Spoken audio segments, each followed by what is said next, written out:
Oh, alrighty.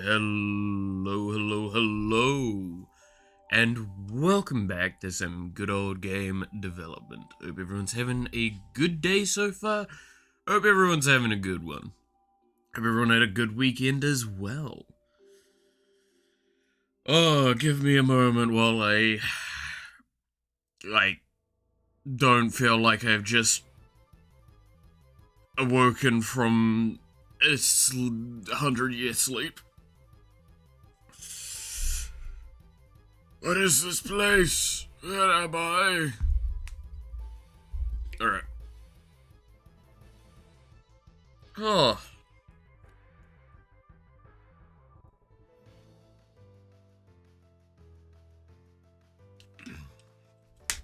Ah. Okay. So, as I'm getting my brain working again, stuff has been done since last time we showed this. There's a lot of things in the moment that I'm working on that are very tentative and early on, so we'll be working some more on those today, and I do want to get some more art stuff done, because I just feel like that'd be correct there. I did post over on Twitter, the more or less final for a thing for Mume Splash Art. So that I'm pretty happy with. Now, one thing I want to quickly set up. It shouldn't be too hard to set up.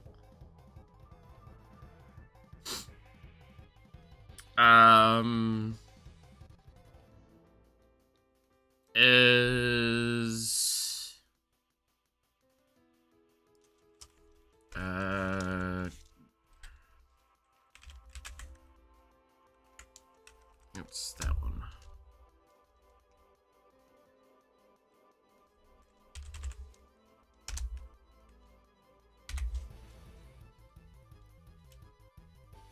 So this will be 0. So I'm gonna just quickly test something that I should have tested before. Because this might just explode. There's one part of this that I probably should do. Which is this.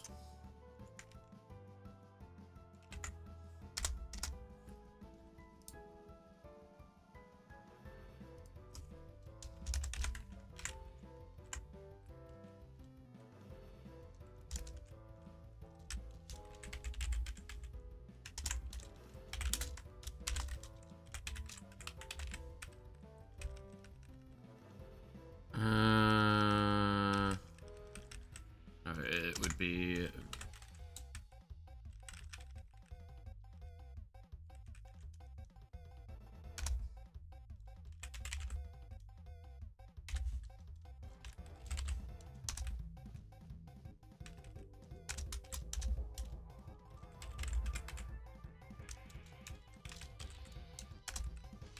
There we go. Okay. This should give me all the safety to do what I want to do.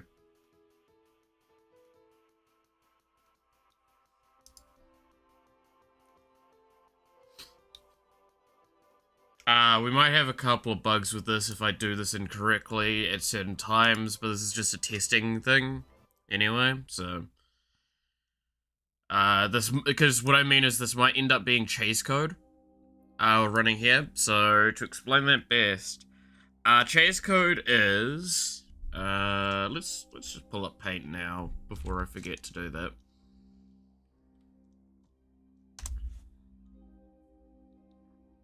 Might be a wise idea. Oh.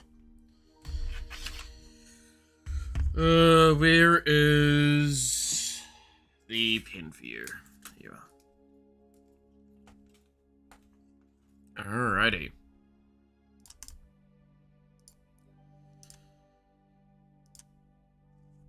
So, I've talked about chase code before. Chase code's quite an important thing to talk about here, because if we see certain errors, we kind of have to not ignore them, but just prefer not to have them happen so we don't have to worry about them, because we don't intend to have that issue long term.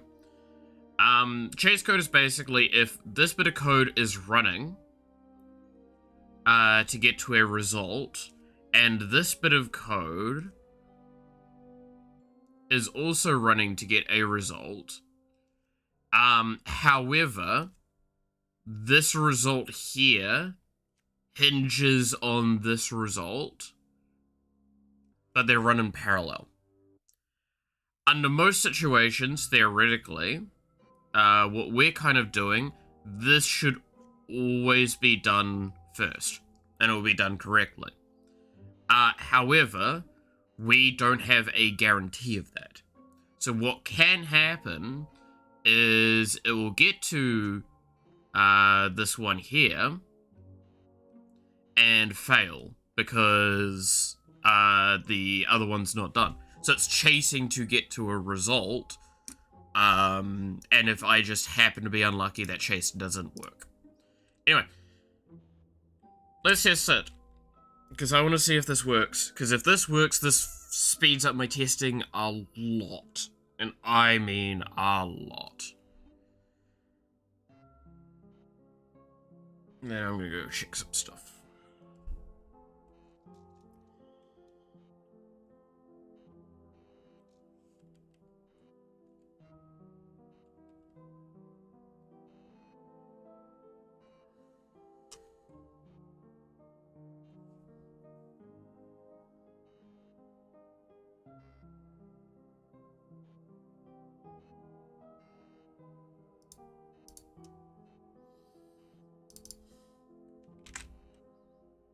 Okay, so that doesn't work like that. That was what I was hoping, but oh well. That's fine. I can just do...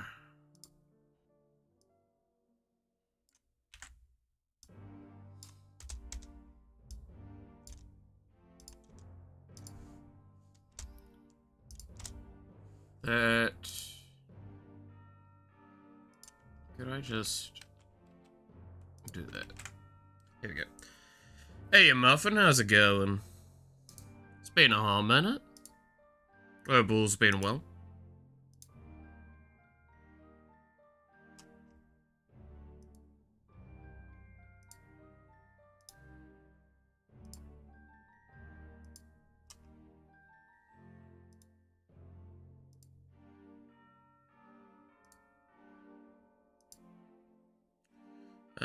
Oh, no, I can actually close all of that, because that was, for yesterday.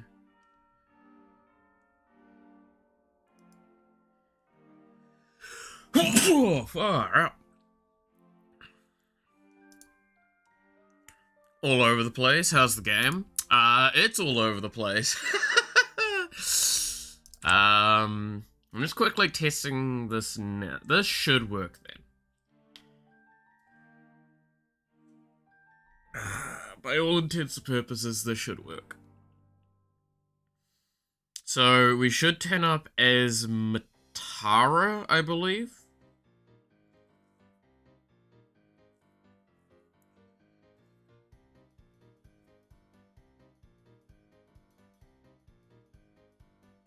No, I'm as Mouse, but... do that.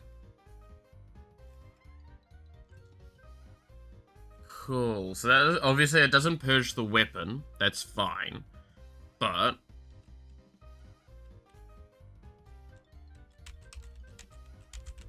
I can swap between the characters. That's good. Don't think I was even around to talk about the, oh yeah, the Shoujo stuff. Yeah, that was a very intense and long week. With a lot of discussions around a lot of different things. Yeah. I mean, I posted about my stuff mostly over on the Discord as well. Which was simply, I didn't want to talk too much about the negatives, I just wanted to talk about the good things that came out of it. Like the awesome amount of money raised for the IDF.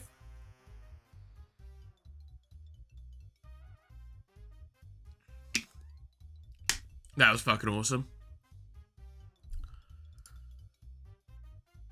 Cool. Alright.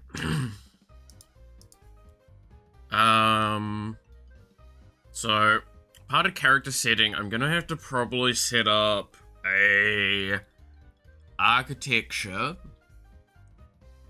to have a few other things. The side, it sheds some light on the one big thing I was always wondering about, which was VTubers auditions. Which to me, they did auditions in only, what are big names. So, yes and no. Keep in mind, we never really got to see the good actual results of the auditions. And they'd made it very painfully obvious to us at multiple times. Like, okay, this is where I will say very plainly a couple of things. And again, I have to be careful with some of the things I say, because NDAs and such. But the main thing I can speak to is that, like, we have had it made very painfully obvious. They were talent first, they just didn't have the money to support that. And they misallocated and misaligned a lot of things, and in the process, they fucked up a lot.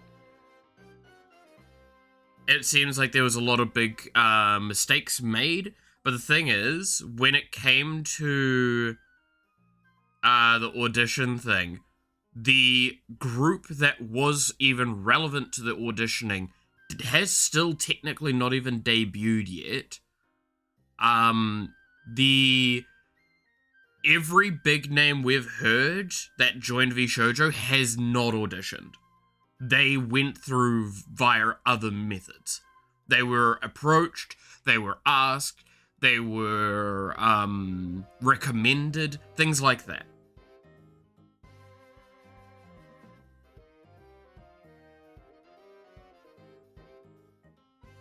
So it's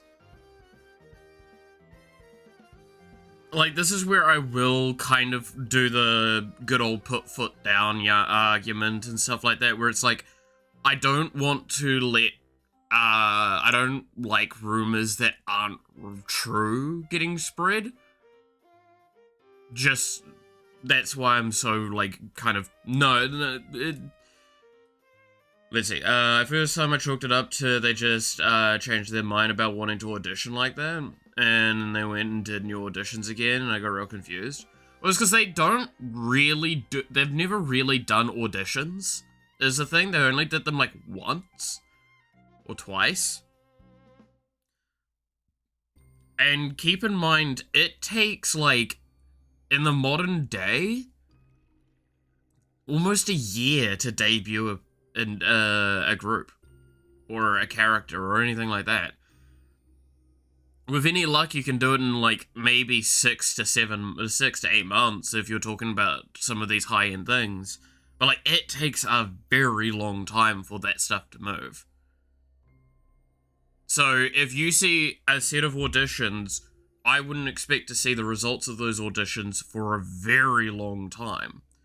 Because you have to get the models done, which that can take, that alone takes like 6 months. At minimum, with some of the highest quality stuff and prioritizations. You're talking advertisement, you're talking branding, you're talking about all the legal aspects of it all. There's a lot of things that go into those. So, when it came down to it, again, like Amelie and Henya and all of them, they didn't audition per se. They kind of negotiated in or were asked to join. And there have been a lot of people that were asked to join, or had been joining, and all that.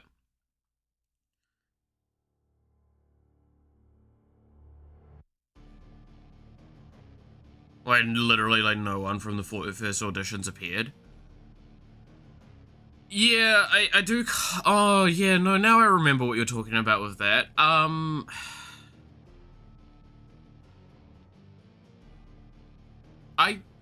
hmm, hmm.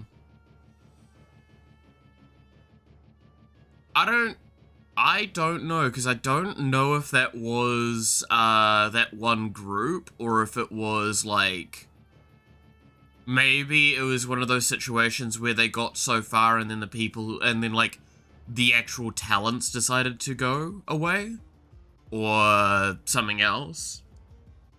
Like, there's a lot that could be going on. Again, that's pure speculation at that point for an answer, and I don't know if I can really give a good point on that. I mean, at the end of the day, it's not really going to matter anymore, is because VTubers is dissolving. It is only going to exist now for as long as the court case exists. So it's like, it's hard when it's a speculative thing on something that it doesn't have a resulting point anymore. But I get where you're coming from with that, and I think that's fair. Like, I don't know what to say to it.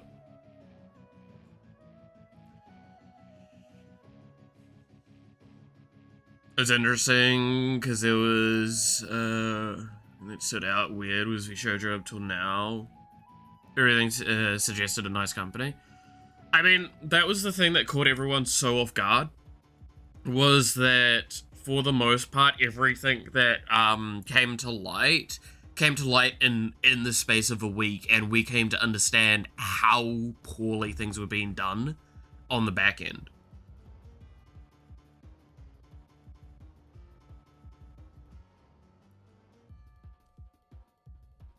The way everyone kept joining after leaving their companies, and how the only ones letting them keep their IP.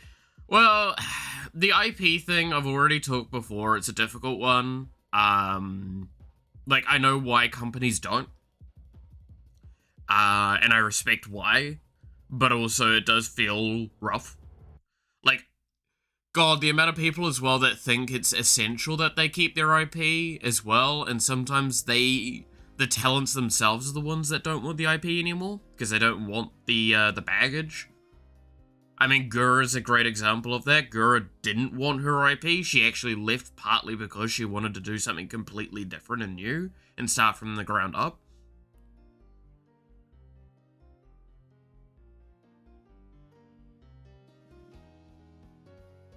Like, that was part of her argument.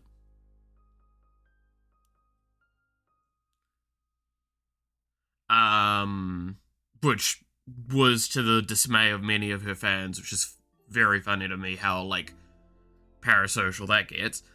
I felt the cultural ban on saying anything about who you were and what seems unnecessary. That's not cultural. That's contractual. That's NDAs.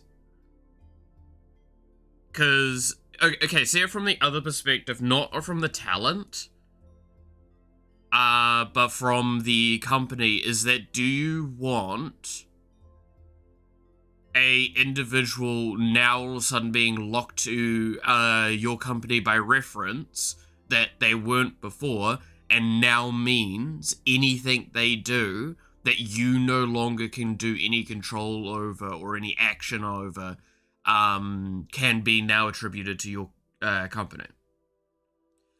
As a very terrible example, what happens if one of the VTubers that was part of a large company proceeded to do, I don't know, criminal acts, however, they've left the company but got to say that they were part of that company, now that company has to deal with fallout.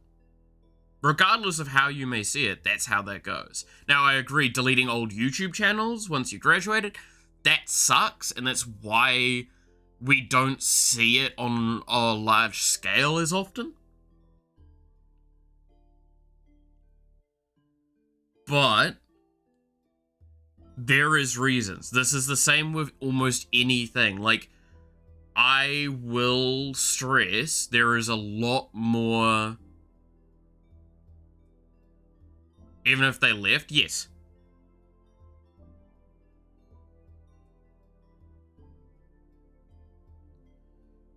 Why does it matter if you go company employee goes on a murder spree? Because you've got the company name in that line. And now that means there is an attribution to that, and people will think in some way there is a link. And even if there isn't a link, there is a link in people's brains, and now that company is progressively gotten a worse opinion of in certain circles. This is, like, a lot of companies, this is where I will point out, a lot of companies will have stuff like this.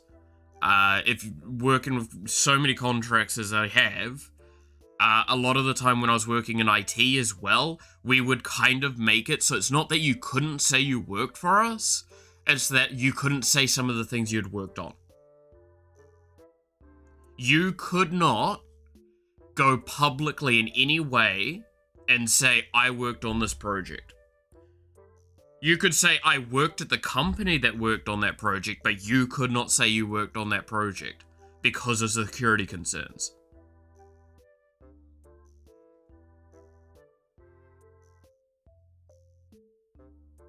Like, that was a thing.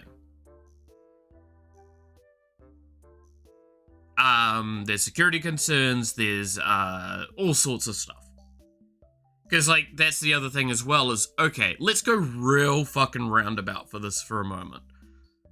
What happens if, say... Okay, I don't like doing this because this gets really touch and go, but I'm going to go quickly with this. Okay, we've got VTuber A here. This VTuber does an off collab with VTuber B and VTuber C. Now, VTuber A leaves the company and says, hi, I was A, right? Now, depending on the things, a external fan could now track down this person and use that to try and find or harass these other two. Let's use that as another example. Now, these two are still at the company, so there's even scarier implications of that.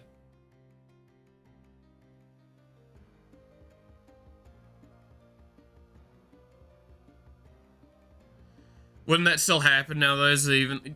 Yes, it would still happen, but it's less likely.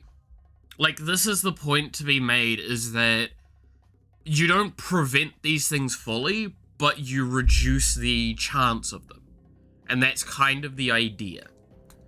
Is that's what NDAs most of the time are, is an effort to reduce the chance of the bad case scenario. I mean, like I said, I have NDAs on certain things that I've worked on that I can never spill the beans on. And some that make me actually very sad that I can never speak on. That's why, like, one of the topics around VShojo I couldn't even speak on. Because I can say I've interacted with VShojo in different ways a few times. And I can't say anything more than that.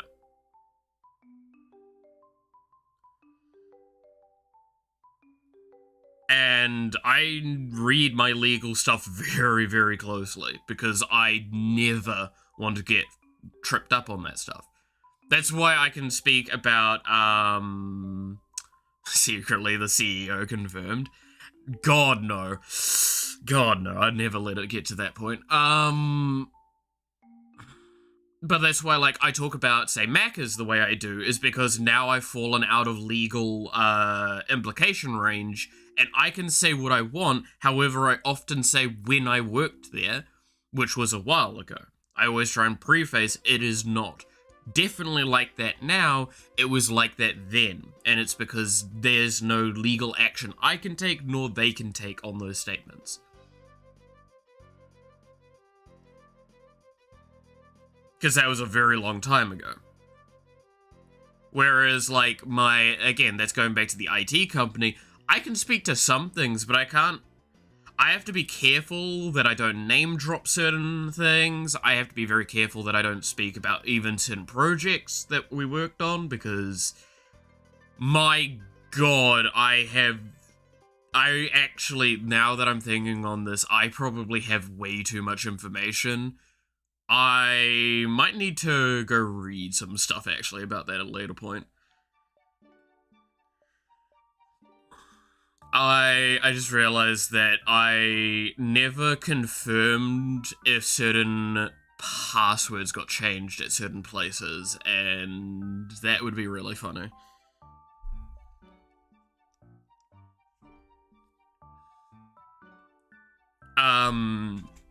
But yeah, and that's what it comes down to. I mean, that's why a lot of people don't know why Kuro's not speaking so much at the moment about the VShojo stuff. That's because he had some of the most severe NDAs of the group. And he's being very smart about what he can and cannot say. There's a reason why Iron Mouse isn't speaking about everything as well, is because it's a ongoing court case, so if she speaks out of turn about anything, it jeopardizes the court case. Like, welcome to the grand world of how bullshit everything is, where we can't actually speak our minds and speak the truth all the time because it's more dangerous to. Now, do not get me wrong, there is also a much larger acknowledgement with a lot of the, like with idols and VTubing and stuff like that, is that it is idol culture based, and idol culture is very heavily like, you are this person while you're in the idol scene. Once you leave the idol scene, you can stop being the idol and you can fully like wash your hands of the situation and move on with your life. Because a lot of individuals will be in that scene only for a very limited amount of time, and then they leave it. Because they've grown up and they're a bit older now, they want to have a very different style of job, they've had enough or they can't keep up with it, all sorts of reasons, and it's a great way for them to get the hell out.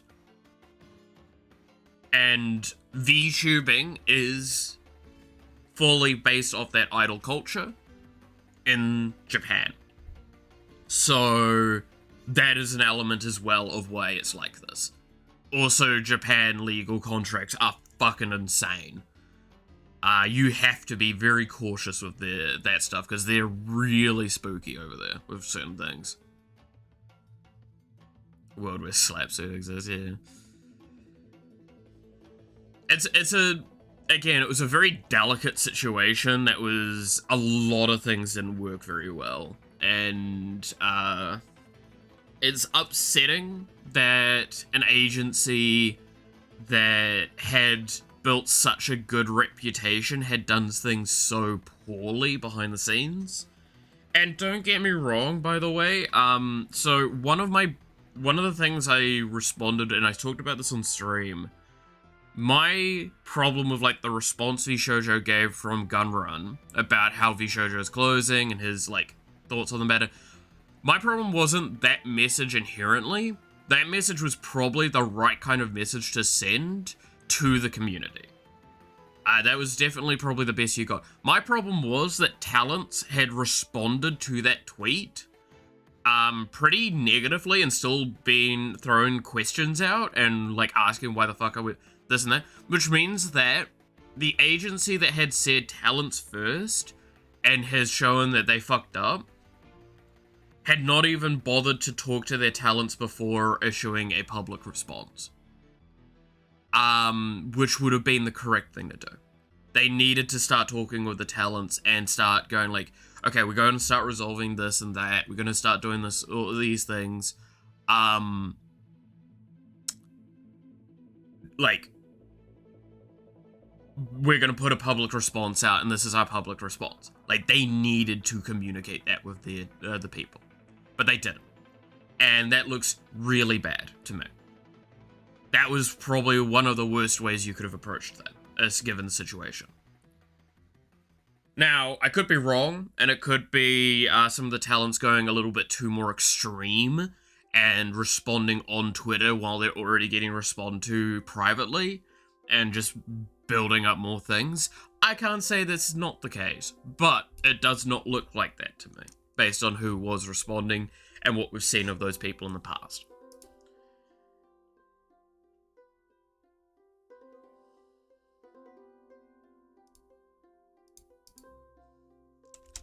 Again, I am someone that has dived my head deep into VTubing. This is something I sadly enough do need to keep a very close track of all of the events occurring in it. And my game is extremely relevant to a lot of this stuff as well.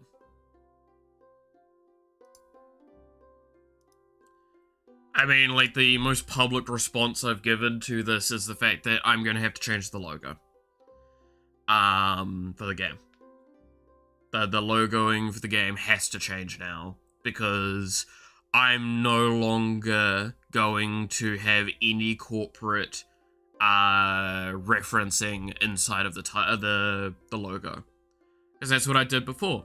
And then Niji Sanji did their whole thing where things went really poorly, like a year or two, like a couple of years back, and I was already considering changing stuff at that point. And then this happened. Well, Holo also did a few things poorly. It's the problem, again, that, like, I like the idea of this game representing the best parts of VTubing. And it's really hard to want to remove or, like, go back on things, because I try and make the argument of showcasing things when they're at their best.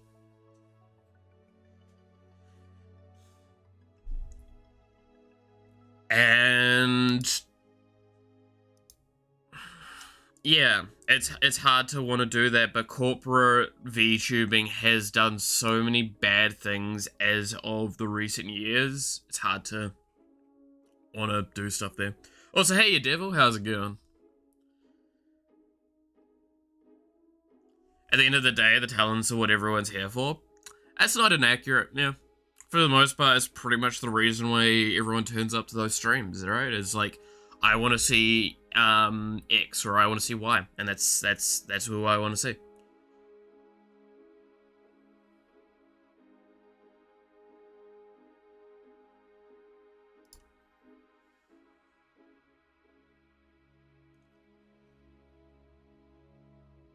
Alright,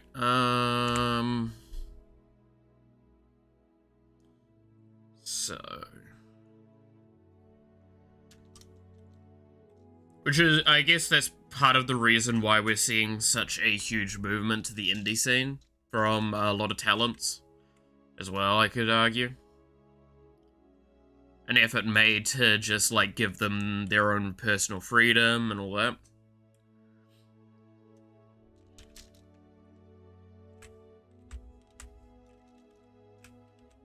I love... So these aren't at accurate sizes yet, but I love the size difference between these two.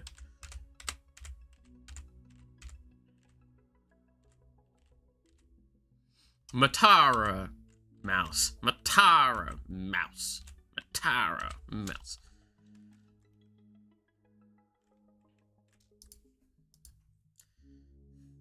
Oh yeah, I probably should show some of the stuff around the character stuff, right? So this is what the character constructor looks like. This is stuff that I think I worked on, maybe on stream, I'm not sure. But this is the foundation point for basically what the character will be. I can add more things to this as I go, pretty cleanly. Then this is kind of my character creator, which is basically taking that constructor and just giving it an input architecture, to go through things. Now, what I've done is these are the stats at the moment. These are your base stats that exist for the universal thing.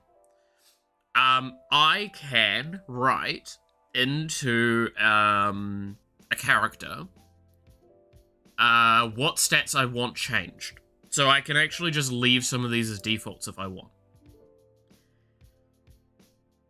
That's what this part here is doing, is it's going through and it's basically setting a variable to that value. Now this is the thing that basically changes the character based on what I've got there. That's why you see here, it's like the list that's going in, the index, and that results in the character, and then that gives me the health points, change the health current, get the armor, get the movement speed, get the sprites, get the scaling of the sprites, get the weapon stuff set up,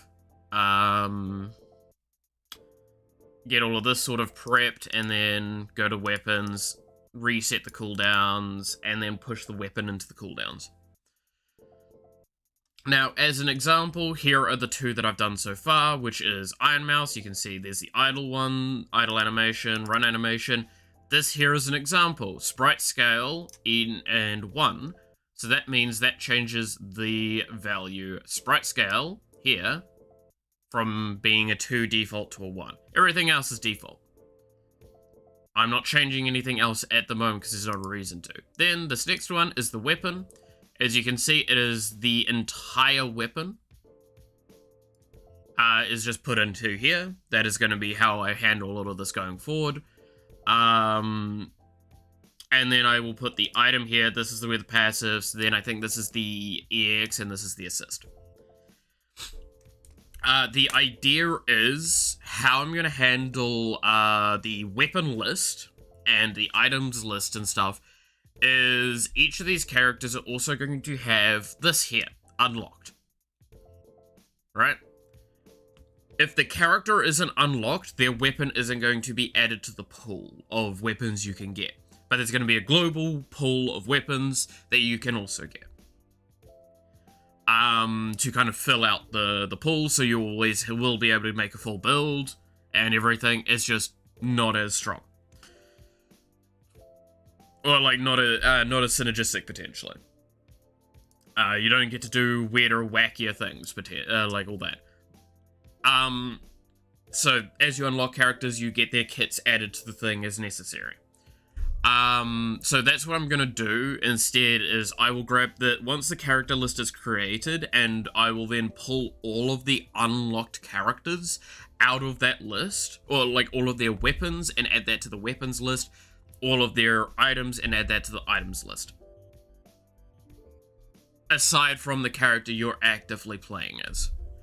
Or I will still, and I will just purge it when I need to. I don't know. We'll see how it goes. But yeah, that's kind of what you've got with a lot of this. Matara's also been added, as you could see from the thing earlier.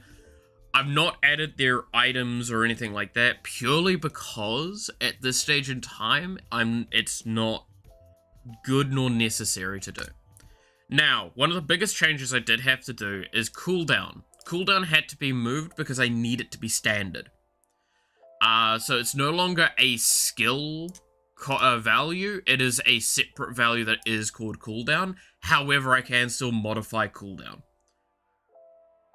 So this doesn't mean all weapons no longer have a modifiable cooldown like rate. That would never work. I have to have it some way of being able to modify it. But that was one of the changes I had to make recently with this. As you can see here, there's the cooldown here, but it's got a -1 as a default. That is basically my way of saying when the cooldowns are getting handled and when it's like setting up the weapon. If it's a -1, don't bother adding it to the cooldown list. It's basically, there is no cooldown. This just triggers. Because I have a lot of other things that I'm going to be using to be how I handle things. It's going to be a lot of referencing, which I'm not happy about. However, it's going to just probably work better long term if I do it that way.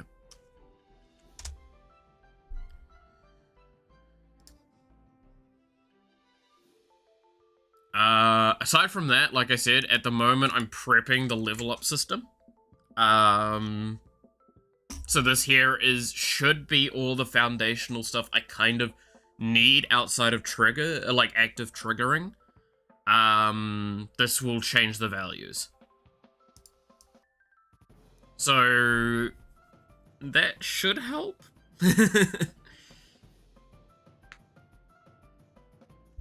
But yeah, this should just go through when you level it up, change all the values necessary. As you can see, and this is something that's again one of those behind the scenes aspects, it starts at level 0 when you add it, so it just gets level 1. So there's no stats getting added, it's just the weapons already getting added. That's the idea. And that does mean that with the level up array, I have to basically do level -1 all the time. Because it's, to get the first position, you need to have value of 0. If it's level 1, then it has to be 0. So it has to just -1.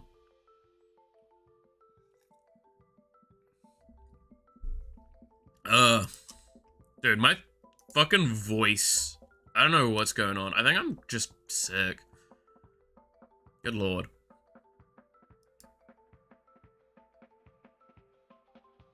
I actually just think I'm sick, which is not good because I have meetings today and tomorrow that I have to actually go outside for. Ugh. Maybe you're tired. I don't think so. Maybe. I did sleep a decent amount, I want to say, but like I'm also just exhausted. I've been too many late nights at the moment. Too many late nights. I did go to bed somewhat reasonably last night. I think I went to bed at like 9, which is still kind of on the late side. Just woke up from a nap, fair. I mean, you fucking stayed up hella late last night. And by last night, I mean all the way till the fucking morning. So it's fair to take a nap at that point. Oh. No, I don't know, man. I don't know. This is kind of why I don't tend to do lots of burn the midnight oil as much nowadays, because I'm pretty sure I just get too sleepy. Today morning, exactly. Hey, Clap, how's it going? I was falling asleep as the sun was rising. Good lord. When the sun rises, I must go to bed. Are you sure you're not a fucking vampire devil? Oh god. To be fair, I used to be notoriously bad for some of that sort of stuff. Because one of the things I loved for ages was how, like, so I'm very olive-skinned. I went, like, full pale at one point. Soon out of work. How are we? Apparently I'm very tired. I'm not sure. I think I might be sick. But aside from that, I've made a lot of progress on the game, which is good. Lots of late nights getting that done. Oh yeah, I mentioned it earlier. Let's show it. Fuck it.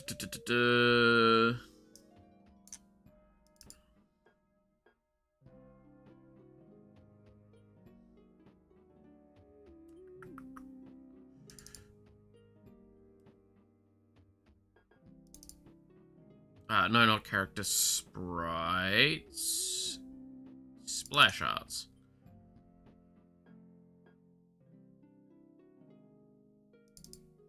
There we go.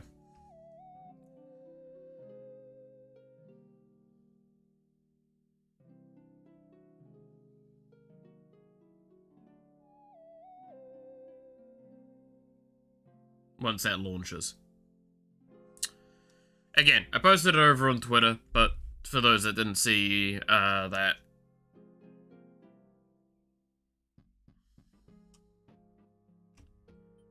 There we go. Oh! Movie splash up!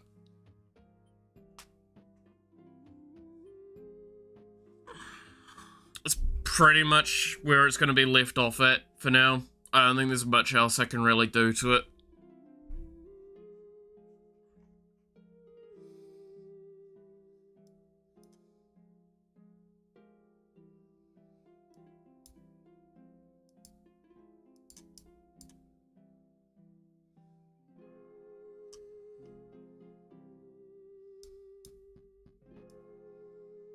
I'm pretty content with how it ended up. Pumpkin man. God damn it. It's less pumpkin-y now. I want to say, I think that's at least the case. But yeah, no, there you go. So I was pretty content with how this has all ended up. It's pretty much how I last showed it, but like with other little bits and pieces getting cleaned up and me like fixing most of the like weird random pixel problems that I occasionally have on my pieces. I still see one or two, but like most of those are like so negligible most people won't notice, so I can fix those at a much later point when I remember. But yeah, no, it came out pretty well. I'm pretty happy with how this all looks, and it's good because now that means because she's going to be the next one added to this version of the game.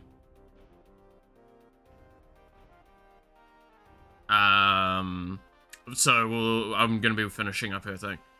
I see it, I still see it. Also the legs. Wait, okay. We need to pull this back up. So the legs fusing thing, I see what you're trying to say. That's kind of one of those, like, I can't really resolve it better than I already have. Cause there is different shading. But I have to be subtle with it, because if I do it too deep, it becomes too like, brings too much attention to her, the between her legs section, which is not acceptable.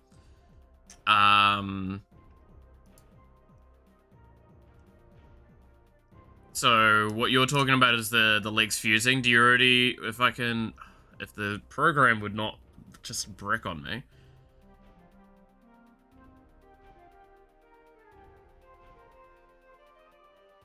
Come on.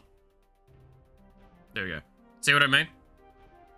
I don't like the fact that I'm zooming in on this spot, but there is actually like a notable difference between these. Which gives them the distortion that they need for the most part. I understand it's not a lot, but I'm limited in what I can do.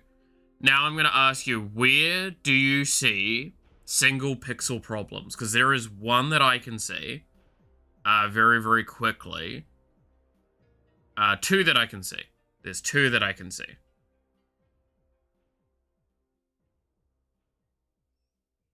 One of them should be hard to see on stream, but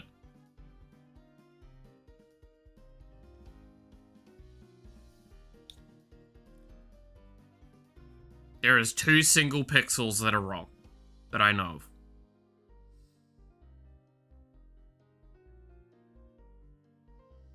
Because I fixed most of the other ones.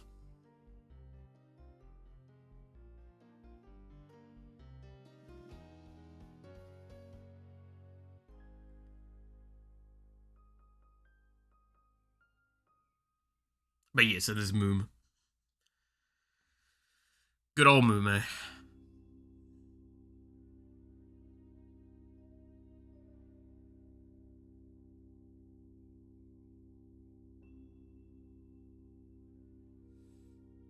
It's unimportant, but the background matches the lines on her head and made it look like holes. Yep, no, that's purely because this is this background. Nothing else about it.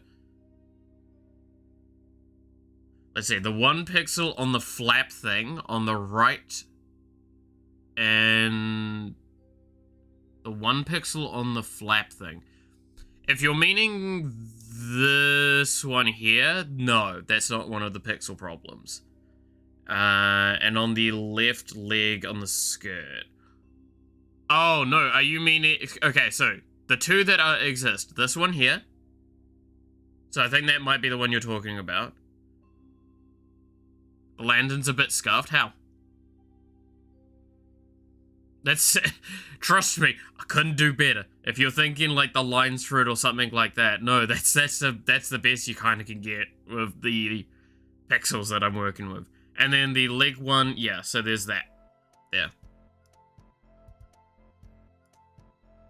Those are the two off pixels that I can see. But I don't see what the huge problem with the lantern is. Other than just the fact that it's, like, the shaping's awkward. It's the problem when you've got like a cage-esque lantern and you're dealing with pixels. Again, limited design room to work with. There's a reason why if you look at the hands, they look mega scuffed, regardless of how close you go to them or not.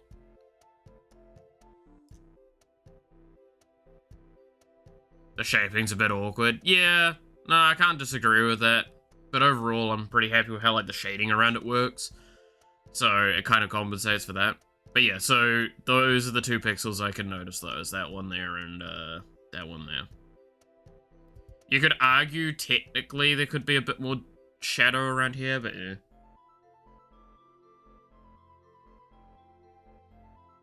Throw it a bit off, but then I realized it's covered by the skirt. Well, yeah, it's because it's on her side, so it's like this is getting covered by like part of her body as well. The fact that it's this far forward, in fact, is probably a problem. It should probably be angled a bit more like this. Because it's just knocking downwards, but it's kind of the same with the dagger. The dagger's getting flung forwards a lot by the motion that's kind of getting done, which is a bit of a forward up thrust. Can barely see shit because I'm on mobile. That's fair. That's why I'm zooming as far as I can with a lot of the things.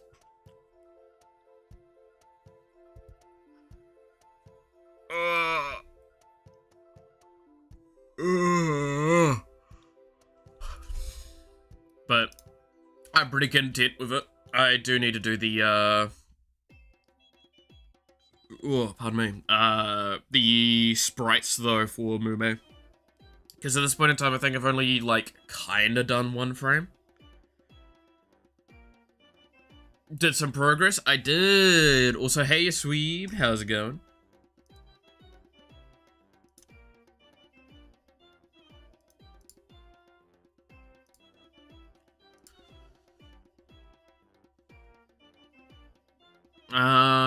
Okay, so, what do I want to test with this?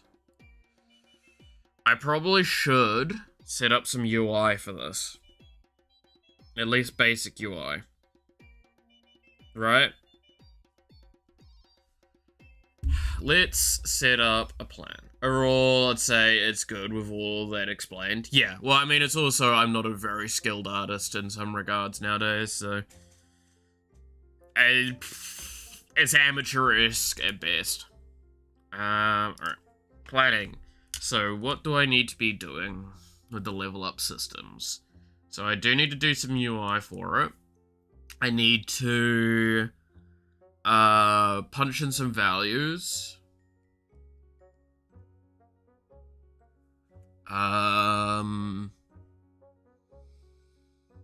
So what I might do is for the UI, I will set up the upgrade systems.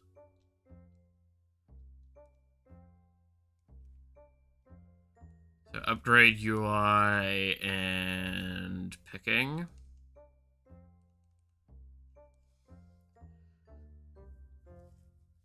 That will work backwards a little bit. So I can try and start doing some of the picking architecture, and then I can start working on the upgrade UI, which will lead into just general UI to work on. Then values, and then we also still need to do Mume. It's probably not all getting done today, because I have a lot of other things on my mind, and I'm very clearly seeing how distracted I am in my own kind of like head. As well as I don't know why. I swear I'm sick because of how, like, my brain's working. That's what I think's the other thing. Yeah. Would you consider slight modding support, as in being able to make custom UI? Probably not. I can tell you now, I'm not going to put in any modding support. There's too many complications with it, and it creates too much of a dangerous situation. One of the detriments you have with Game Maker is that it is inherently a non-moddable style. I would have to code the stuff for it. And I do not see a benefit, personally.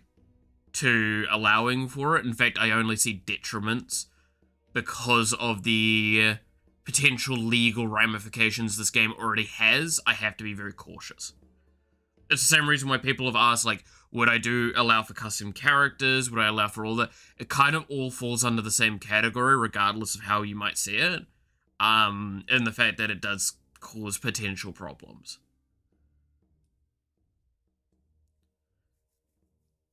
I understand the desire for it, especially with how much I complain about doing art assets myself.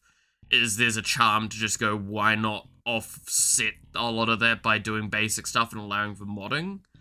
And that's a reasonable kind of argument, I would say. Like, I don't think that's, like, impossible to kind of make that argument. But, yeah, So, to explain what I would need to do, basically, to allow for that sort of stuff, is because, okay, how Game Maker compiles is a big point of this. Game Maker, when it compiles the game, it compresses it into a file type and architecture that cannot be opened, basically. Like, so the file gets turned into a game.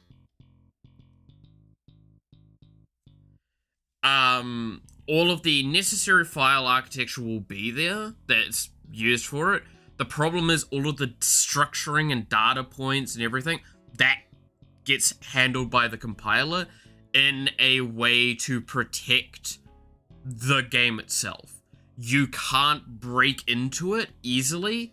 However, if I, per se, made it, instead of the game compiling all of this information, I made it go, okay, make a note, right? And then in that note, I write UI piece 1 is like the name of something. Like .png, whatever. And then you could go into that file and see the images and stuff like that and change this address. Or change that image at that address. That is something I could potentially do. However, what I would then need to do with the game is every time the game would load up, it would then have to reference the list, reference the point there, instead of it all being just compiled inside of the game. Does that make kind of sense as to why it becomes a bit of a, like, large-scale problem?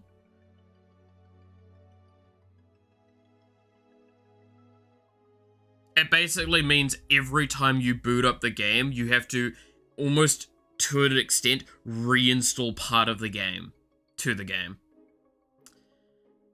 So it becomes this situation where if I wanted to enable some of this modding architecture a bit more cleanly, I would then have to kind of tell people that don't want the modding, you have to load what would be equivalent to modded stuff anyway every time. And that's unfair on most players don't tend to play games modded. Most. Under some situations. Especially if the extent for this one would be that.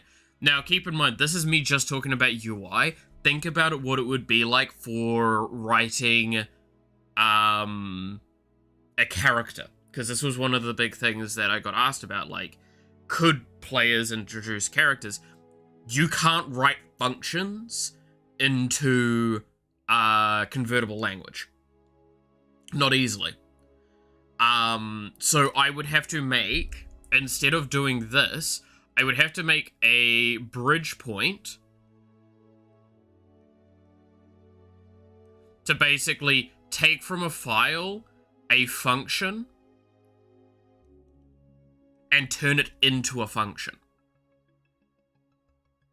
I would need to take written text, turn that into a function, and then I would have to like port that around correctly and allow for players to be able to access that as well. And I'm sure very quickly you can understand that's basically me telling players you have to write so much, and you have to write in my way, otherwise it won't work.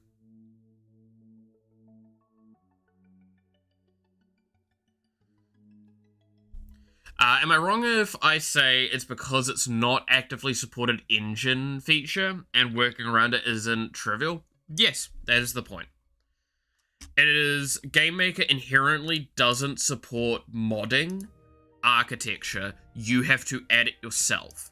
And that's why what you're hearing me talk about now is I'm having to do work, I'm explaining the workarounds, because I would have to basically set up the full fucking support for it. Now, admittedly, there are plugins that kind of help handle a lot of these things, but, like, it becomes this whole thing of how much do I want to add to the game to benefit a section of players that I honestly, in the nicest sense, I don't want to spend the extra time to have to accommodate for because the game's already delayed as it is.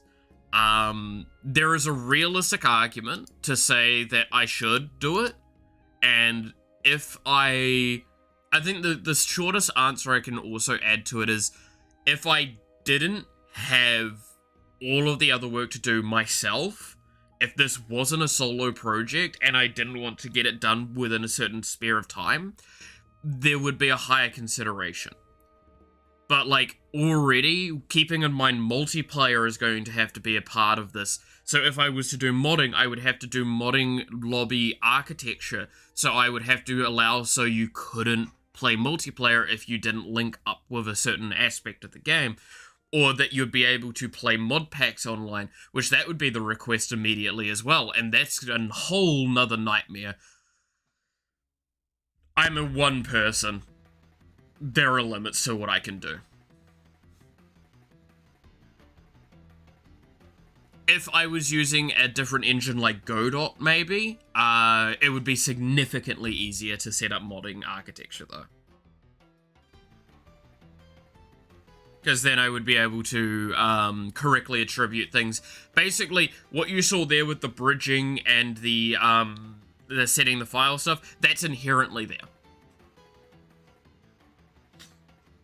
So I could just set it to make all of the files publicly accessible and seeable. I mean, fuck, big praise to Hades. Hades is written in a way that I can actually just open up its code at like all the time. That's why I loved playing Hades, is because I could mod the shit out of it, changing the values so certain weapons did more damage, certain things turned up more often, etc, etc.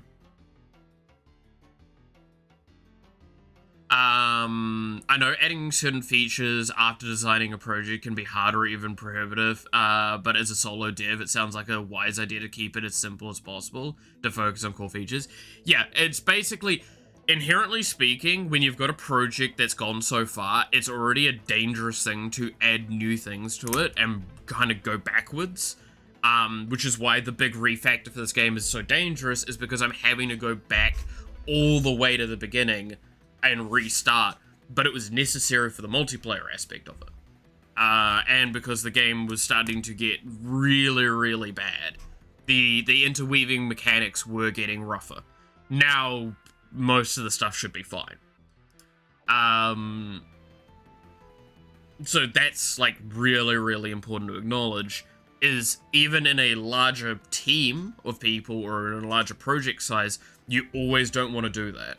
Like, you always really want to avoid those situations. When it's a solo dev, like, do you want to see this game this side of the century, basically? Is kind of like the valid argument to try and make. And it sounds rude to say that way, and I express that, like, I don't want to sound like an asshole with it. That's the difficulty as well, is like, I have to say, I don't believe tailoring to this section of player base and this section of this or that is worth the time, that would be required to be put into it. That's not me saying I don't believe they're worth it or something like that. That's me going, there is so much that needs to be done. If I want this game to ever release, I have to cut the fat. Like, I have to cut away the fat. And multiplayer was already really close to the chopping block a lot of times. And you've heard me talk about how basically essential that is to my idea of this game. And that is something that I've considered removing still. That should tell you how much, as a solo dev especially, you need to acknowledge, like, what can and cannot be done.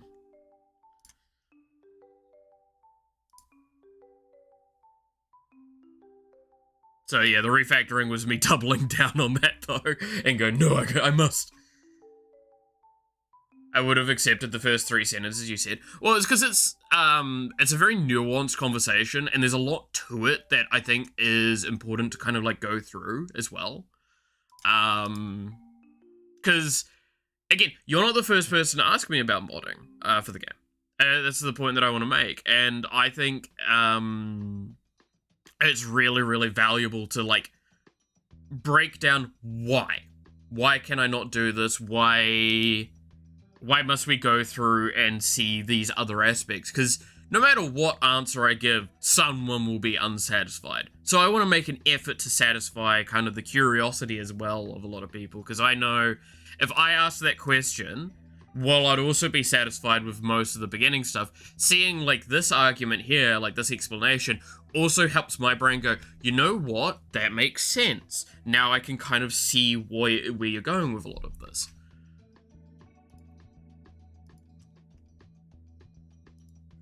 Right? Thought somebody already asked and Loki expected a meme answer. What, do you want me to give an answer like, no, because I don't want boobs in the game?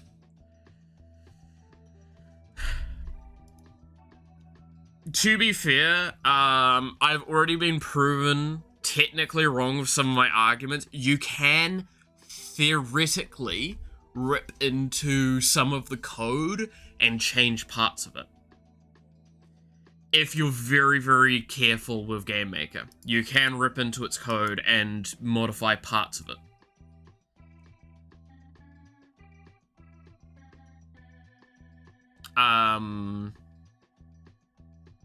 But there's limitations to what you can do. Roger would know better than I on that one, because he modified holocure a couple of times.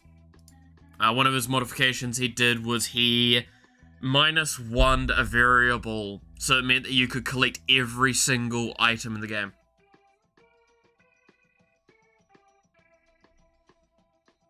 However, I think that wasn't inherent code. I think that was like notepad code, basically. So settings and stuff.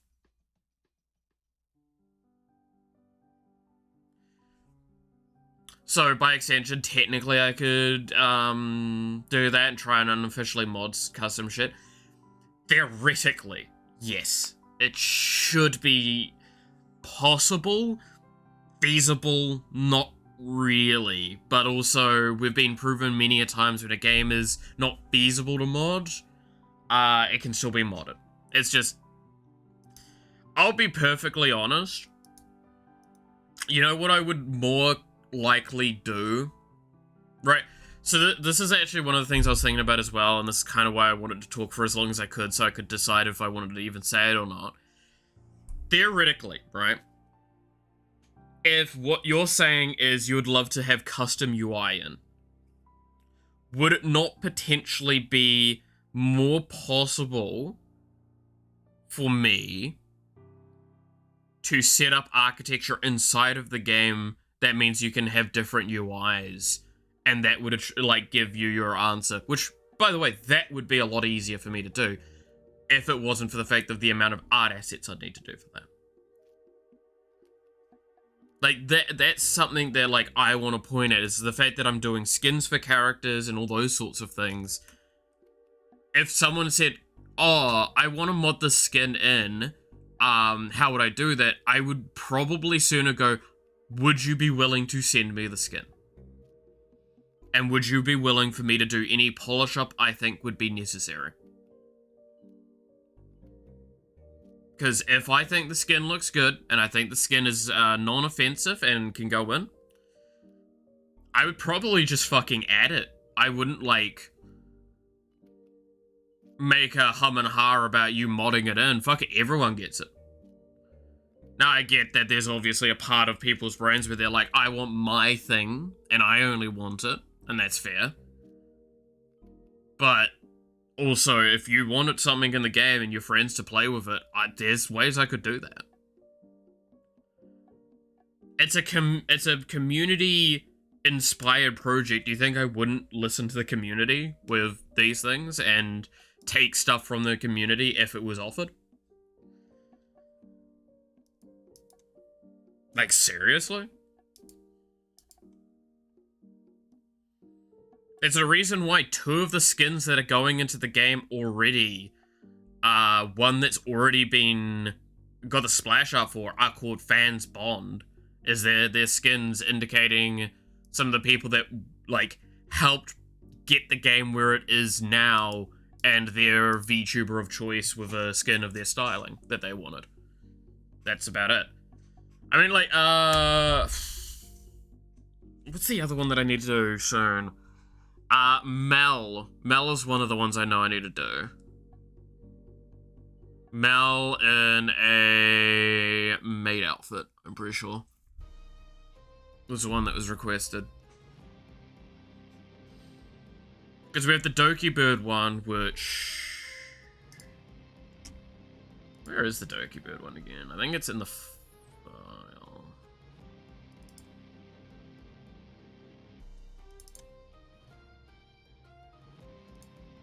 Yeah, that's the skin.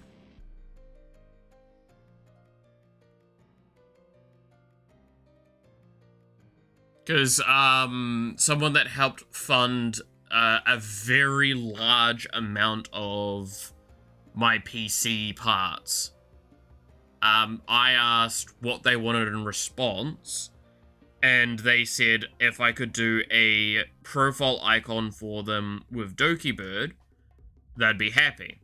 And I responded going, would you want it as a skin in the game? And that's the one that I did for them.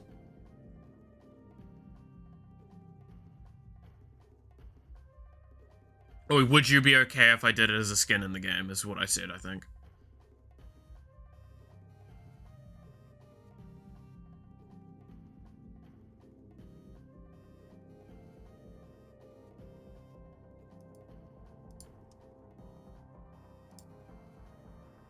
Now, I'm gonna say very evidently, if people ask me for Fans Bond things, I'm a lot less likely to do them for people.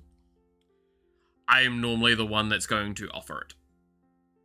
That's how my brain works for that. Because if I have people requesting it, then at what point do I stop it? And also, an argument is, if I make it that people giving me money results in them getting one of those, that immediately puts me legally liable, because it's a situation of, that means I'm receiving money for this project. And if I'm receiving money for this project, that means that this project is now over pushing into a sector that I can't allow for. The difference with that is, that was someone that gave me money for something unrelated, and I offered this as an external thing.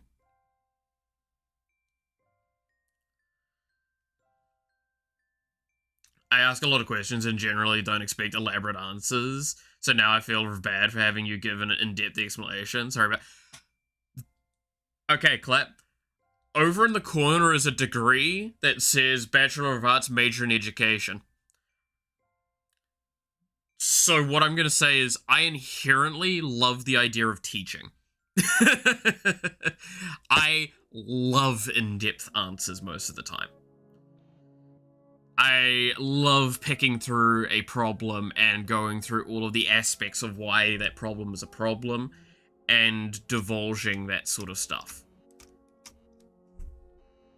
Now, I normally apologize in response, actually, to saying, I apologize that you had to listen to my in-depth going-throughs. Now, admittedly, I do meme answer from time to time, but it's, I'm pretty weird with my meme answers most of the time.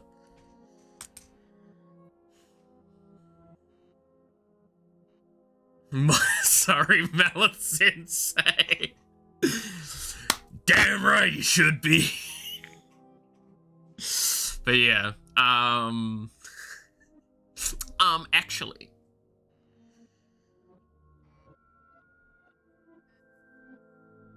Yeah, no, that's great.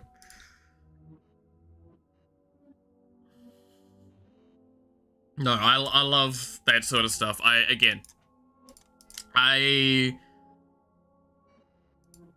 One of the mean things that I've said this before, this is a meanish thing to say, and I don't like saying it this way, so I'm gonna be careful on my phrasing.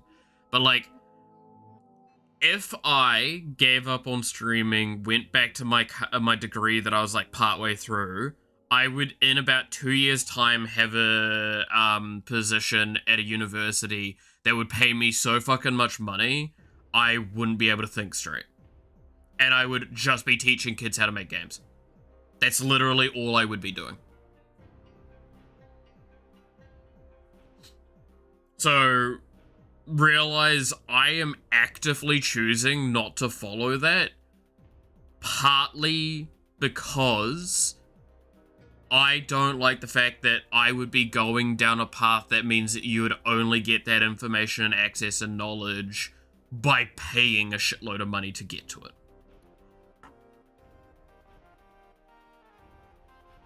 Like, I would much prefer to have my knowledge be globally accessible and not locked behind a bloody paywall. That's why I make an effort never to do something like one of those paid courses or anything like that. I would much sooner do what I do already, which is there are ways to give me money if you think that what I have given you is worth it. Otherwise, I can't make the decision whether or not what I give you is worth it. Whether the humor I give you, whether the knowledge I give you, any of that, that is you to decide what you consider worth it. But yeah, no, it also means that I would never be able to survive making some of the jokes I do make in a classroom. Where did chair impersonator come from, by the way? That was a joke from back when I was doing webcam streaming during one of my Persona streams, where, weirdly enough, I got up. I didn't get out of up and out of stream very often. You can probably tell from how I am still now.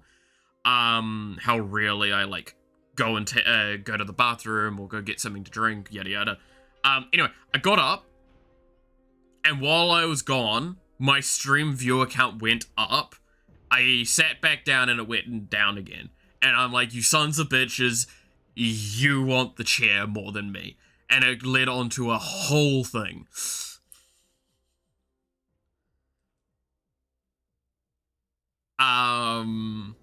That, like, I spiraled into this whole argument of the fact that, like, everyone there liked my chair more than me, and everyone was just, yes, we do. And I'm like, cool, fuck that then. I guess the chair's playing the game, so I just sat to the side, out of frame, played the game while the chair was there. No commentary, and people enjoyed that. I was like, you're all assholes. That, I think, summarizes it as best I can. In fact, wait, let me go find, there's a specific scene in one of my shorts that I did that is from that moment. Of course, the chair is better than you. Yeah, that was basically what everyone's saying. It's like, yeah, that's definitely the case. Why would we want to watch you when we could watch, the chair? Okay, no,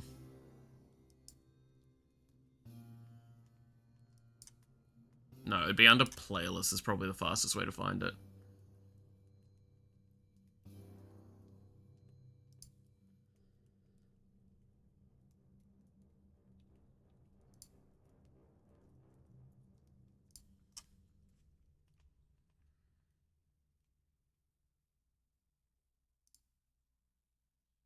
Okay,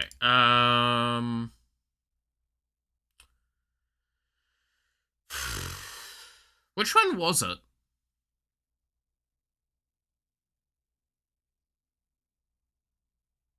I think it's this one.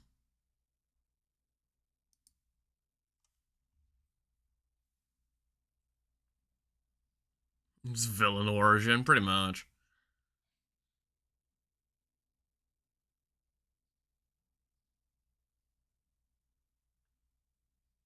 Over the last few years, VTubers have shot up in popularity. So a lot of people hopped onto the trend because it either looked really fun or they wanted a cash grab on the trendy space. That sounds like a great idea, so what's the problem? People like VTubers, so shouldn't I become one? Well sure, I ain't gonna stop you. However, there are a few points that came up during this time revealing how difficult it can be. They relied solely on being a VTuber to carry them as a content creator. As a person that does this stuff for a hobby and has done so for over 2 years, I can say that it takes a lot of energy, time, and resilience to some really stupid people. Get out of frame. Alright, fuck you then. Yeah, this here is literally part of that stream. And if you're wondering, yes, this is the ruby body pillow, this is a Nezuko little thing, and this is my hat. I put it all on the chair, and I was like, there you go, the chair, and they're just like, get out of frame. We want the chair and only the chair.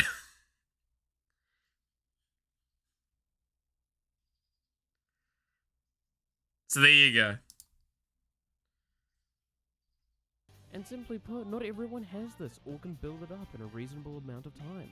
And that's totally fine, by the way, it's not for everyone. There are a lot of other reasons, obviously, but especially for indies, I saw this happening quite often.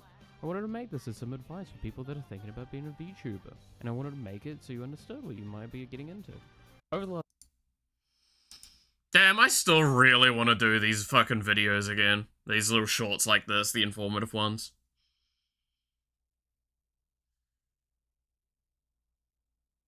Come on, look at it. Yeah, it was pretty fucking lit, I'll be honest.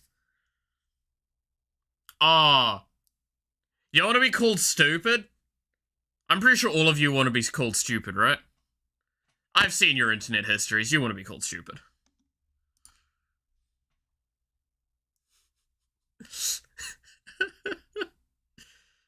I like this short. This one's nice.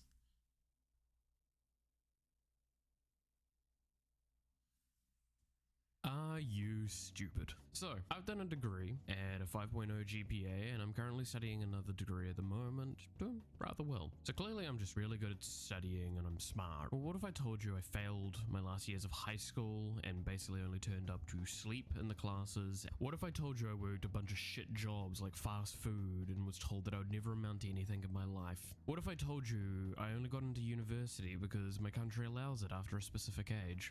Now you might think I'm saying none of this matters and this is a story about how you can do well at university just because you believe. It's not. It's telling you that people do well in different settings and university isn't for everyone. Nor is it really that useful to a lot of people. Sure, you never know until you try, but if you struggle in one setting, that's fine. So many people I saw think the worst of themselves just because they weren't able to do it, and that's not the case. My best advice is to just get some kind of job at the end of your schooling and do that for a while you figure things out. It's a great opportunity to find out what you want to do next.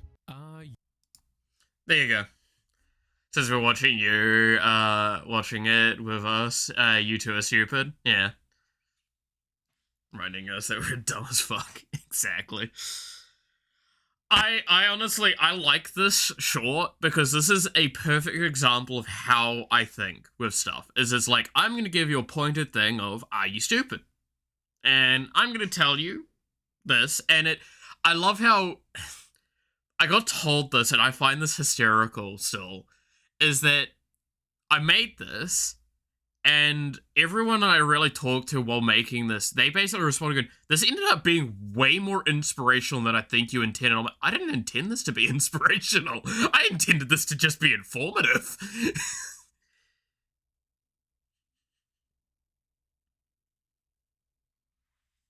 You barely heard anything? Damn. That's fair. I think I can... yeah, the audio is the thing. It's the problem of, oh my god! You're right, you barely did hear anything.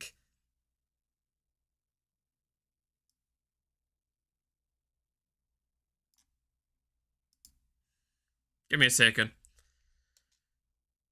Give me a second.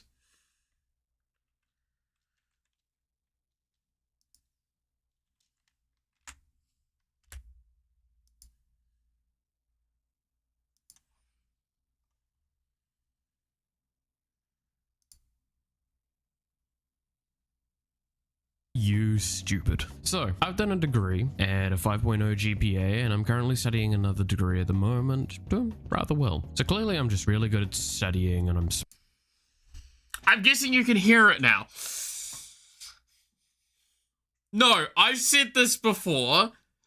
Final Fantasy streams fuck up my audio architecture a lot. I need to remember to fucking turn them back. I forgot. So we've been running on -20 when I normally run at -4 DP.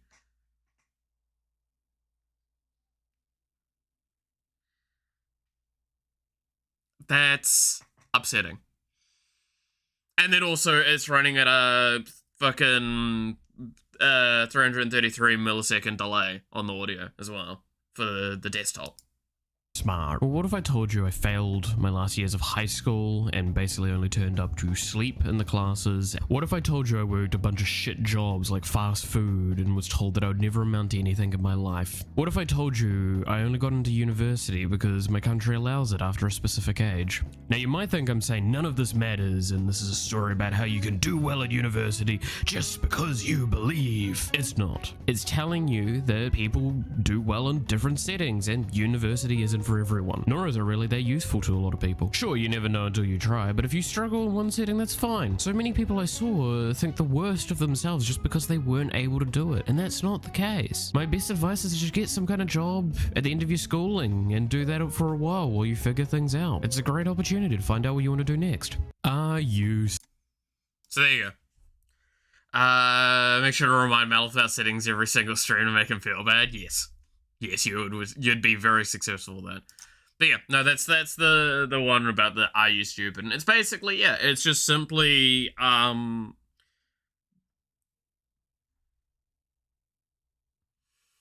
got into university because my country thinks I'm so old, I'll die before I finish it. So, legitimately speaking, here in New Zealand, I think it's over 20 or 21, basically, once you're beyond that point, if you failed high school requirements to get into university, so if you finish your UE expectation stuff, your university entrance things, if you're above that age, they just, you need to do a quick test and you're able to get in. I suffered miserably in high school. I did not do well by the end of it. A lot of things were very bad for me, and I was just working in the end, and left. And then here I am with, a high-end success and basically a B plus average in university level, only failing one course. That is a massive sign to how people do differently in different contexts, and university was one that I thrived in. The studying, the constant pushing around sort of things, all that sort of stuff worked out for me. What is a VTuber, guys? I'm pretty sure this one, yeah, so this was the first one I did of these, and this was pretty shit. I like the Corpo one. The Corpo one's fun. Hey Dad, what's a VTuber? Well son, a virtual YouTuber, or VTuber for short, is a term used for online content creators that use a virtual avatar that typically uses real-time motion capture. But Dad, what does that mean? Well, what is a VTuber then? Well, it's typically an anime-esque character of some kind that mimics real-life movements of an individual behind the screen. So why would you do this? Well, that's a good question. I can't speak for all VTubers out there, but there's a fair few common reasons. It may be for comfort, because they might not feel comfortable being in front of a camera or with how they appear. Maybe for safety, because maybe they don't want to show their face on the internet like a dumbass and potentially jeopardize their day-to-day life. There's also a very popular reason that I come across, which is they just kind of wanted to. There's all sorts of different VTubers out there. They've kind of fit just about any type of interest there is. Hey dad, what's... Oh dude, when you can make yourself laugh with your dumb fucking jokes sometimes, like... But dad, what does that mean? Haunt me. Can we just say, while that beginning part of it is really fucking cringy, it's also, like, actually just dumb as fuck in the best way.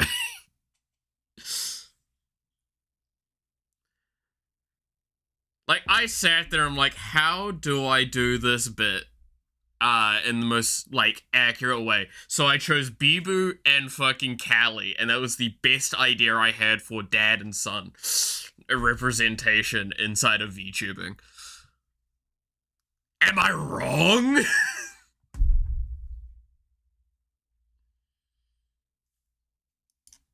But yeah, no, this is probably one of the ones I was, like, the most proud of for a while, because I think I just nailed a lot of things with this one. Keep in mind, this is when shorts were only a minute at max. So it made it really hard to do these. So at this point, I assume you probably know what a VTuber is. So let's break down some of the key groups, one being corpo and one being indie. So what do these two terms often mean? Well, they often are used to determine... Damn, I just realized that didn't age well, huh? Because Rin's now fucking indie as well.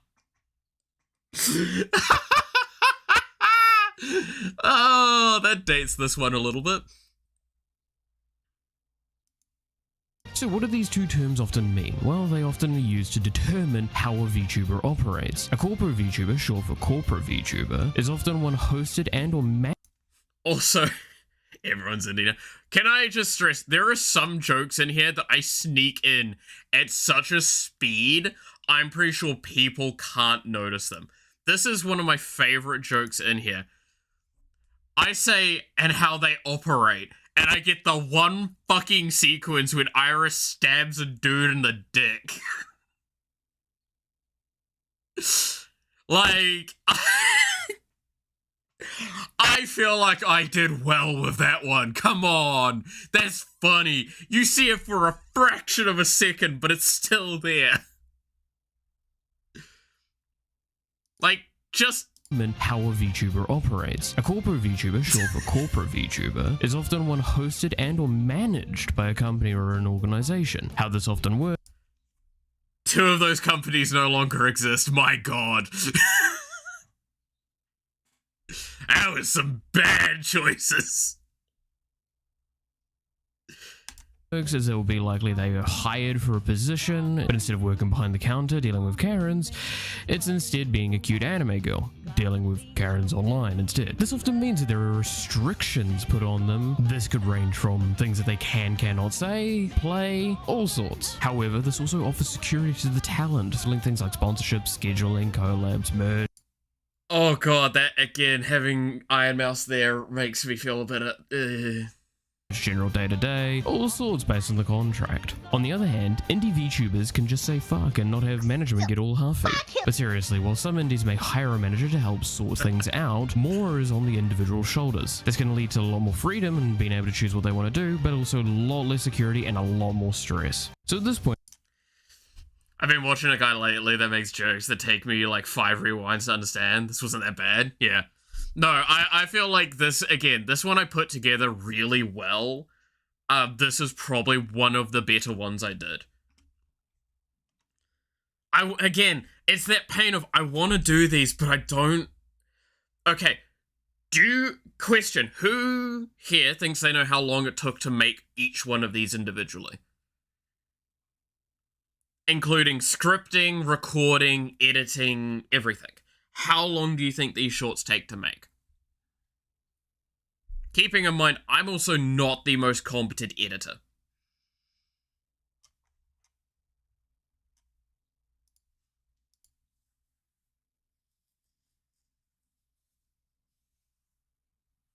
$8? Okay, so that's one guess on 8 hours.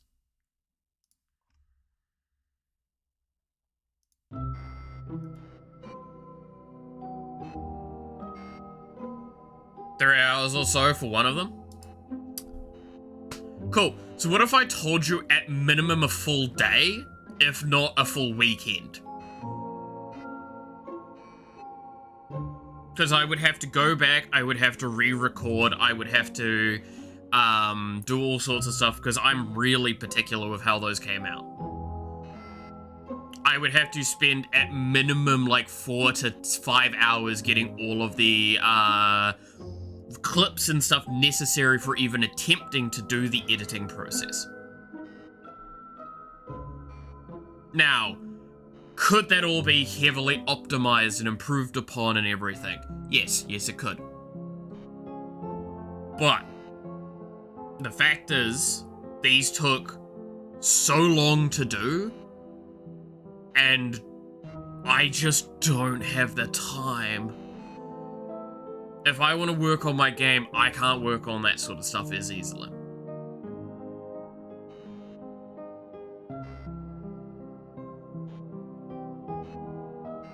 And that's literally it. That is the only reasoning as to why I don't really do them. I'd love to do them otherwise.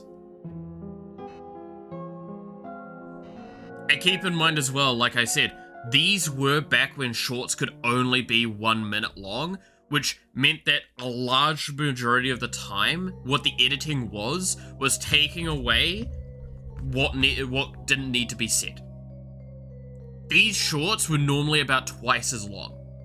These were normally 1.5 minutes to 2 minutes long, and I had to take that, edit it down to 1 minute. I mean, at minimum, it was, the base recording was about 10 to 30 minutes long for all the audio that goes into them. Yes. Because I'm a somewhat perfectionist.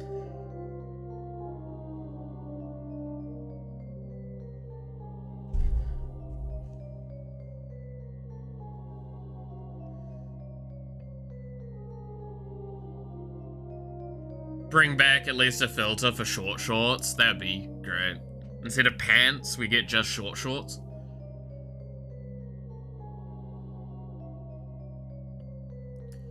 Because we have those shorts, and then we have the highlight shorts as well.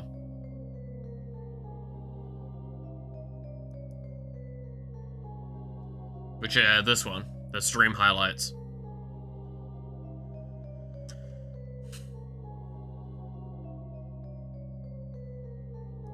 Which, those don't get added to very often either.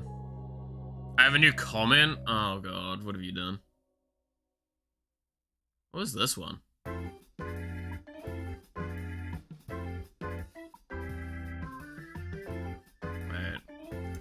Now we're going in the rabbit hole of looking at, funny memes.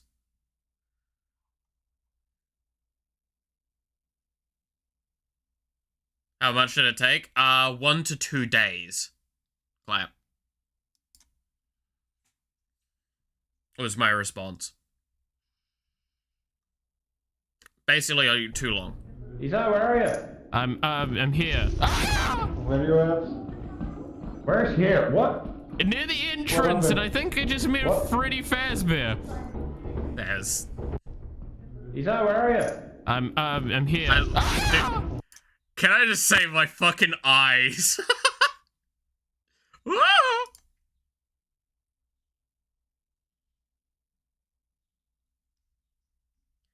Considering all the life and game shit after typing the 8 hours. Well, it's because it's like, how, again, I'm not very competent. I openly admit to that. It takes like, I was saying like something, we'll say just around 5 hours to get all of the editing material ready. And it takes like 10 to 30 minutes to do the initial recording of the audio. And then it's cutting that down for hours down to 1 minute. Or under a minute, because again, that was when these shorts were getting made. So they had to be under a minute.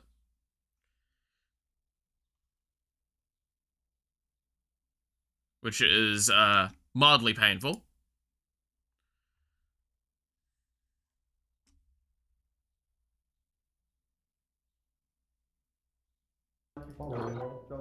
There's no reason for us to come here. No, no, Turtle, no, no, I don't want to watch you die again. Oh god. What have what have you done? What have you done? You maniac. Oh yes. The most important. Yes. Assert your dominance and surely it will work out. Yep. This dinner plate cannot find me. God damn it. God fucking damn it. Yeah, even better. Oh my god. Oh my. Oh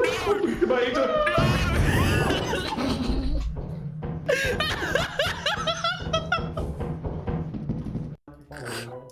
I love that. That was good. That was good.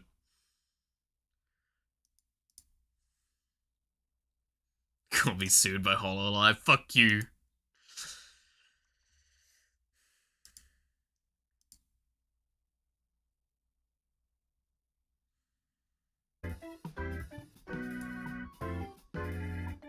But yeah, there you go. Those shorts didn't take as long. Some of those could range between like 5 minutes to like an hour to be done. Again, I think...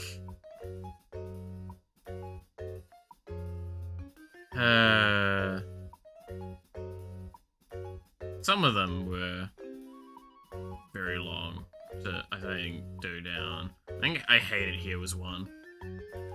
Anyway.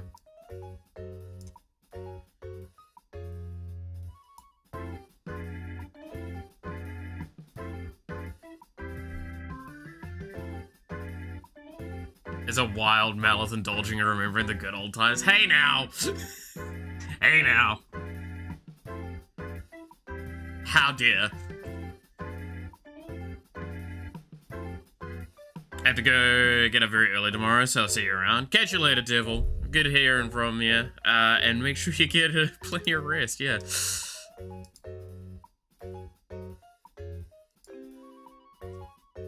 I'll catch you when I catch you. Alright, where was I with that?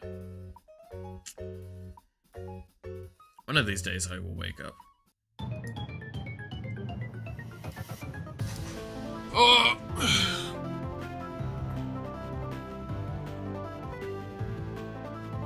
Okay.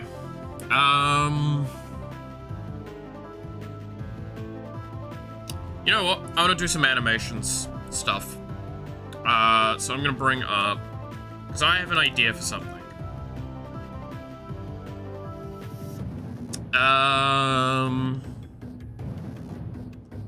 So I saw something over on Twitter, and I kind of want to see if I can replicate it in pixel art.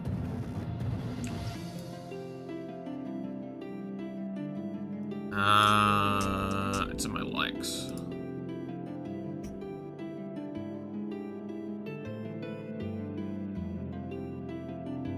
So I can find it quickly.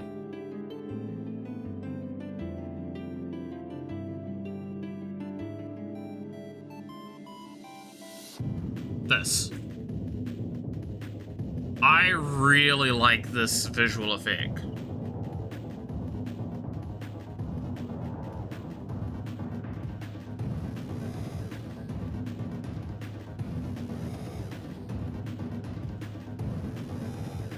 So, what if we tried to do something similar to it?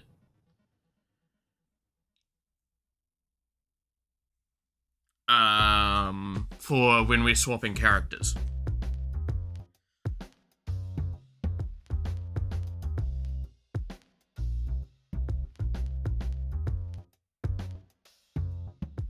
Incriminate myself? I mean, not much has been added since the last time I think I was in here. Yeah, this stuff was in here last time. There's all these arts up here. So let's see, what do we got that could be incriminating? I guess these poses could be incriminating, but they're like really good action poses. That one's pretty sus. But that one, that was the main one I wanted. And that one. Good pixel art references for some particles. Fucking gorgeous art this is. That's pretty good for a pose. Great, again, great pose. That's just visually beautiful and great way of doing lighting. Another good pose that could be used, another great pose. Every time I see Birdman stuff, they're fucking amazing. Oh yeah, this is a really good pose for some stuff. I could see this done, for a couple of characters. Really good dress part of things that I can use as an example point. My own art. This is a really cool pixel art. I really like it.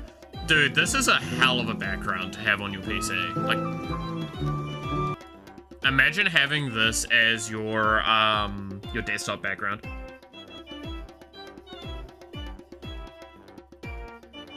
Like, that is such a cozy fucking thing.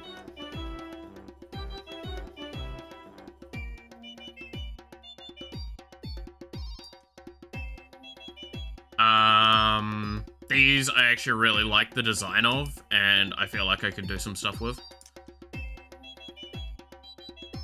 These look gorgeous, and I was thinking there's a boss that's gonna be, like, very, like, programmer jokey. So I was thinking that these could be, like, things that it spawns as its attacks. Something similar to these, because I think this is just really fucking good. Great pose to work with. This, I really liked how the particles in this look, so I want to try and study this a bit. Again, great pose to work from. I can see a few VTubers I could try and do this pose with. Another pose I could probably do something with, but I'm not sure how. There are a couple of VTubers I could do something like this with. That was basically that. Again, I feel like I can't incriminate myself because I'm not a dumbass, and I just kind of, like, click on... I only like things for being able to look at again in the future.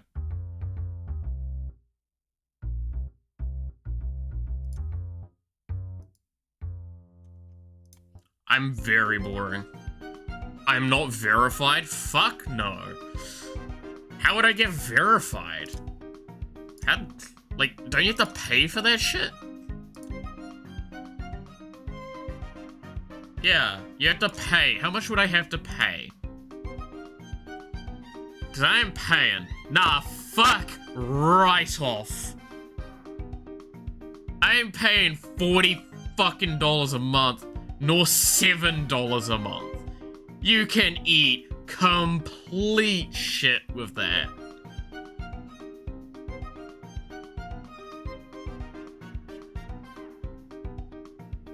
Spending like $85 a year just to kind of stress this. This is about half the price of YouTube Premium. And YouTube Premium at least gives me no ads on a platform I use fucking constantly, and also gives me a couple of other things, but it also gives me fucking YouTube Music. Like, no, I'm sorry. The only point in time I would even consider, and keep in mind, this is a discount, it's $10 normally, so it's $120 a year. The only time I would even consider this shit is if, like, I'm making so fucking much money from streaming and content creation, it itself justifies that action. I don't think anyone should ever verify otherwise. Like, what do I gain from that? That seems horrendous. Oh, I get slightly less ads? Bitch, I just scroll past them. I get annoyed when I have to scroll past them and they still somehow open up. That shit's annoying. But, like, I'll live.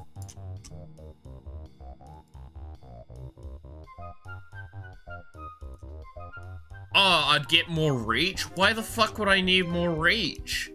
What does more reach really do for someone like me that barely fucking posts? And when I do post, I already get most of the responses that I would want. like, again, I said before, the only reason I like posting art over to there is because I get to see notification go brr, right? And, like, again, Mume, I posted. It's already gotten notifications go brr. I'm happy with this. What do I gain out of this, like, getting more than that? This is already enough of an ego boost I don't need more of. I'm happy with that. That makes me feel better. Like, already my, schedules tend to get like 100 fucking impressions before the end of the week, which is weird. So I wouldn't expect them to. That's why people are so excited about getting a check mark. I mean, the gold check mark is different, right? Because that's like the... No, isn't there one of them that's just given to you because you're a company? Or do you still have to pay for those ones? I haven't actually looked too far into this for a long time. Because I think there was at one point in time you could get one because you're a business.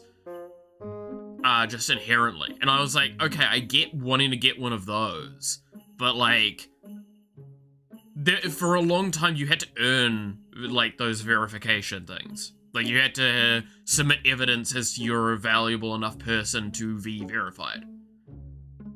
The moment they made it a paid subscription thing, nobody fucking wants it, really. And a lot of people just got rid of it. But I stand by, if you're a large enough content creator or are on the rise content creator, I can see the justification for it. Other than that, it's like, I could never see a reason to put in that kind of fucking money for something like that. If what you use that Twitter as adjacent, at least, justifies being able to earn enough from it to put back into that, then yeah, that's kind of where I'm going with it. Like, if you're making $1,000 per week off streaming and YouTube and all that, yeah, you could probably get a verification and it makes sense. Yeah, exactly. Like, that's when it makes sense, but like, anything before that, if you're not doing that, I don't see why you would do it, because like, in the nicest sense, it reminds me of like Tinder Premium. It's like, oh, you're paying more money, more discoverability, but also, people are just still not going to be interested in you if they're not interested in you. Nothing really changed. Like, right? And I know that might hurt some people's ego, and I'm sorry. So when are you opening up a company powered by unpaid intern orphans? That would work really well, wouldn't it? I mean, what? No, I would never. I would never open up an orphanage and give them practical training and tutoring so they can go to school and they come home and then they do some other stuff to like... yeah, no, and it would definitely not result in things that would earn me money. That would be horrible. Are they still listening? Is the legal people still listening? The cops still listening? Oh, they are? Okay. Yeah, no, I would never. No.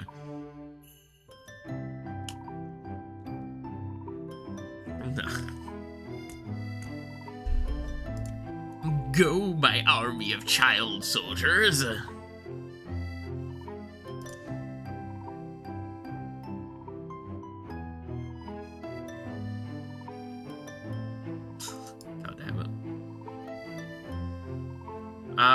Okay. I want to set up, there's two things I want to set up. I'm the legal person. Technically, I studied law for, like, 4 years in high school. Damn. That's like me saying I'm an economics person because I studied economics back in high school. I only did it because I like numbers. Numbers are fun. said no sane person alive.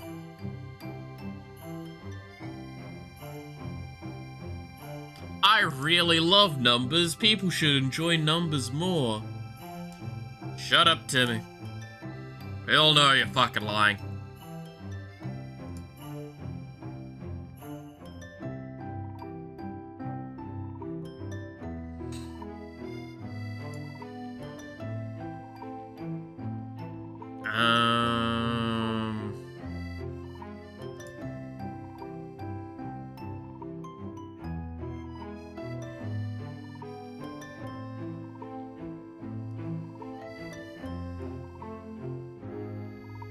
I tried to go on computer science thing and somehow ended up in law and economics.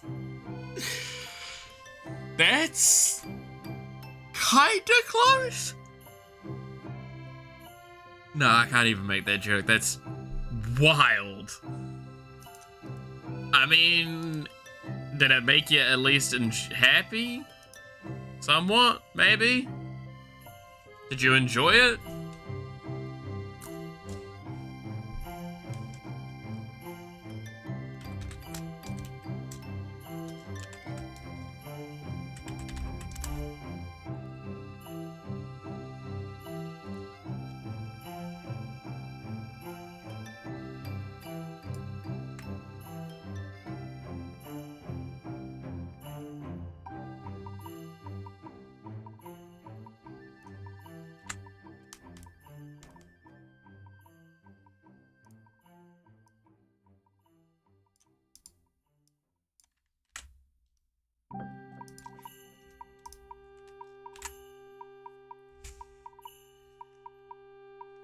Because, like, I like the economics.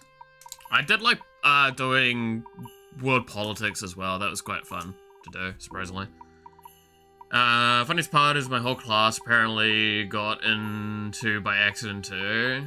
But to answer your question, it was interesting, not bad. Now I can crack dark humor jokes about suing my friends. I'm sending them invoices, hell yeah. Oh, no, wait. Can I just say, there is something that's wild to me, right? And I will never understand this. And I mean this with like, oh, how do you speak on this without sounding mean or anything? Oh, it's a hard one. I could never imagine sending someone an invoice for something when it comes to like content creation. Because I know, like, certain people and friends do that. Yeah, JK to the end. Okay, there we go. Yeah, JK. But, like, there was a circumstance that, again, it was explained and it's kind of fine, but I have mixed feelings on one part of it. So this was a situation with, Pete and Chris. Chris Broad, Pete, Premier 2. Where basically, Chris booked him a thing and then invoiced him the thing for it. And he never said he was invoicing him, from what Pete said. Which, no offense, makes me feel really uncomfortable with that thing. Because, like, I'll be perfectly honest. If I'm like, hey, I'll sort something out for you, that's me saying I'll take the hit. If you yourself then proceed to come contact me going, I want to pay you back for that, I will first deny you. And then if you make it very clear that you want to, I will go, cool, this is how you can compensate me then. I could never imagine doing anything else. And if you think maybe I'm being, like, facetious on some of that, and like, oh no, you would. I can say with damn certainty, in the past, when I have done stuff, here's an example. If I cook dinner or buy cards for people I know that they want those cards, I just buy them and hand them over. And then I'm like, cool, have fun. And if they go, I'll pay you back, I'm like, it's all good. Or I will find an argument of this is me already paying them back for something else. And then if they try and do the same to me, I will feel extremely uncomfortable and go, no, I need to pay you back somehow. I am very hypocritical in that argument, and I will never stop being. It's just such a weird one to me. I couldn't imagine doing that. And I know that, like, that's maybe my brain wired a very particular way, and it's very different when you get to certain stages of these things. But, like, that's just such a... yeah. I don't know. I really don't know. Again, I want to stress, I was just using the Chris, Pete example as a point to kind of show what it was like. I'm not calling either of them out on that one. Again, Pete was more or less happy with the situation. So, like, there's nothing wrong. If he's fine with it, then none of us have a right to say shit, right? That's what it comes down to. The person afflicted is the only person that gets to really, truly complain.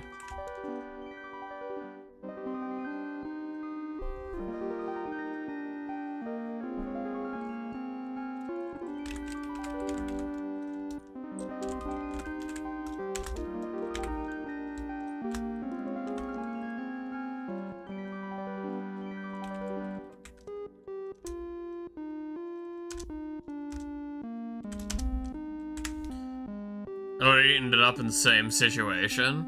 Really? It's such a weird one.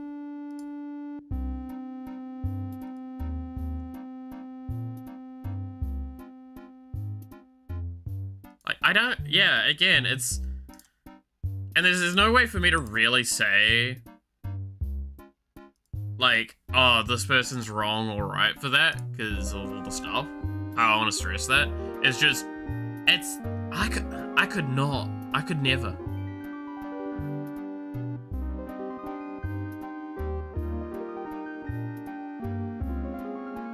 I hate you, yeah.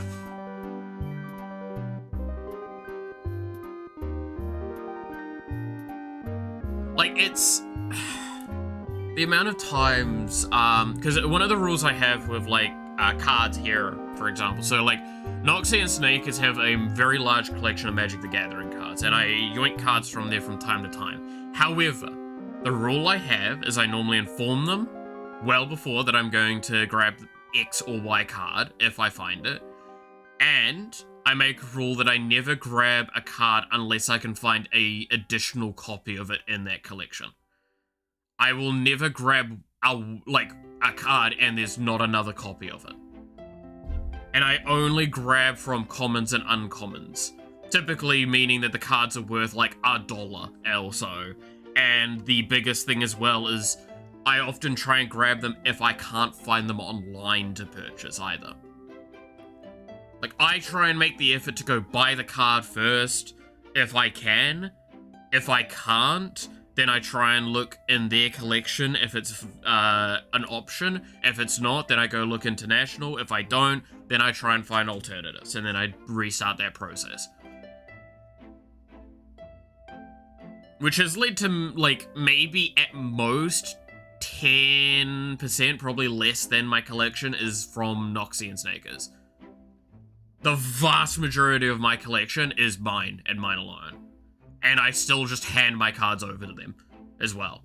Like, I bought the starter decks for Final Fantasy, right? Which gives me a Sephiroth and a Cloud. And those cards, and the Cloud, I was building a deck with. Noxie wanted to build a different deck that used that card, and I'm like, cool, here, have it then. Because I'm not going to probably finish that deck anytime soon. Take it. If the card's sitting in a collection and it's not getting used, that's an insult to the card, right? Like, cards are supposed to be played. So why would I not? Right?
Okay. Do this.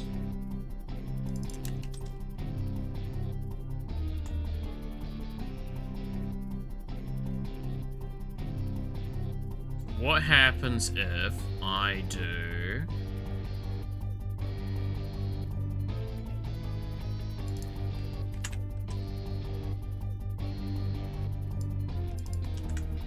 that, this, to player health bar.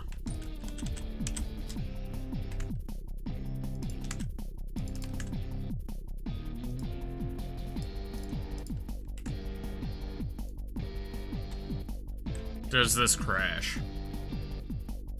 Because the values aren't internal. I like how you periodically look over if anyone said anything. It looks like you're paranoid or something, no offense. That's fair. I mean, I'm also looking at my second monitor, right? There's other stuff I'm looking at over there, but I'm also like double checking because sometimes I'm very focused on what I'm writing and I need to like double check that sort of stuff. Yeah, okay, cool. That is broken like that, so I need to write... Oh! Also, to be fair, I do have clinical paranoia. So maybe that's why. Adds to the spice of life, right?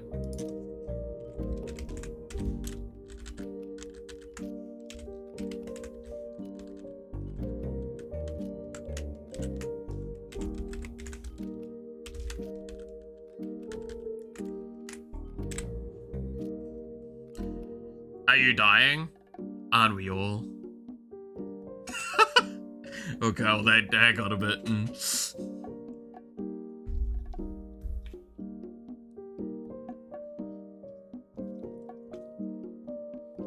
Ah.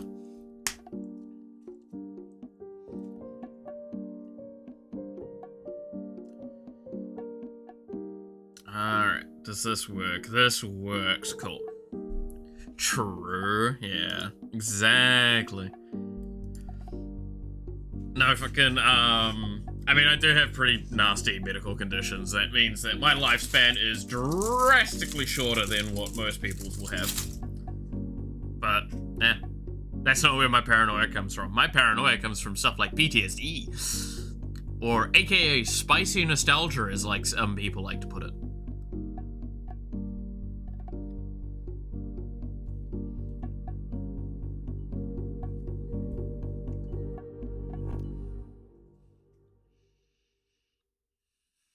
Hearing all your stories I did, I feel like that should be a regular daily question you should be asked. To be fair, I am seeing my doctor tomorrow, which is why streams got moved around. I don't expect that to be a pleasant visit. I expect that to be a very, very irritating visit.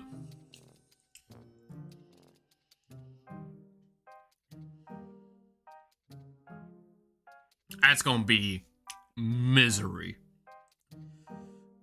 Oh, the misery. Someone wants to be mad. Everybody wants to be my enemy. I love that song. Every time I say, oh, the misery, or anything towards the word misery, that song comes into my head. You can't say misery without that song. Like, come on. It's like the law.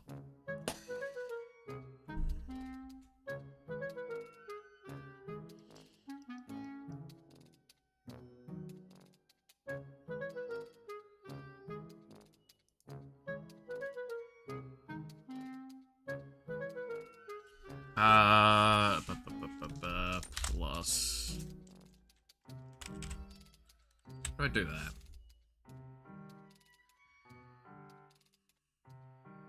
So you've been neglecting literally everything. How are you alive? Scrolls. 3 scrolls worth of medication and excuses. You think that's a joke? That sadly enough isn't. That's the problem.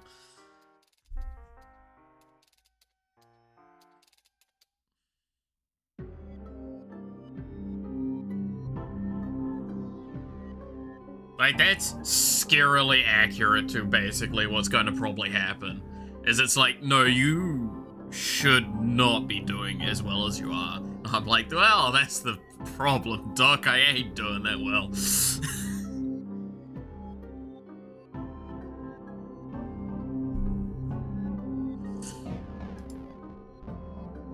Especially with some of the stuff that's going on at the moment that I haven't talked about, that's not per se medical related, but it's adjacent and it's problematic. But that's not stuff that I talk about on stream. Okay, so that's that done up correctly. So now I want to add in,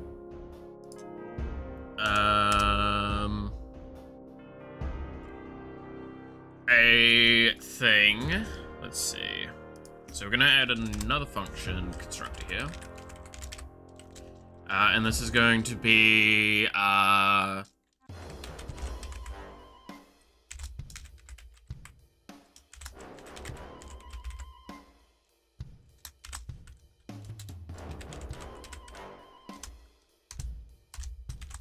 we go. As a Noxie to vouch for you, well-being, or rather lie for your well-being. I mean, there's a real temptation to ask her if she can take the day off work tomorrow to give me a hand with some stuff. She would like that. I know she actually would.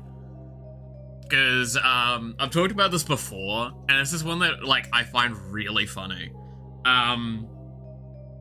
So welcome to part of, like, one of the problematic parts of my brain and how it works. So Noxie actually gets, like, a specific leave for if someone she knows is, like, sick or ill or needs, like, medical assistance. And she cannot use that leave very often. And she gets very upset the fact that I, in my infinite wisdom, decide I will walk to the hospital, doctors, etc., sooner than messaging her and asking her to leave her work to come help me for that, with all of my medical conditions. And she's like, I get paid to do this. I get to leave work early. And you're telling me you're an asshole and don't want to let me do that. I'm like, but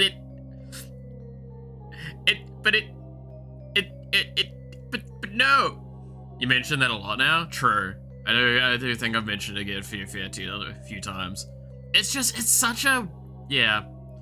So maybe I might see if she wants to tomorrow. I don't think I need it though, because I'm just going to be going to the doctors and then possibly into town to deal with a government thing in response to the doctor's stuff.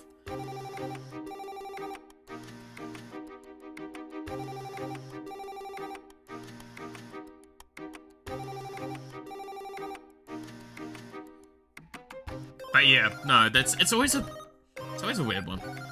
It's always a weird one.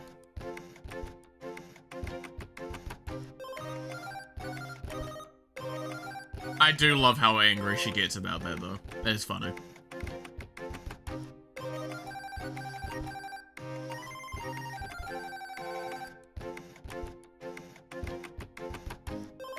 No. Okay. I need to find drawings that I have around the place. Sketches.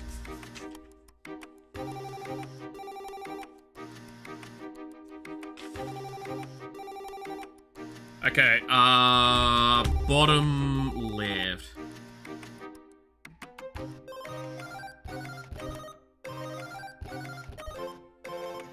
My understanding, so you could ask the tears of the payment she gets for leaving. Hell yeah. Start making bank off asking her to leave work. That would be great. No. But yeah, it is one of those things that it's just like, it's cursed, but it's valid, yeah. No, it's one of those ones, where it's just like, there's no good feeling answers to it. For someone like me. Okay, so, let's sketch this up quickly.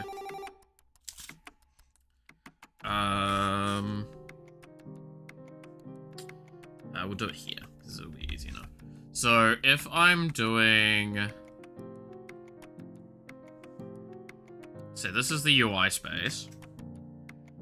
Oh, no, wait. I believe there's that.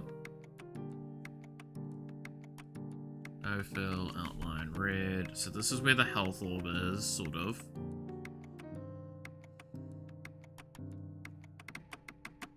So then this is where I'm going to be putting the other stuff.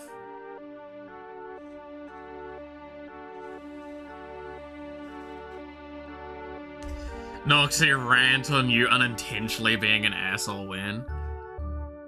Unintentionally? How dare? That makes it sound like I'm not intentionally an asshole. No.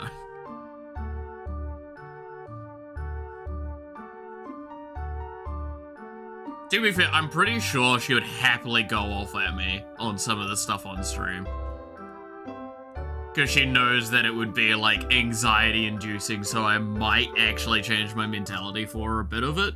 Not a lot of it, but a bit of it.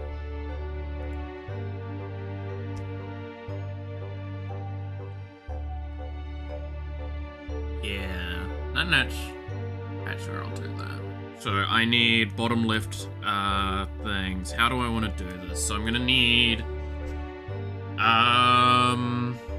we can do items first. So I use y equals thing, height.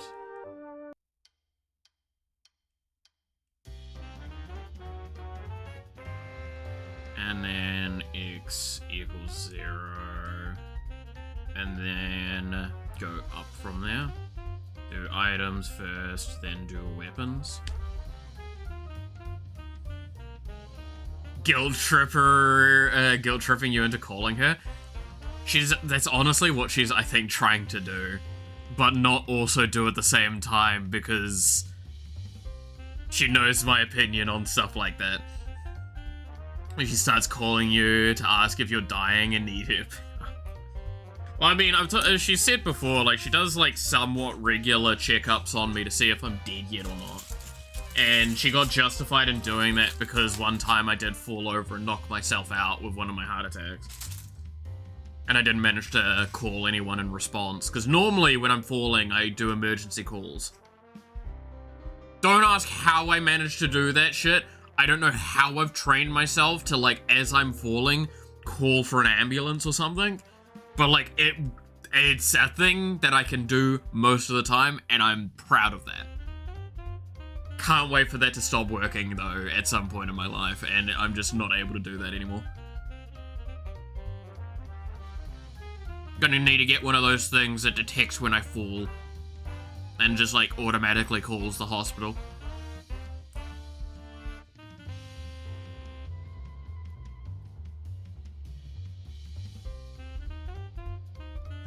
That'll be a fun one.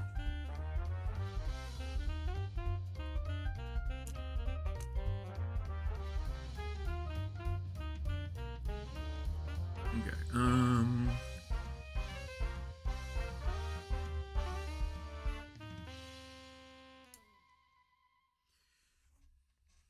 You start a startup ambulance call. The startup happens when your heart starts acting up. I love that.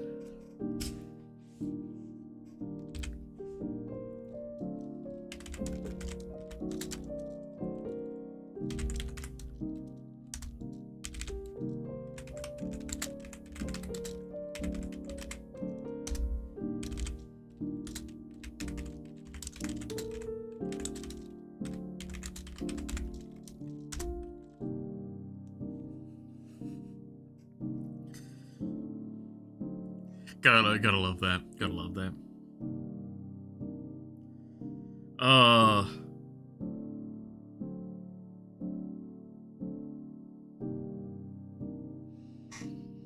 But yeah.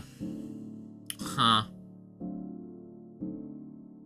I mean, I wonder if Noxie's feeling better, because she was sick at the end of last week. And so was Snakers. He was sick most of last week, which is, to be fair, yeah. That's why, okay, if anyone's wondering, that's why I kind of feel like I'm sick at the moment, is because they were sick last week, and it would make a lot of sense. Just boots up and crashes, causing errors. Fortunately, the startup ambulance call has higher priority than every other scripts. Pretty much. Dude, I have, like, it's an error report at that point. It's, oh, I need to send an error report before, like, the program finishes crashing, so we'll just do that. Wishing Noxie health. Yeah, like, it's not too bad, but she did have a bit of a fever going for her. She looked a lot better on Saturday when I last saw her. Saturday? Saturday. Yeah, last saw her on Saturday. Which, yeah, wild thing. I live with people and I don't see them for like 3-4 days sometimes.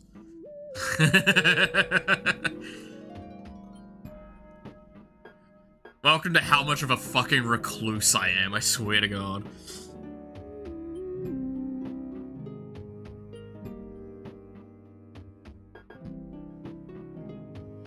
I mean, one of the things I decided to start, like, doing a soft bit of research into, because I kind of want to talk about it with my doctor, is, like, a couple of other mental things that I want to look into. Just because I was curious, right? True caveman with his gamer cave. Exactly. I don't know if I want to call it a gamer cave. That feels really, Oh yeah, come into my gamer cave. Ah! Oh, that one was bad. That's on me. That's on me. God damn it. No, fucking... I do Noxie was in the... no, Noxie was in the garage yesterday with people. Not doing a bunch of stuff, because I'll be noisy while I was, like, doing some work. Which is fine. I'd be noisy in the... fine... now I sound like grumpy old man. The kids are making noises again! No. Cave of Degeneracy? That's fair. I don't know if that's much better. To be fair, I did see Noxie Yowie, like, the other day as well. So, like, degeneracy is definitely occurring.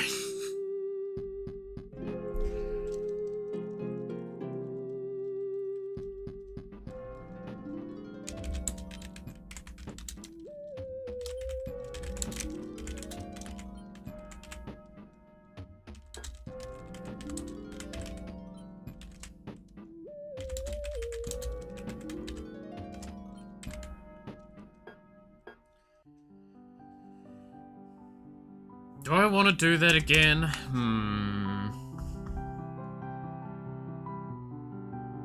think I'm gonna do, thin frame. That frame. Bigger than image. So give them spacing like that.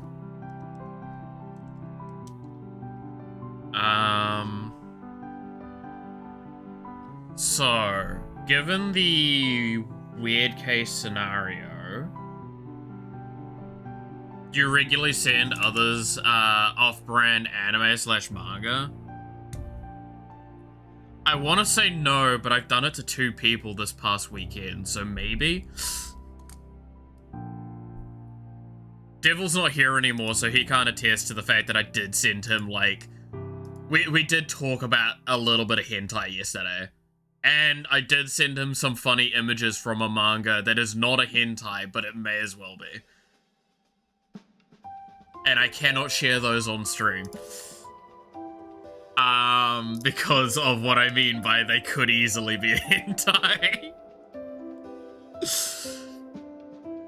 To be fair, the yaoi I sent Noxie isn't too bad. It's like,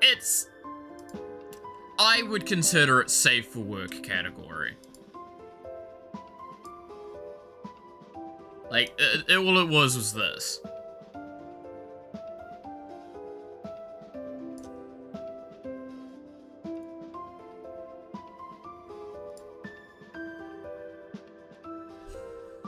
I'd like to apply to be a recipient. That's fair.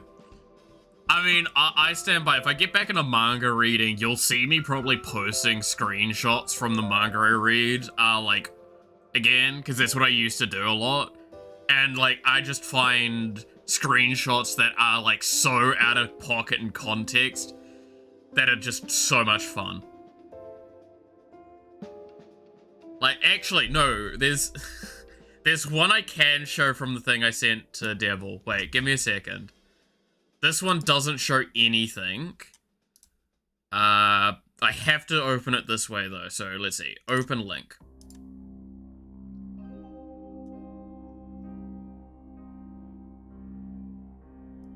Here we go. Here is the manga panel, like, the page I sent to him. So it's literally... This is not a hentai. I want to stress, this is not a hentai. This is simply...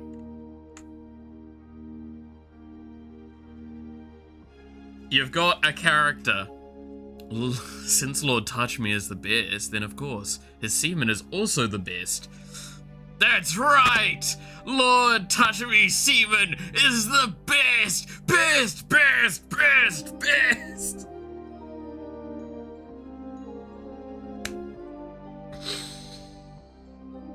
I fucking loved this. This one was so good. But I do check NH R30 science, is it? Yeah, that's fair. I mean, what? I feel like I've seen this panel before. I loved this manga. This manga was amazing. I wish I remembered what it was called. But I genuinely cannot. Like, I'm just gonna say that now. I'm not sure I can find which one that was. This is why I wish I cataloged the ones that I did read more often.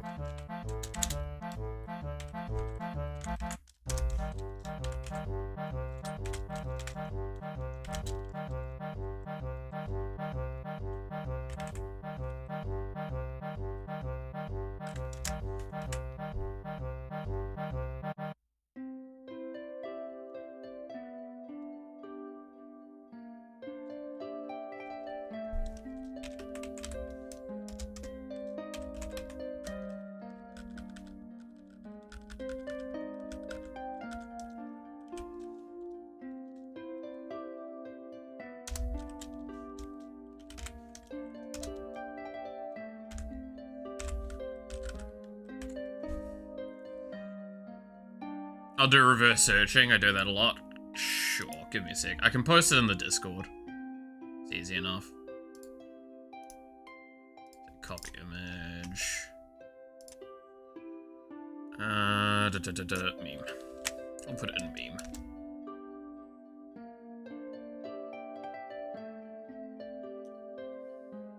There you go. You can do a reverse image search on that one. It was a fun series, though. Very, very good times.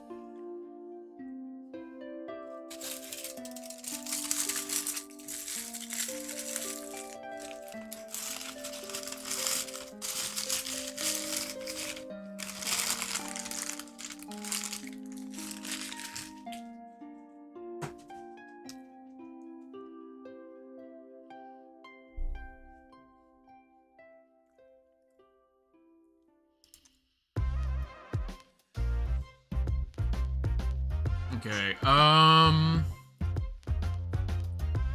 so... Okay, I have a question I'm gonna ask. And this is for visuals of the game. So what I'm thinking is... So, let's say this green box here is kind of like the UI space for the items and stuff, right? So what if... So naturally speaking, we've got like, let's do this with like yellow, and do this with orange, So say the top one is the weapons, the bottom one is the items sort of thing. What if... So visually speaking, what I'm probably going to do is like the icon, or like the slot, then the icon drawn on top of that, and then do a very like, it's hard to kind of draw easily, but like a small border around it. So this will be how they kind of look, right? Giving them a bit of spacing and stuff like that. I'll have to try and minimize the side parts a little bit, so they all fit together kind of nicely. But it would be something along those sorts of lines, right? So that into this 6 times. There is a situation where some characters will exceed those numbers with how many weapons and items they can get. How do we want to see that visually done? Would we want to see it so it draws an additional line on the top for them? Keeping in mind there might be situations where it's only 1 or 2, or it will be another 6 like again, or so I'll put this as blue, and then I will draw another one of these as a purple. No, wait. Let's put you again. Put you as blue. Click on this. Or would we prefer to see it extend out the sideway like this?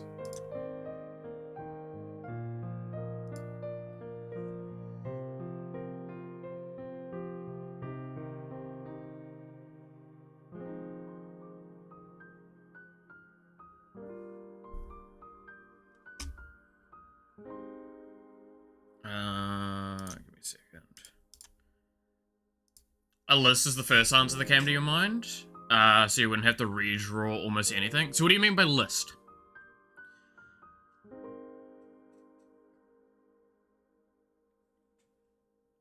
Because I'm curious what you kind of mean by the term list in this case.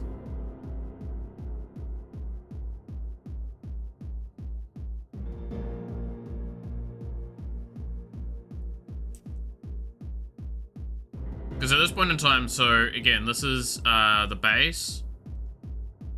This would be option 1 that I've got. And we've got option 2, and I'm obviously up to other ideas.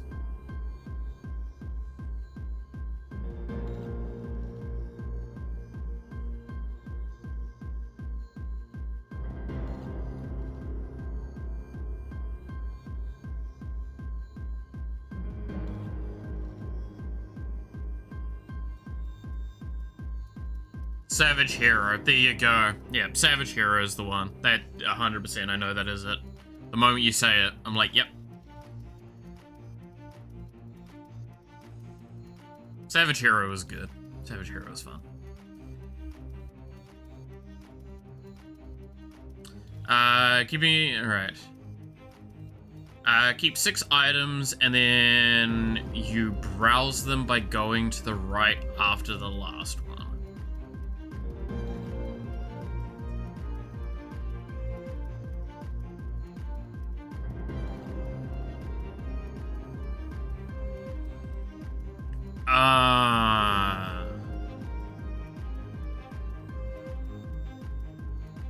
So keep in mind, what I'm explaining now is, like... Keep in mind, so, okay, yeah, so I see what you're meaning. What we're doing now, so this is the player UI, this is in-game UI, right? Up here. So your character is here. This is the health part. This green area down here in the left corner, this is what we're working with right now. So this is weapons and items.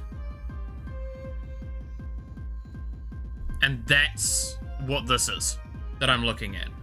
Do you think in-play UI should have buttons like that? Yeah, no, that's fair. No, we're not talking about in a menu. We're talking about in your player UI. Like, in your in-game UI.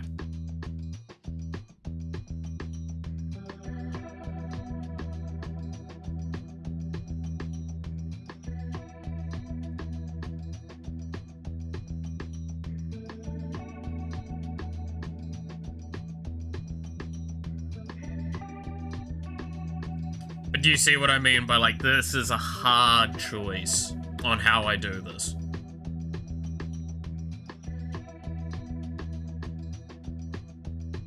I probably prefer it if they go taller from both directions with a simple key to toggle, expand, shoulder, arms. Because I have the fear that if we go tall, this takes up potentially too much of this space.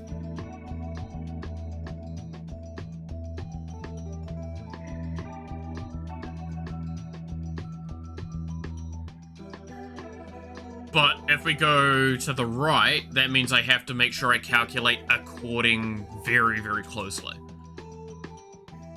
No pages, maybe scrolling. Scrolling's actually really nightmarish to code, I will say that.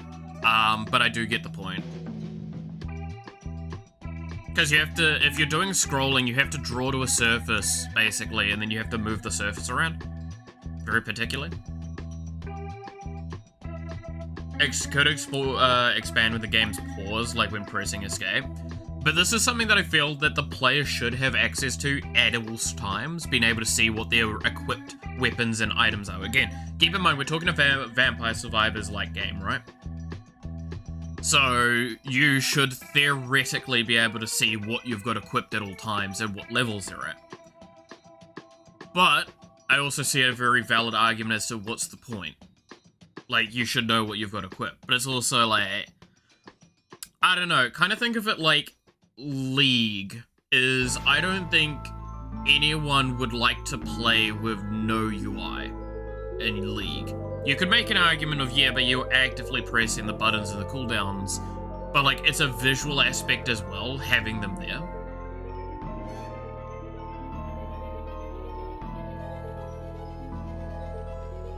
Keep in mind, I can also make the UI not, like, de-alpha it a little bit so it is a bit transparent. That is something I think I did with the previous one.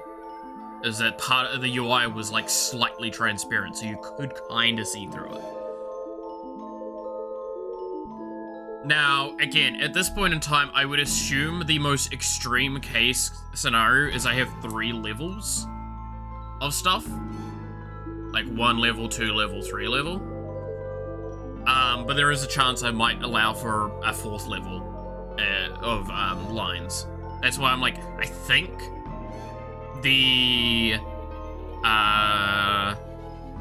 vertical is better, but I'm wondering if it should be a mix thing, maybe even.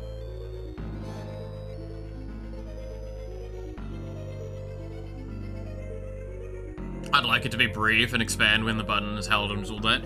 I mean, keep in mind as well, the vast majority of the time, this is one thing I want to stress, the vast majority of the time is it's going to be one line for both, right? The game is designed with that being the core way you see the UI. We're talking about extreme cases right now, but they do exist, so we have to acknowledge them and design with them accordingly.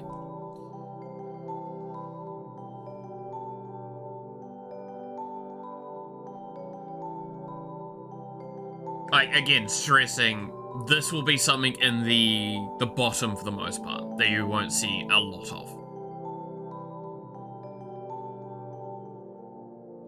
A good example is if we did pull up the old game, realize it would be very similar to how it is, but instead of the top left, it would be in the bottom left. So let's pull up the old game and kind of look at that for a moment and see what we think. The difference is the old game was very hard-coded with how many slots there were. That's the difference we're doing here. Is we're allowing for potentially more because of certain niche cases that I think would be fun to have as options. One of the best examples I can give to this is how Ollie.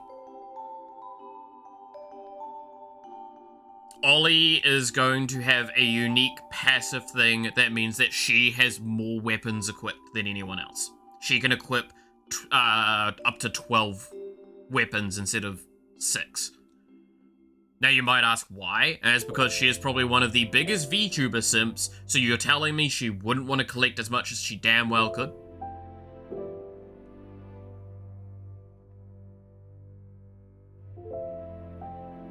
Right?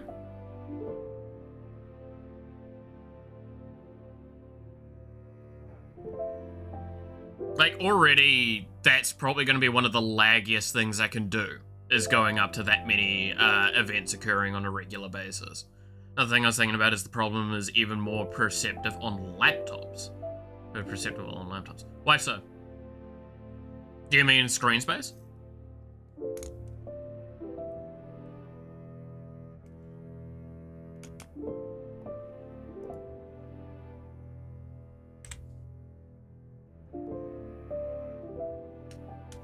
Because I get the argument that, like, laptops have a lot smaller screen spacing and stuff. And that's a very valid point to make. But, like, for the most part, most of the UI I'm doing is scaled UI, so it'll always scale according to what the screen is. I'm trying not to use hard-done values outside of testing. If Ollie could, she'd hold merch with her eyelids. Yeah. That's why, like, when I was thinking about the idea of, like, how cool it would be to have a character that had more items, I was looking at all the characters in the list, and I'm like, oh my god, that would actually be a perfect mechanic for Ollie. And it would also be kind of fitting, and this is what I mean by, like, it taking up a bunch of space. It would also be kind of fitting, because you telling me she wouldn't just go, no, fuck you, the shitload of space I'm taking up on the screen, this is necessary for my collection.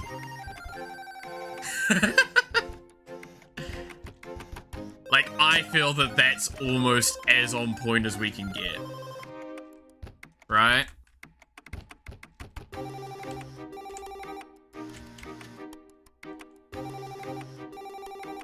So, again, look at this UI we've got here. Realize this takes up a lot more space than I probably would willingly normally.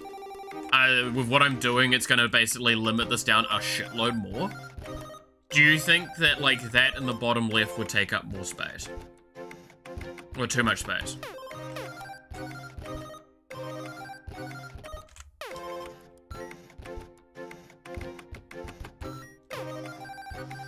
Keeping in mind, so this is the health bar here. This is getting moved to the middle center of the screen. These bars are getting moved to the sides of it.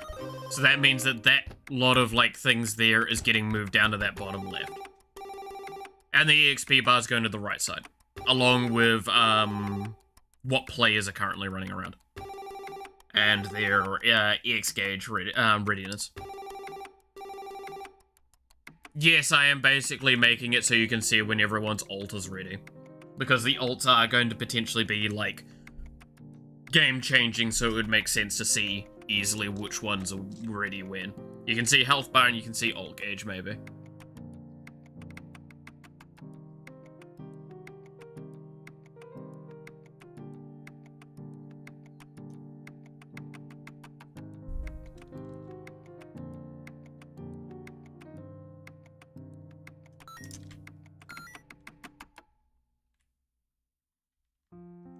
But you also see what I mean with the transparency stuff, right? Like, you can see through this UI.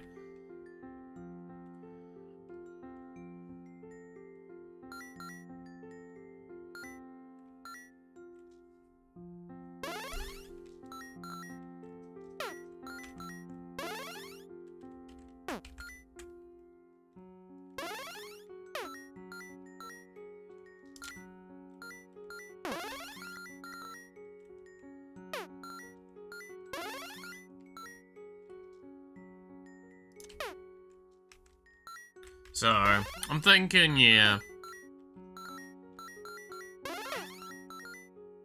I'm thinking it probably is gonna be fine.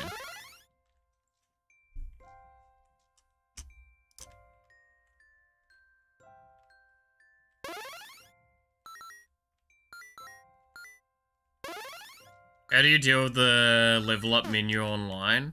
Do enemies stop attacking while it's open?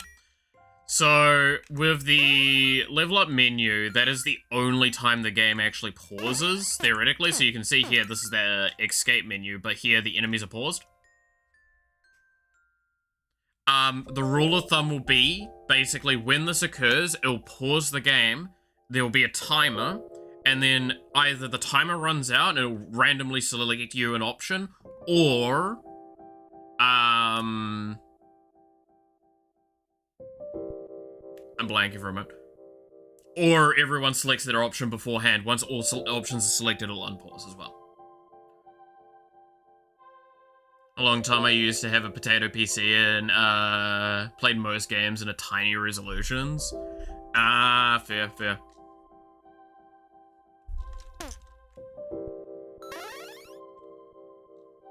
Like, this Monster Rush tag over here, this is definitely, like, it just doesn't fit right. That's a slight problem, but that's something that's going to get resolved quite heavily with the changes that are coming to how I would handle that in the next, in the refactoring.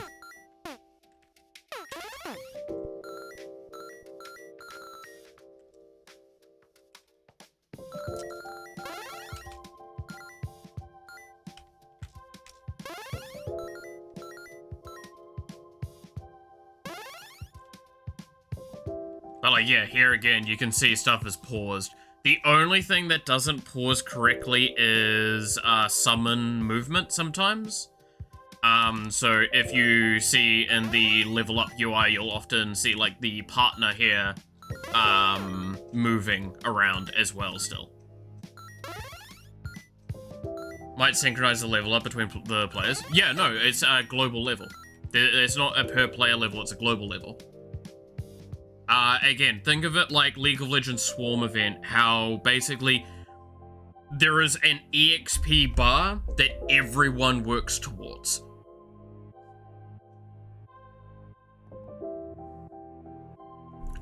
So when a player level, like, when a level up occurs, every player levels up at the same time.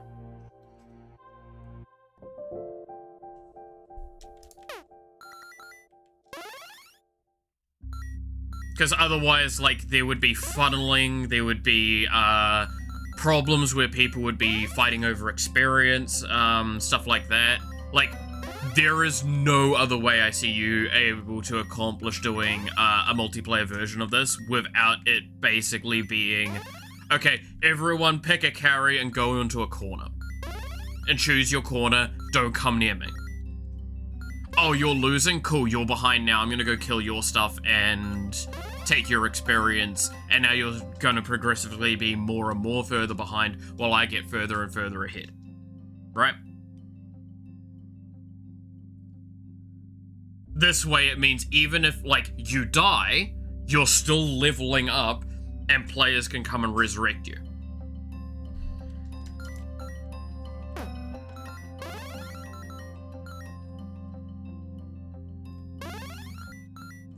So it means you're never losing out on play. You're never, like, just locked out of the rest of the game. That was one of my biggest fears with how to do multiplayer. Was like, how were you going to make it so all the players felt like they're contributing and having fun together? Now, does that mean the optimal strategy is to group up or to be separate to try and get all that? Well, the amount of enemies spawning is going to be the same either way, right? So, theoretically, it's group up, but also depends on the playstyle of the character you're playing is whether or not grouping up feels as effective.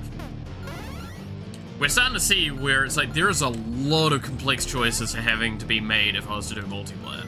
It was not a light decision to be made.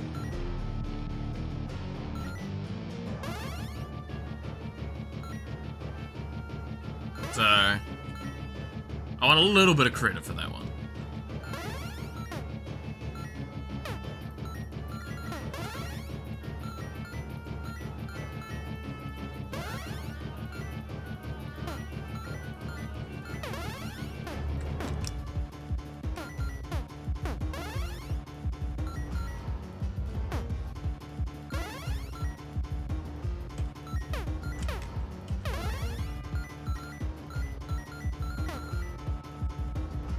I wanted to type something, but yeah, that is a lot of balancing and shit that needs to be done.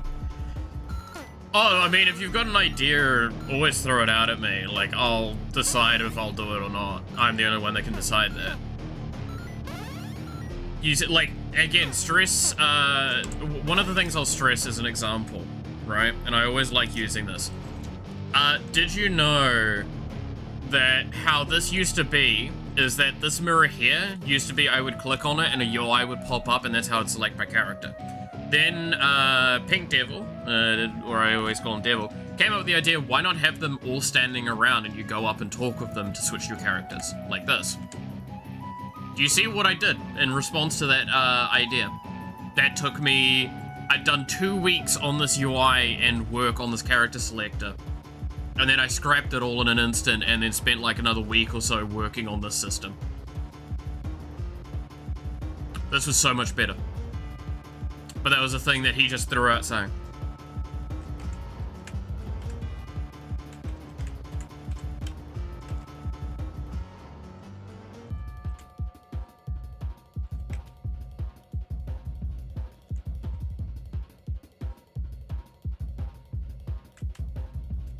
I don't have a suggestion, just a question that you already answered. Oh, okay. But yeah, no, multiplayer is inherently a nightmare situation for a lot of things.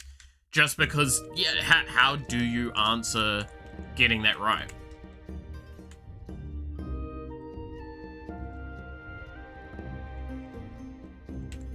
Like, how do you do multiplayer the correct way? And the answer is there is no true correct way. You do the best you can.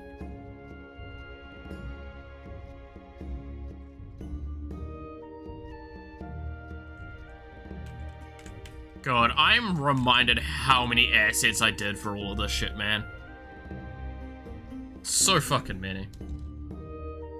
Multiplayer comes with whole new truck challenges, yep. And again, is one of the main reasons why we're doing refactoring is because, simply put, there was too much that needed to be done to make this game work for multiplayer, and also make it work in general.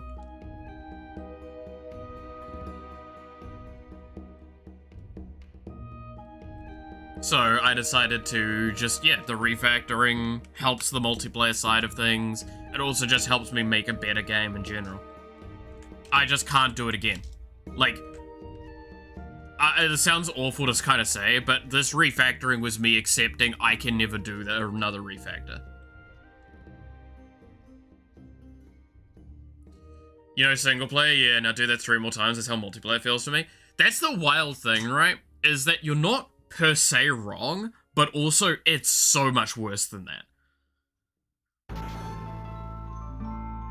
Because, like, I have a question for you. How do you do controls for multiplayer?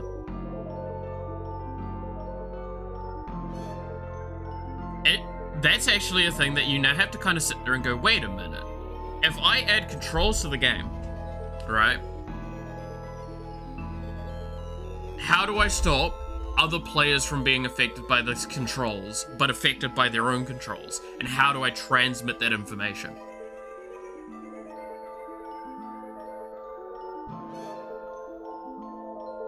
And we're now quickly realizing how egregiously complex that situation gets, and how quickly it just spirals out of control.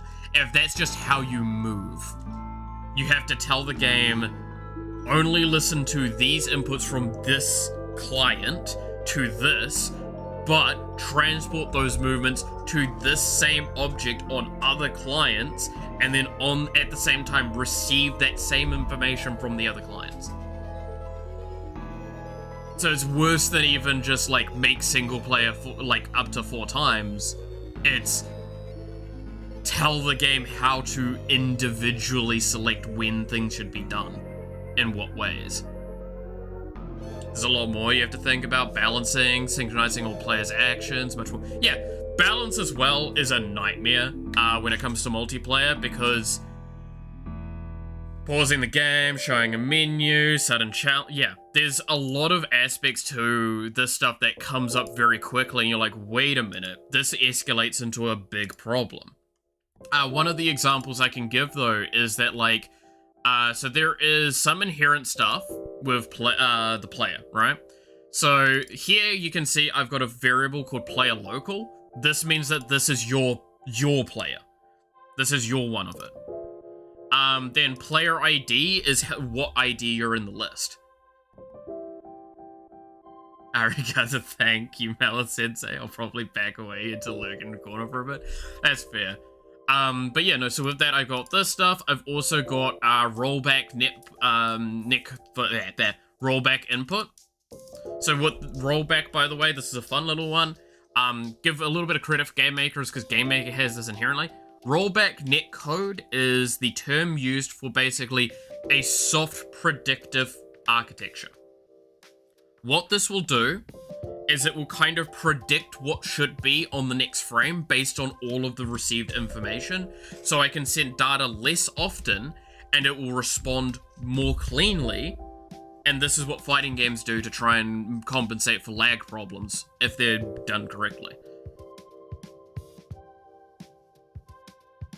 Yeah, you have to deal with trolls as well. That is another one. But yeah, no, with the draw UI, this is a great example here.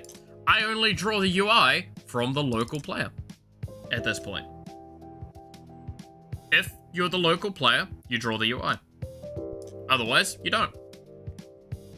But I have to make it so everything else is going to do this. I have to attribute which player is getting what things at what times and all that stuff.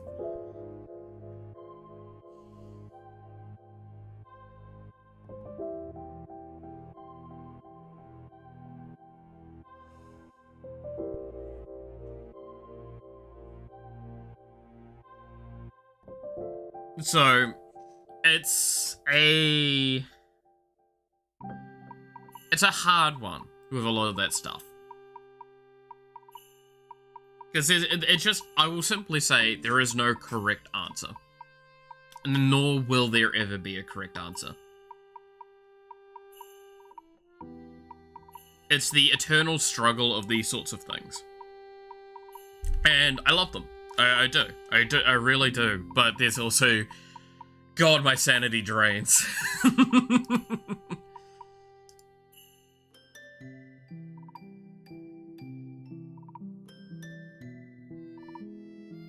But yeah, like, it's... How do you handle lobbies as well comes up. Like, it's how do you handle the technical side, and then how do you deal with the social side, and then how do you deal with everything in between, right? Like, I've talked before, one of the big things that is, again, in that there's two things that I consider like, often what I found to be controversial points for this game. Is the fact that the escape menu does not pause the game. A lot of people don't like that. People would like a way of pausing the game. I'm gonna be honest, I mixed feelings on that because I don't intend for the runs to be long. So, theoretically, I don't see a reason why I should have to have a pause architecture. You should be able to just go, you know what, I'm gonna leave, right? I do want to try and make it so a session is lively, like, adapting live. So if someone leaves, it's fine, and it doesn't crash the lobby. That's one of the big things I want to try and do. However, will I have it so someone can rejoin? I'm not sure I'm going to be competent enough for that. With the amount of time I have. Maybe long term.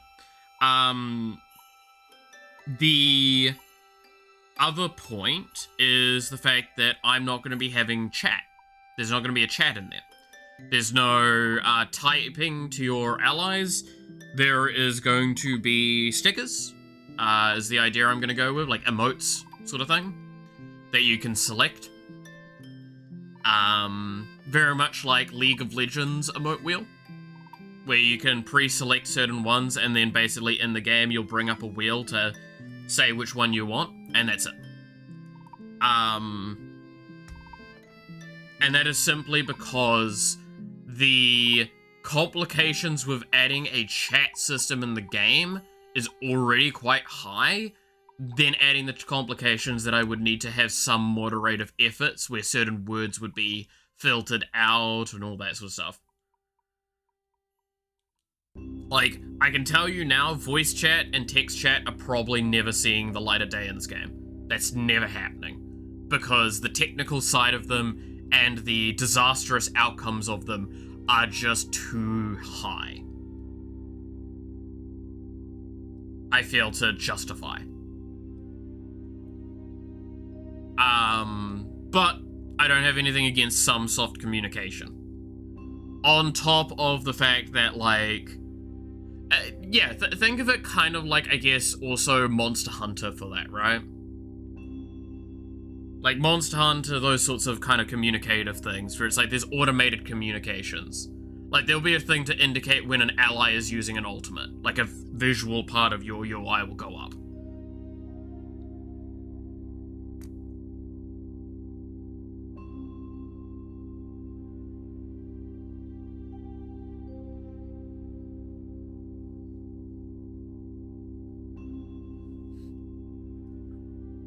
Because, again, I will honestly stress the realistic idea of this game is you're not probably playing with randoms. You're playing with friends.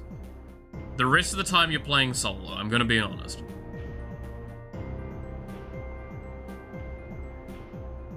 Like, if I'm playing this game, I'm either playing it solo or I'm playing it with friends. I'm not gonna play this with randoms. Now, immediately, does that disconnect me from a large portion of community? Potentially. But that's how the cookie crumble.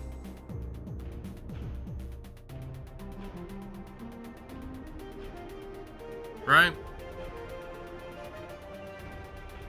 So, yeah, and that becomes the difficulty. Brutal.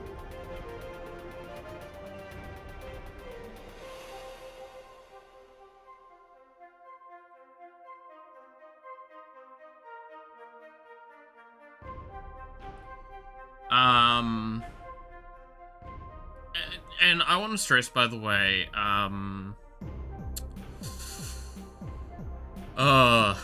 do I, there's so much that I'm trying to, like, best handle in this game. And I know I'm not going to get a lot of it right. I will try and do my best with it. But, like, this is some of the stuff where it does get to a point where I don't have a correct answer, I feel. It's so hard to get a correct answer for some of these.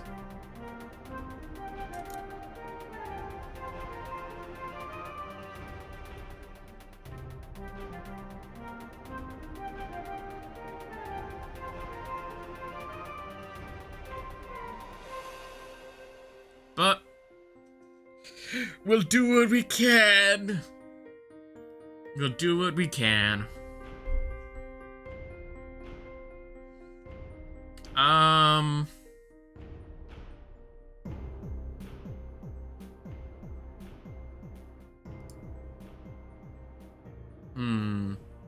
It's okay not to get things perfect, especially doing a project like this. Yeah. I mean, it's just the nightmare of, like, no matter what you do, you're not gonna get things right. And that sucks, but, like, yeah, you can't.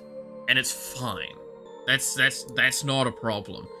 It's just trying to find the best solution given the context and the ability, like, what you have available to you, right? Like, that's the main things.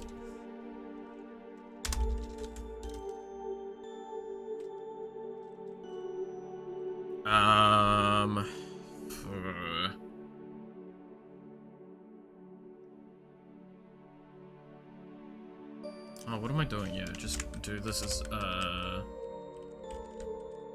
hard values. This is a constructor. This isn't a function.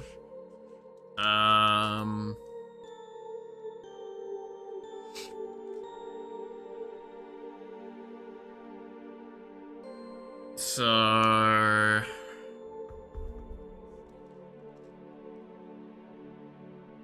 I think it's best to keep things, when you start overthinking, to try and keep things simple. Complexity sums up at a terrifying speed. Yes. And then you overscope, and then you burn out, and then there's all sorts of, like, complicated rebounds as well.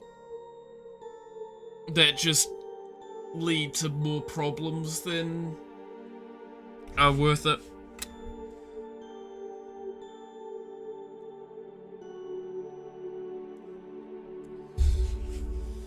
Like, that's just simply it.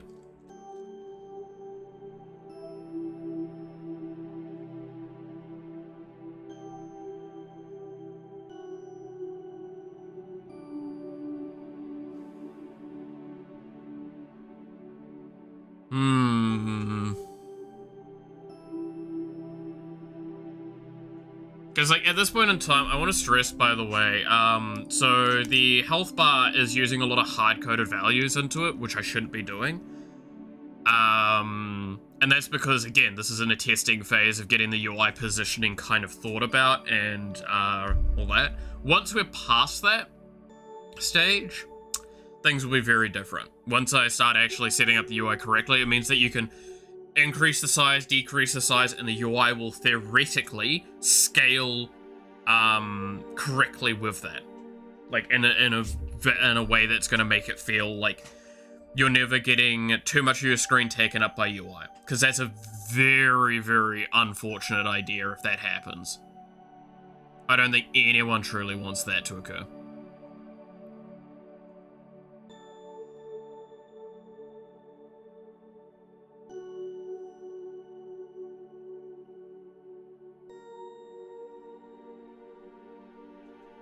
Because right now the UI would crumple and look really weird if I was to leave it as is.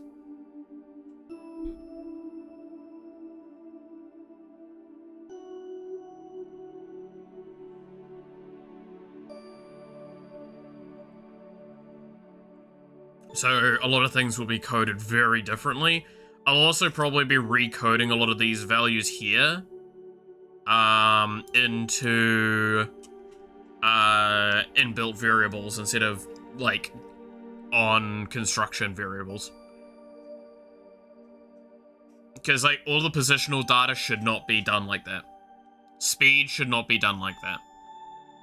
These three variables here, the total, target, and current, those can probably change.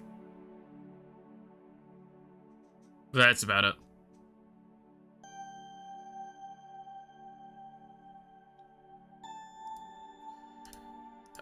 UI is such an annoying process for me. I want to stress, by the way, UI is probably one of the sections of development I hate the most for some reason. Do not know why. I guess it's because in Game Maker especially, it's like you have to jump in and out of the game so constantly to get the values kind of right, and the tweaking just feels not fun. I like tweaking, I don't like the tweaking that you do in this. Like, I like getting the little things changed a little bit and adjusting things accordingly, and UI just isn't a fun experience for that version of it. Especially when some of it just doesn't work.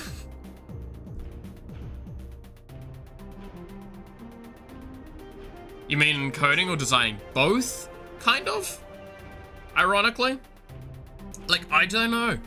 UI is probably one of the things that I stress. I'm super glad when in the previous project Max came along and gave me a lot of foundational stuff that ended up being the core of how the UI was designed later when I came back to it. But it's still like one of my least enjoyed parts. Like, 100% designing a character and making them, definitely one of the fun parts. But like creating an architecture and a system, I enjoy. I don't like UI for some reason. I think it actually just straight up comes down to I just don't like handling the visual parts of a game. I want visual parts to be appealing, and I don't like doing them. I think that's something that it kind of comes down to.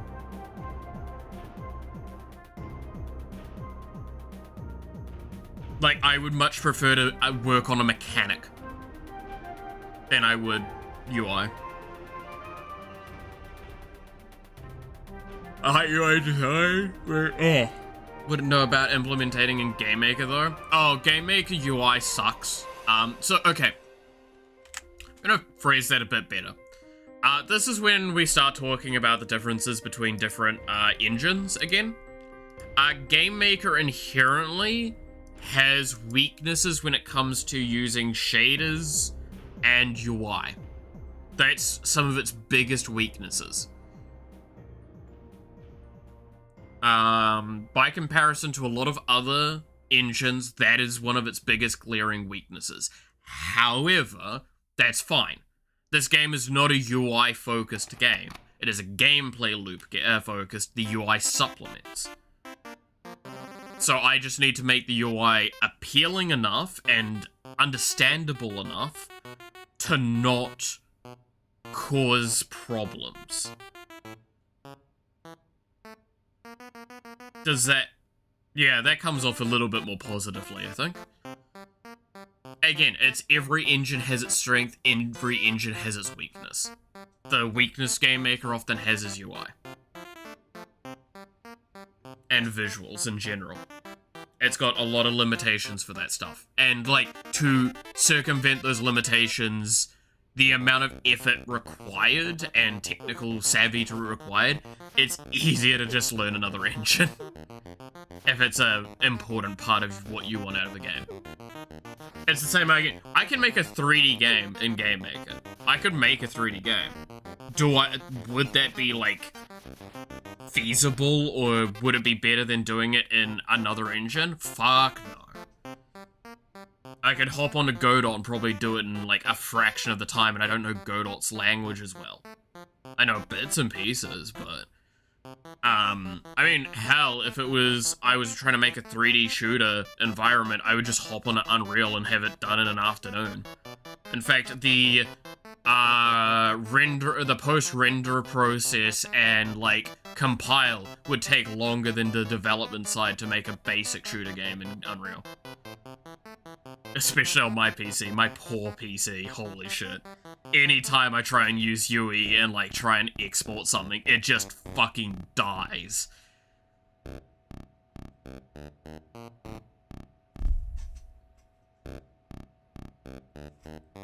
They're doing their best. They're doing their best.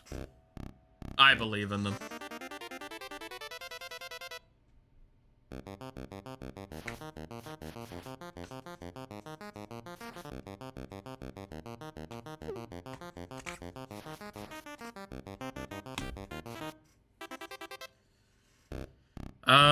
So what I would need to do is I would need to set up the rules for how this is going to be done. So I would need to...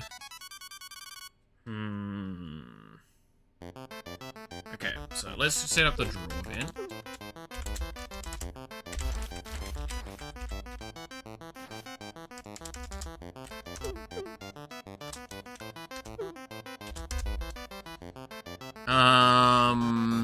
So what we would need to do is...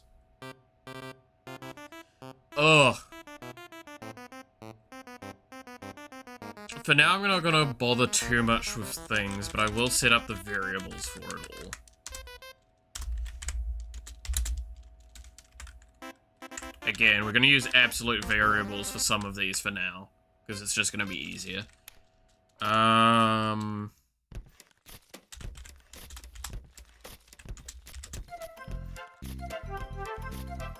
Var x equals x plus gap. Var y equals y plus gap.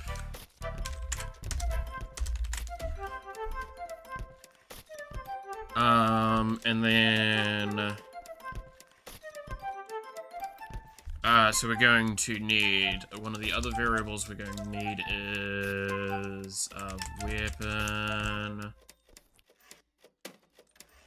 amount equals, we're just going to put it as a locked in variables for now, and then we're going to have item amount. So then we'll have a if item amount is greater than 6, and then we can have a var lines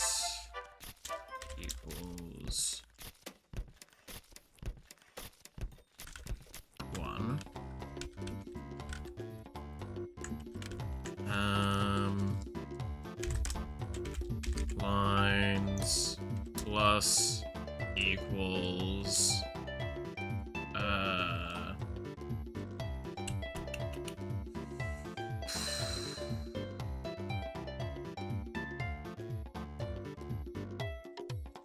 floor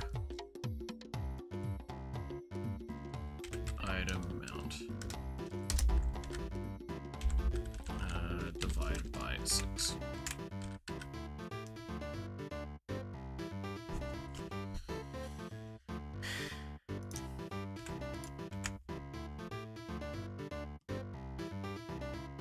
Okay, so that tells the game, if it is greater than 6, we're going to be adding additional lines. However, what it's going to be doing in the process of that is it's going to go, okay, so you're clearly going to be over 6, so you're 7 and up, right? That means if I floor this variable, it'll take the variable and lower it to the lowest real value. So if I have 7 divided by 6, that will just get pushed down to 1 instead of 1 point whatever, right? That means I'm adding 1 additional line to it. Now, again, the argument is that I could I could put a -1 or whatever and stuff like that. This is probably better because it's just simply, we know with this if statement, that's never going to be the case. Does that make sense? I'm pretty sure that makes sense. Okay, then we do a for loop.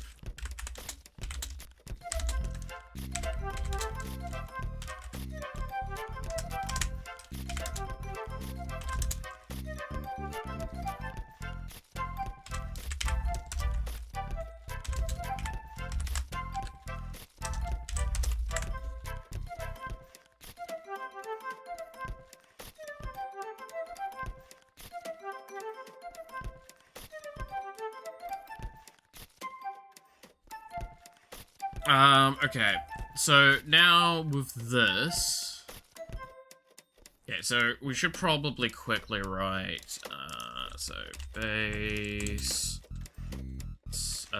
values, then item lines, item draw.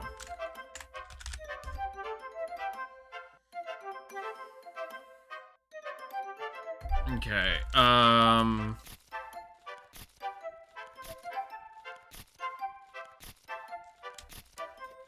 so then what we'll do here is a for loop var j equals 0. J is greater than, now this is where I need to do a bit of math.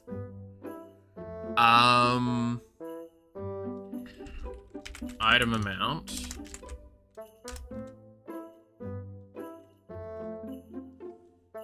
minus lines times 6, and then j plus plus. Okay, so if the question is posed as why I'm doing a 2D for loop, basically it's one is for dealing with how many lines there would be, one is dealing with how many times I would go across the line of things. How this is being done is it means that if we're on another line, I'm minusing 6 from the item amount. No, that's not gonna work. Because that means I'll still just keep going as long as there's item. No, it needs to be... Oh, do I need to do a fucking ternary? Oh, no, I need to just do a thing here. Wait. Var... line... length... equals... So...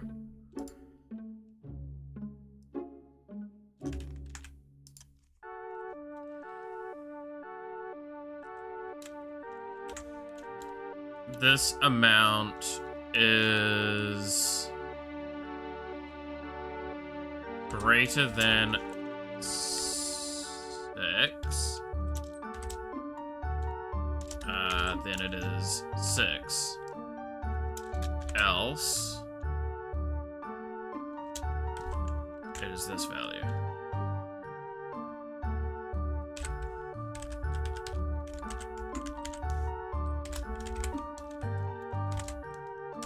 That should be right. Okay, let's do the math for this.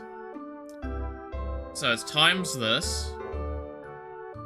So if this value here ends up greater than 6, so if it's 7, for example, 7 total, this will be greater than 6, we'll lock it to 6. So it only occurs 6 times. Yeah, cool, that's correct.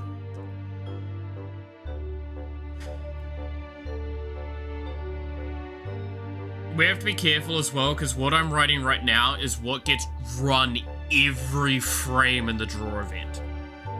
Keep this all in mind, that we need this to be as lightweight as possible, because this could be a very meaty bit of code to be run by players.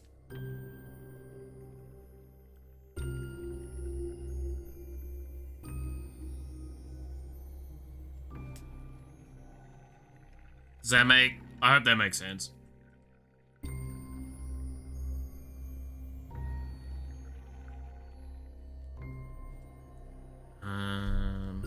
Then...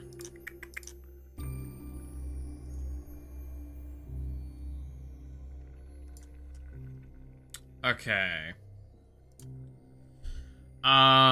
So this is when I would actually start drawing them then. Wouldn't it be better to just set the line length to 6, even when you have less than 6 items? Yeah. I mean, you're not wrong. However, what happens if you have got only 7 items, right? Would you want the UI to show you 5 empty slots you can never fill? I think is basically my question in response to that.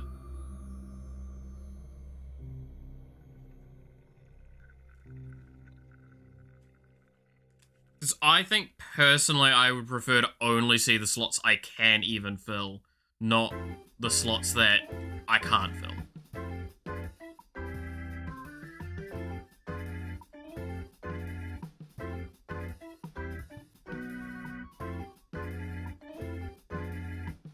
Because keep in mind, what we're doing here is that we're not just drawing the ones that you've got equipped, we're drawing all of the slots that you have available to you. So what we would go through with this is, I would like to see empty slots. Would you like to see empty slots you cannot fill? Also, god damn it, no, I just clicked.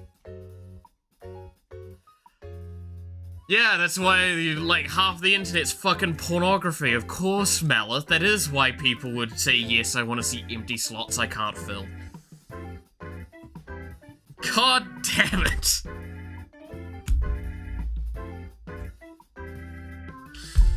I say half, it's more than half as well. Fucking god damn it.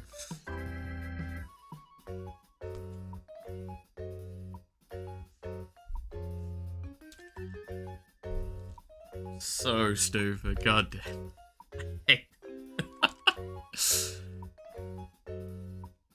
What? What? What part of that is making you question something, sweet? I see no confusion in what I said.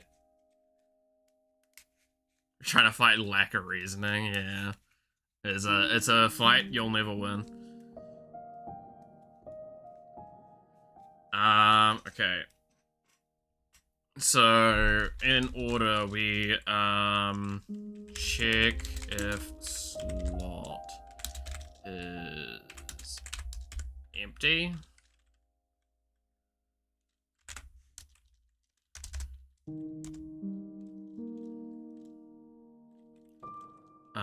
So, if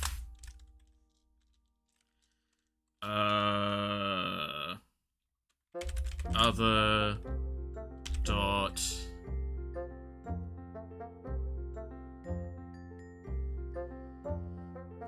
nothing. It's nothing. I get it, because it sounds like it's so funny.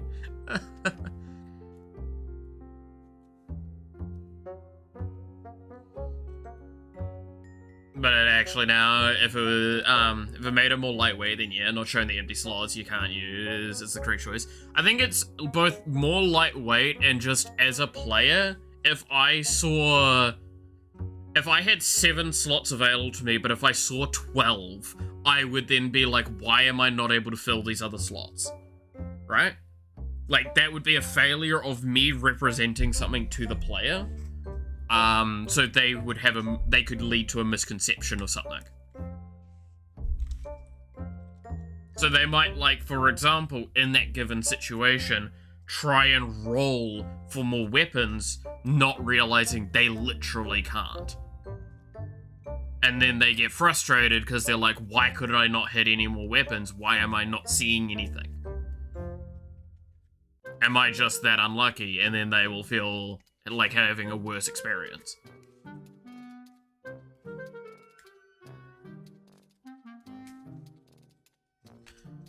It's one of those two-pronged things where it's like, adding it adds 2 problems for different reasons. The unusable slots darkened, lower opacity, or X'd out or something. Yeah. I did consider that as well, but like, as we kind of said, like, it would be mildly more lightweight just to not draw the slots, right?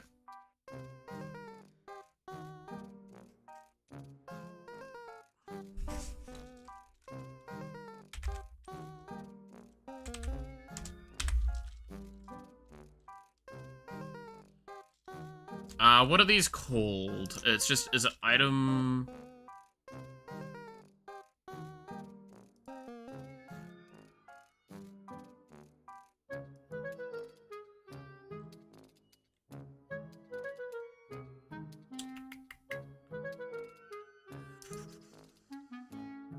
it's just called items. Items... J plus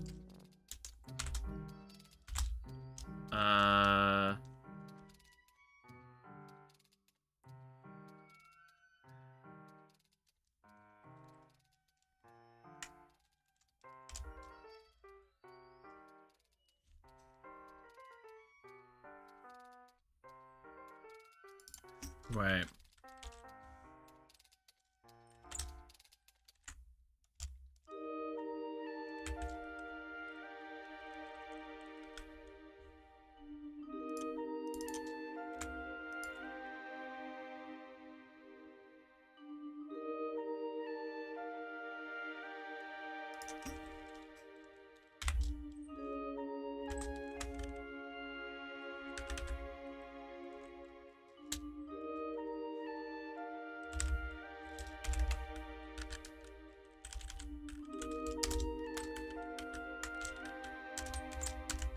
There we go. Just saying about seeing slots makes me happy. Joke intended. Hell yeah.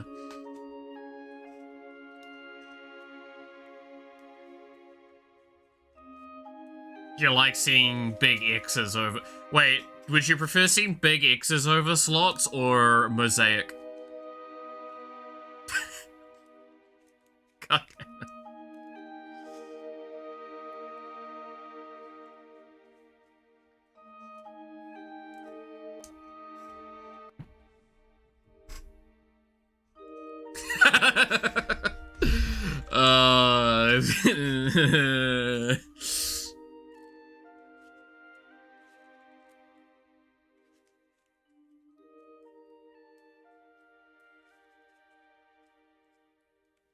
Lightsaber. Oh yeah, the lightsaber. Gotta love the lightsaber ones. The godlight as well.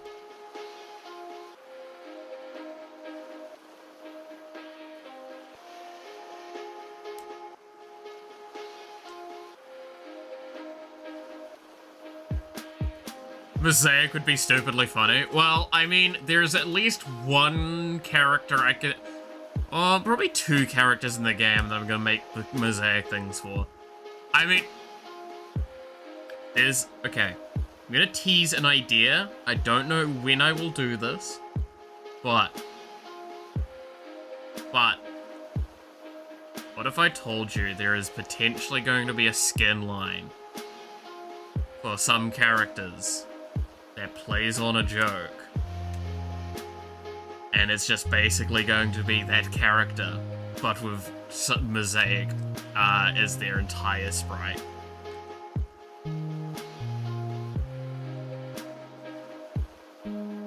Like, it's pretty much going to be their head, and then like a bunch of mosaiced out like stuff for the rest of their body. What do you guys think?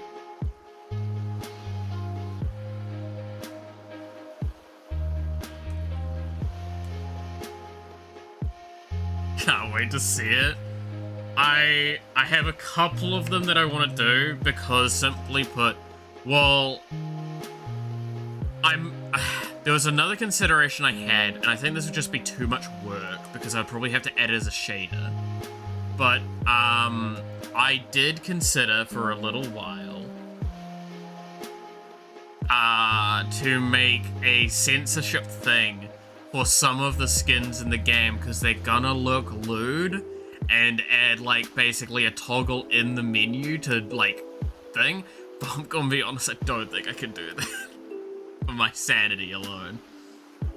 I am willing to wait another decade and pay for the uncensored version of the game. Just every VTuber just nude.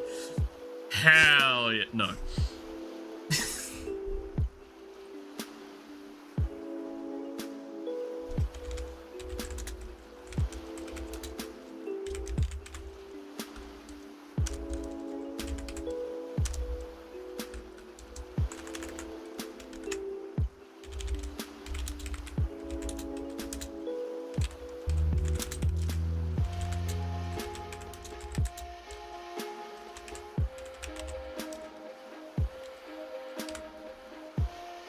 And said Joter, yes, yes, yes, yes.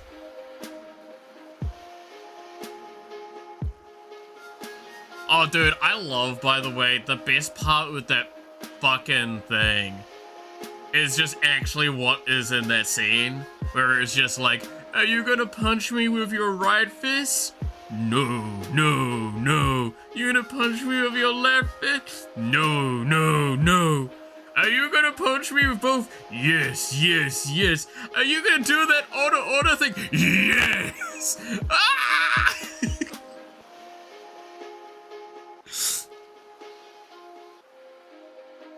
Dude, I love that shit.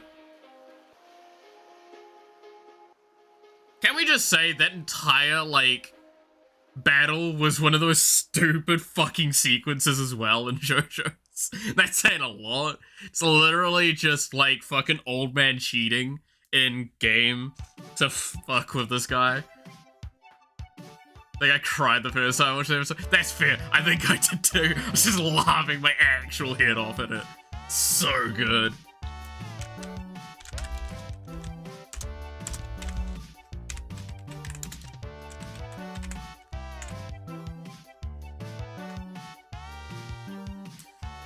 So good.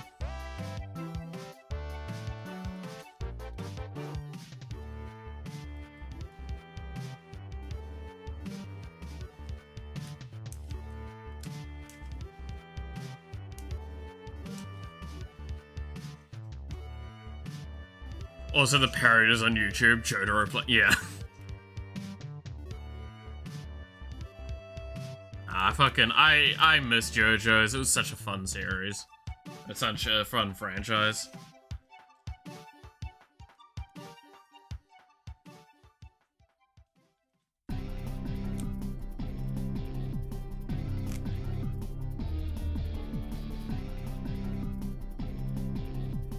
Like, I am excited for Steel Ball Run, but I'm also, okay, can I have a real talk moment for a quick second? I'll move past this quickly. I have mixed feelings when it comes to going back and watching JoJo's, because the last time I watched through it, I like watching any JoJo stuff, is when I was with my ex, and she was very into it, and it was kind of our thing together at the time for a long time. So that we would talk about a lot of JoJo's, we would watch it and enjoy a lot of it, and just, yeah. So I have a part of my brain that doesn't want to interact with JoJo's as much, because anytime I think about JoJo's, I think about that. Just fucking sucky, I'll be honest. Having such a sour thing put on top of JoJo's. JoJo watch along win? Fuck, I wish, eh? That'd be fun. But yeah, no. Just thought I would give that little bit of a thing where it's fascinating when you introduce someone to something and they become an integral part of that thing, regardless of if you want it, and now, like, if you have a sour time with them, that thing gets soured.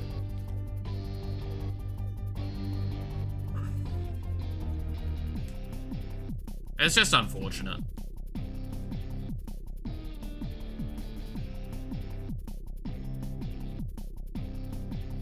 Unintentionally flexing your social superiority at us. Exactly. But no, yeah. It's a weird one. It's a weird one. And it's, again, there's a part of me as well that's like, don't blame JoJo's. JoJo's didn't do anything wrong.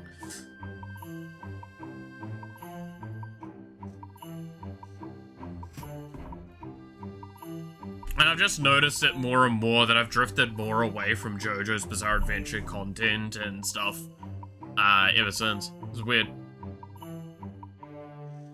I'm hoping when Sealball Run comes out, though, I can just go like, cool, it's not a problem. I'm just gonna watch this anyway, because fucking it's good.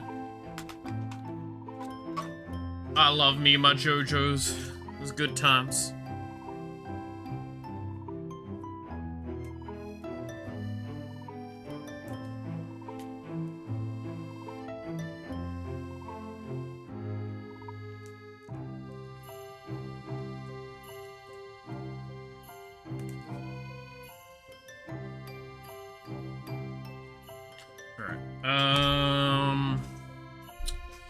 Well, I've got technically placeholder assets at minimum for some of this stuff, so that'll be good.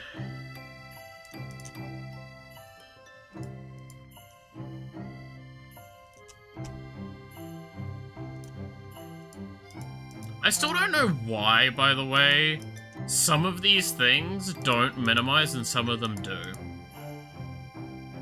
In this. Is it because there's unminimized stuff? No. Is it because of the way this works with it?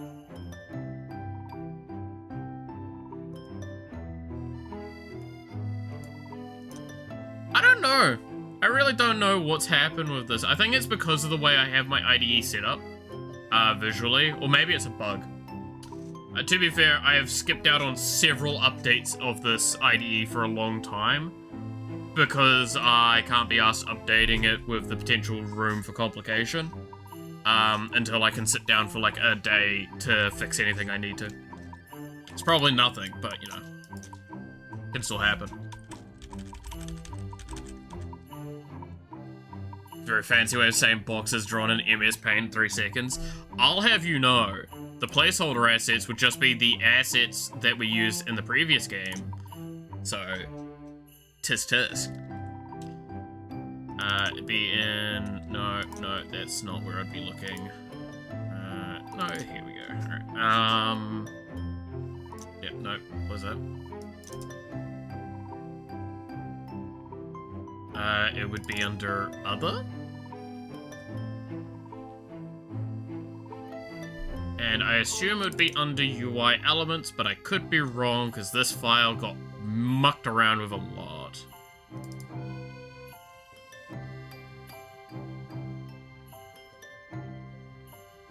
Might be Slot.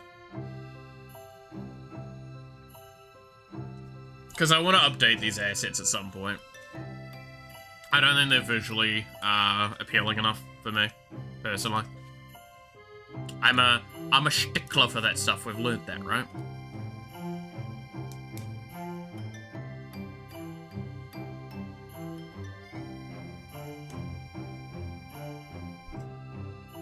No, that's the bar frame. Oh.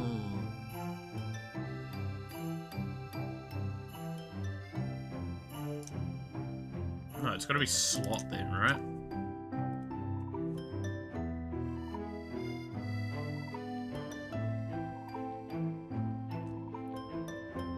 Make them cutesy with lots of ping, they'll be surely universally liked to change. Actually, I'll ask this question, because, like, that genuinely puts me onto a thing that I've thought about recently. Would we want to see, with the UI, it, like, slightly color-tuned to the character you're playing? Yeah, here we go. This is what I was looking for. So, what I mean by that is, so each character's gonna have, like, color theming. We see that in before with how the EX would turn up, right? And how there's a color behind them, and that's actually set to the character. Would we want to see that for the UI potentially as well? So it means that when you're playing that character, you kind of have a UI slightly colored to them, at least.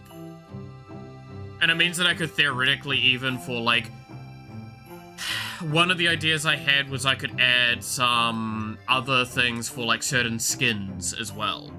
Is like, a harder to obtain skin or a rare skin, for example, might change the UI more than just color palette would. In fact, it could be tied to the skins as well.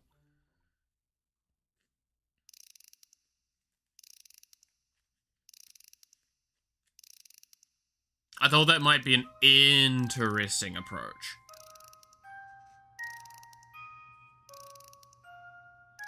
I don't think that would be obscenely difficult to do. It depends how it's done and where it's done.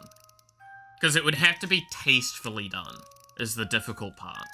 Like, one of the ideas I had was that the health color would be determined by that, right? Like, instead of it being a red orb, it might be, for Iron Mouse, a pink-y, purpley orb. For Booby, it would be a purple-pink orb. Stuff like that.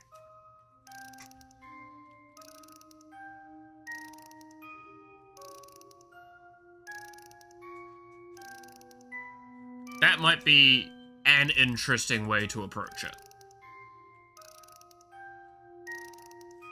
That sounds very fun.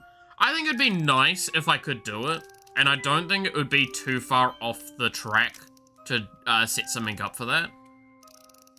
Like long term. It would probably just be simple things though, some tintings here and there and basic things like that. But I feel like it would add, like, that soft bit of customized nature, so it feels like each run as well is slightly different, not just because you're playing a different character, but because you're playing, like, you're doing a different run, it's you're playing a different character, so the game feels a little bit different each time with that. I have to be careful with it, though, because obviously the more I do with that, the harder it could potentially be on players switching characters. Base shit. Now imagine Mel's UI being half redacted black boxes. You're not wrong. You're not wrong.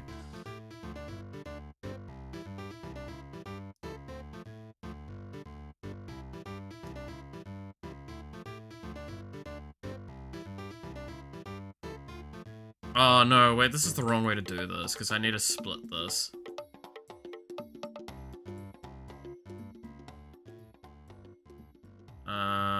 I'm just gonna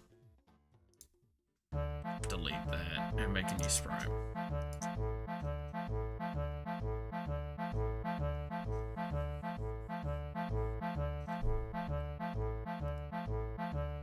Having your UI covered and unlocking something. Yeah, like, it's you gotta be careful with some of it. I think there's room for doing some stuff, but I think that I have to be smart about it and tactical about each action of it. Right.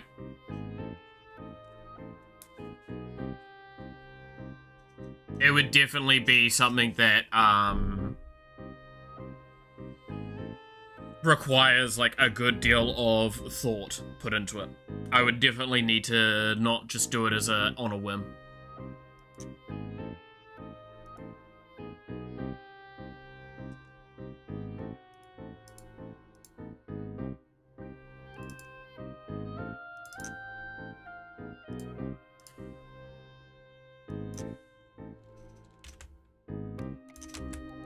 Also, this is a little fun moment here. Did you know that these UI pieces are twice as big as a character, yet they're gonna be often like half the size of a character?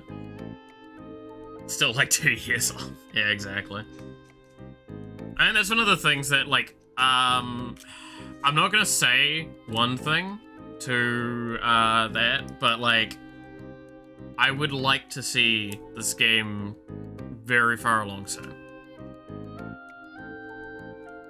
I have an expectation of when the baseline Steam release should be, and I am going to work very hard to maintain that idea.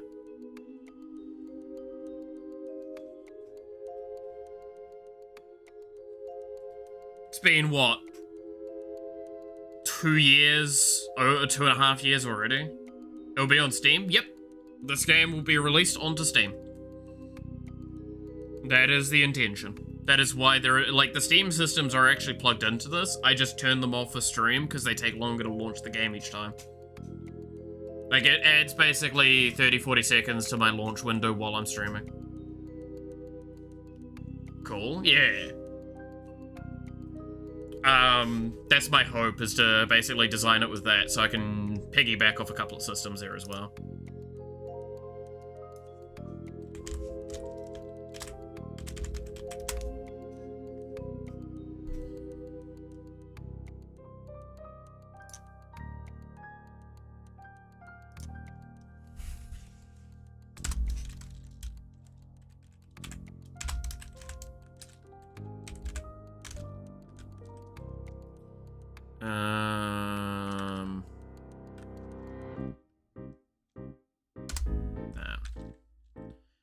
For getting out of bounds so you can see if there are bugs. I mean, currently it's impossible for a player to get out of bounds. They can get locked on the side of the screen, but they would not be able to get out of bounds without using a debug tool that's not going to be available. And even with the debug tool, it will fight you to the ends of the earth.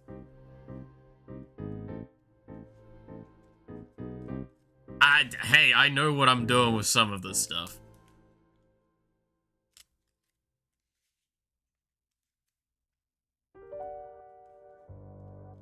But technically, there could always be a way. At this point in time, based on the old game, there is only 2 theoretical ways that a player could move close to out of bounds. And I have a lockdown on both of those. Because I noticed that it could occur theoretically, so I safety netted the shit out of it. Yeah, no, you're talking to someone that does check these things. I know, I'm doing better than Ubisoft.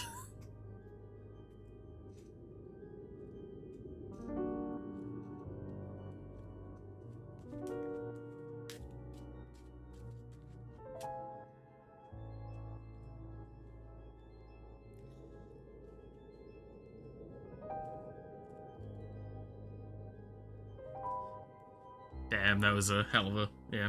Right, okay, so this would be where the draw sprite is. So, draw sprite expanded, so SP slot. This is when we would draw the specific sub-image, sub-image 0. X position will be, X, Y. can't believe a game dev does bug fixing before releasing the game. Shake my head. I know, right? How dare I? It's almost like that's the reason why so much has been so slow with this game. Is that I keep bug fixing the shit out of stuff before actually releasing updates. I will say, okay, you know what? I'm gonna give one promise because hopefully the pressure from this promise will be enough. I expect there to be a form of the game, an update of the game, released within the next few months. Where that will be, I don't know if that's only on itch or what, but I expect I will have a current-ish version of the game released at that point in the next few months. I can say that with pretty good confidence. Every changelog is like 200 lines of bug fixing for bugs no one's found yet. Let's test that theory. I know it's not that long, but I haven't been to itch in a while.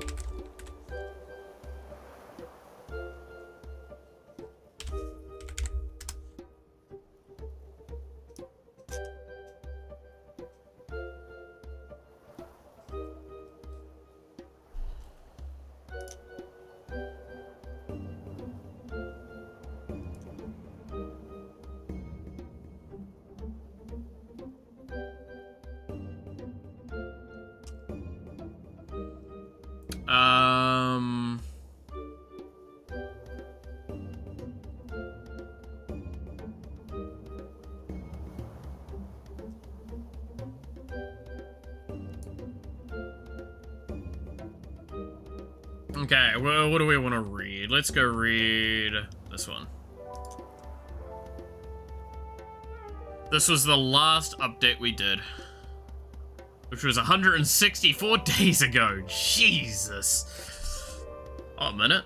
Alright, so new character, new items, and bug fixes. So we added Fuwamoko.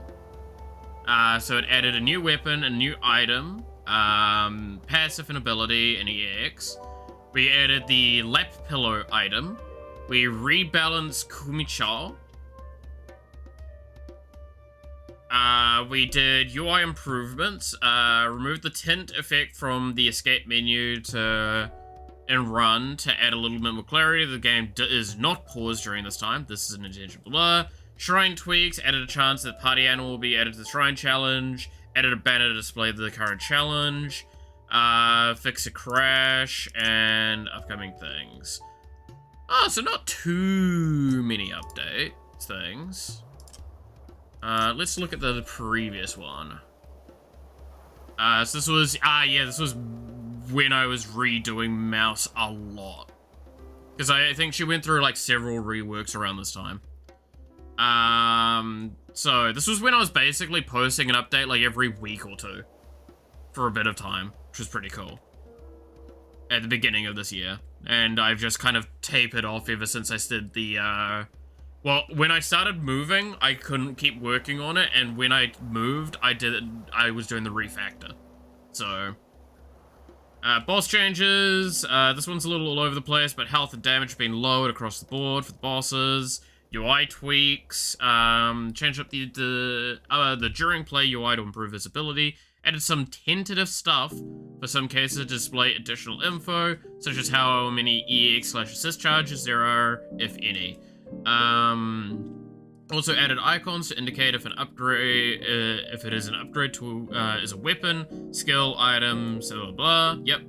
I'm not gonna list all of the changes, and there are still more to be made. But the main thing is there was an effort to uniform terms and phrasings have been made. Yeah, so this was a big tooltip improvement. This was actually really massive.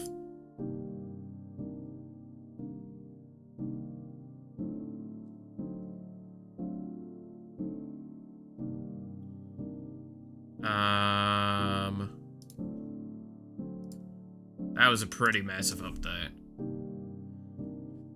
Okay, so this was when I added Matara and Cinder, new bosses, damage healing numbers, shrine updates, stamped out the bugs and fixes.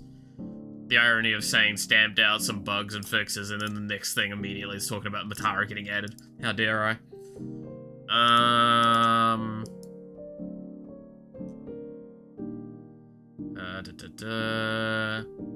Eagle Eye, that got changed to Croaky Eye now, I believe is the name for it. Yoga Pants also, I think, got changed its name. New bosses. Normal bosses that got added was Knife Doggo and Mischievous Magical Girl, and hard bosses Queen of Clothes and Shadow Monster. Queen of Clothes still being, to this date, one of my fucking worst designs ever. And I want to improve her a lot when I come to re-adding her. Shrine updates, system improvements, balance changes, and bugs fixes.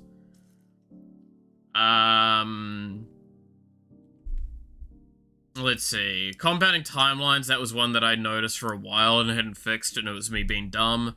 This one, nobody fucking noticed. This was a bug I know no one fucking noticed, and it was insane.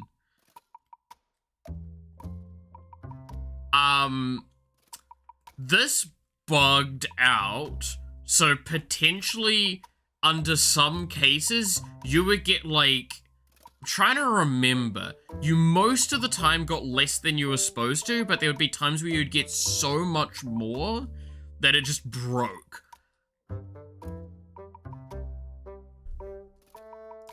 And it was, I think I fully found it by accident one time while testing. Because I would just play the game from time to time.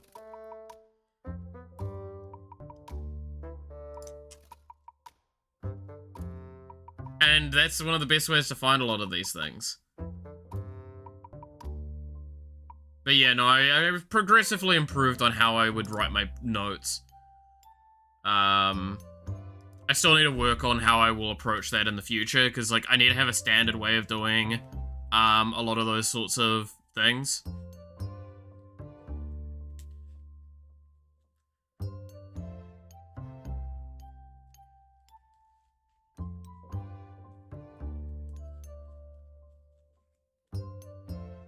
But yeah. Sadly enough for y'all, those versions of the games are not available anymore. It's the most up-to-date one, which was the one where, I was just showing earlier, the Fuwamoka got added. And that's when I was doing a bunch of rebalances after that as well, and I just never finished. Because that was, yeah, again, the timing was just really poor on that. It was when I was about to move, and I decided to refactor. I think I spent like 2 or 3 weeks, and then I'm like, I'm gonna refactor the game. We're not gonna see this game for a while. I just stopped doing dev streams for a little bit.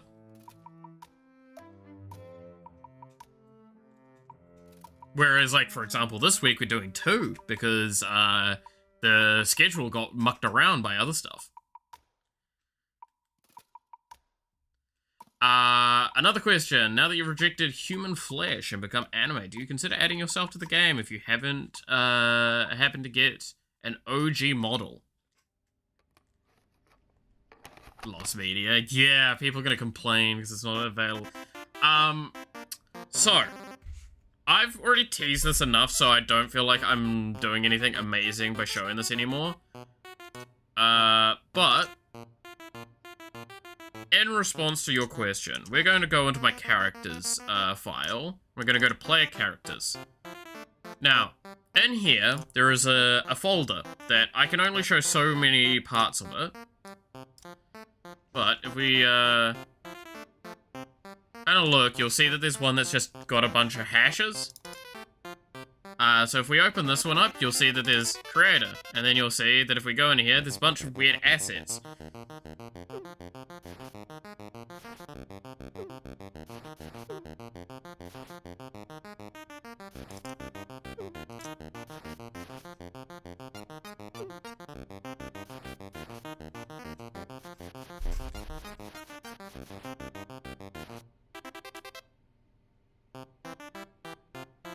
Anyway. I feel like that's answered your question, has it not?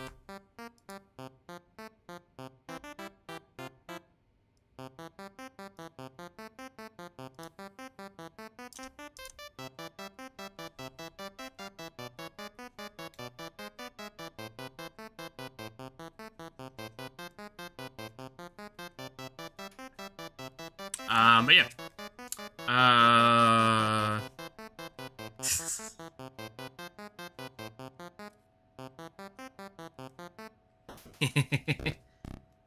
Alright. Where was I? For a second, the moment you open it made it for you. That's fair. That's always a good way of having it, though. Alright, X scaling. Okay. I need to do the weird scaling for this, don't I? Oh. How do I do the variables for this? It's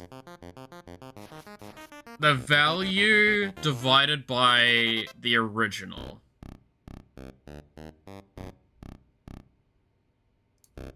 Okay.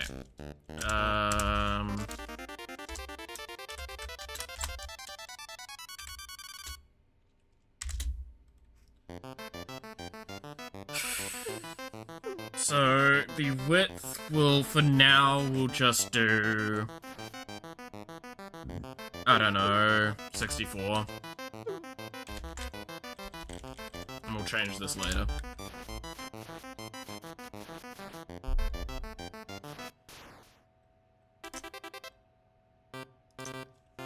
So it will be width divided by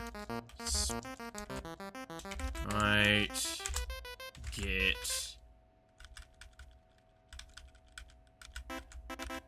width SP slots.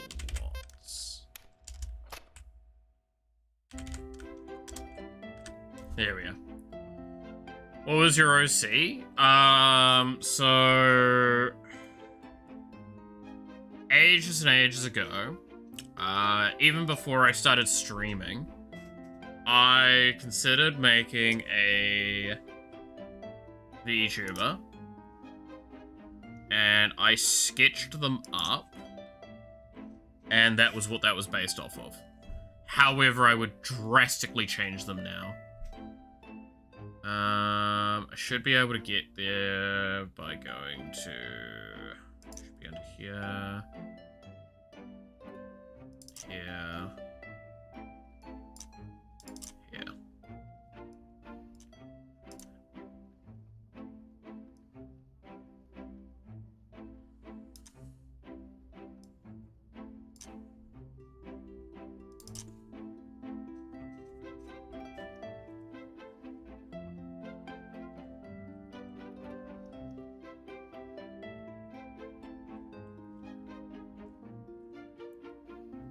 So this was the loose, well, I say loose, this was the design.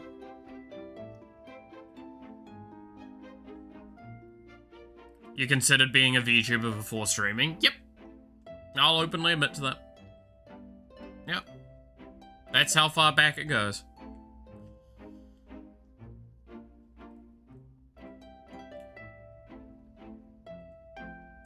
Again, keep in mind, I started streaming in 2022, I think. Yeah, sounds about right. I started streaming in 2022. The edge is immeasurable, my day has been made again. Hell yeah. Well, the wild thing, by the way, about this character that I love the most, did you know that that is the outfit I wear regularly? Like, especially at the time, I still have all of the outfit. But I have a purple dress shirt, I have a vest, and I would put on a tie and some jeans. Some nice jeans. And this is what I would wear a lot. How come you didn't start as a VTuber, can I ask? Sure, simply put, like I said kind of before with some stuff, at the time, I didn't have money. And, or like money to spare for that. I spent all of it on, my ex and, keeping everyone in that household happy. So I didn't actually have as much money for myself outside of, I guess, gaming. So the idea of saving up for something like this was just out of the question. And I was not I could sketch this up. I didn't have the skill to rig it. So I just didn't. And I just went with streaming. I think originally I didn't even have webcam on, I think. I can't remember. But that is kind of basically it. Is like, I was just like, oh, well, I'll just stream, see how it goes. If I like it, maybe I can ditch the streaming and go be a VTuber. Maybe I could use the experience I've gained to go apply to a company, as well. Stuff like that. It was, again, it was done as a hobby, initially. I was still in my first degree while doing it, and I just kind of started it like that. It's just turned into a much larger thing now. And that's, yeah, I think that pretty much goes through all of the main reasonings. Yeah, I think so. But yes, no, this is just straight up, I have these clothes behind me, still. Now you get free VTuber models and rigging. I mean, that's the thing, right? It's like, I went and grabbed this because I was like, I want to prove that you can do this. And I did. And now I have the $30 version of the model, and that still kind of proves you don't... It depends on what you want when you're getting into VTubing, whether or not it will cost you shitloads or not. I just want to VTube. I don't want to VTube with my own thing at this current stage. I don't mind. However, long term I would like to. But, like, that's... If you told me... if I managed to finish building this PC before the end of the year, I would then probably still not go for it next. I would try and go for my vehicle that I want to buy, because I want to buy a bike, so I can get myself around places, and then I would probably go after a model, if nothing else is in the way of things. Something that turns up between now and then, right?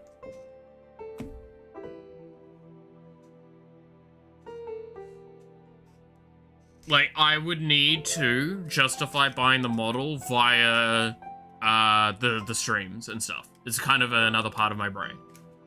Like, if the streaming made enough money to make the model, I would then spend the money from the streaming to make the model.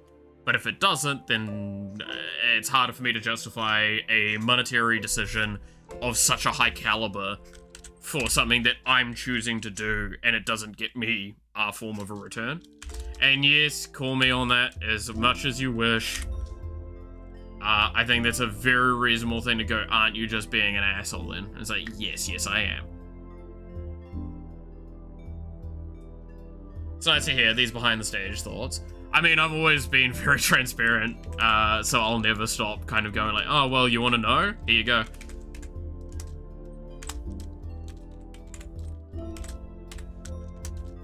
Like, I have no reason not to say this stuff personally. I know a lot of people obviously don't want to because it potentially breaches a form of privacy and things, but like, up until a point where I feel like I'm going to make others uncomfortable or I jeopardize another individual, I will pretty much share all information. Because how do you learn if you don't hear ideas from others as well? Like, use those to inform your own opinions. How would you choose to get into VTubing if you didn't hear about how others got into VTubing and you're, like, lost completely because of that? If I had no idea how to do VTubing, then I wouldn't have been doing VTubing, even if I enjoyed VTubers. And it's a big thing there.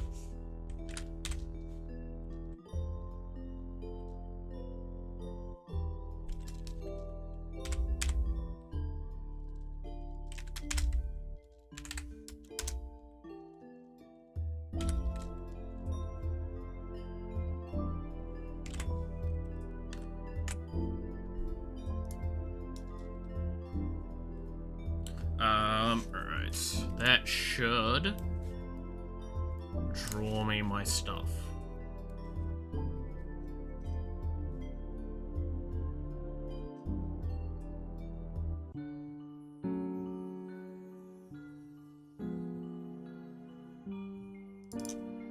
Let's try this.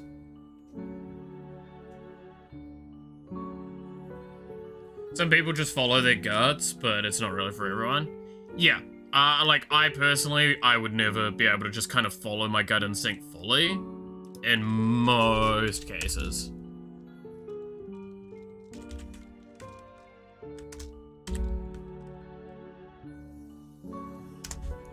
Because if I just followed my gut instinct, I would run out of money too damn quickly. I can say that with pretty good certainty.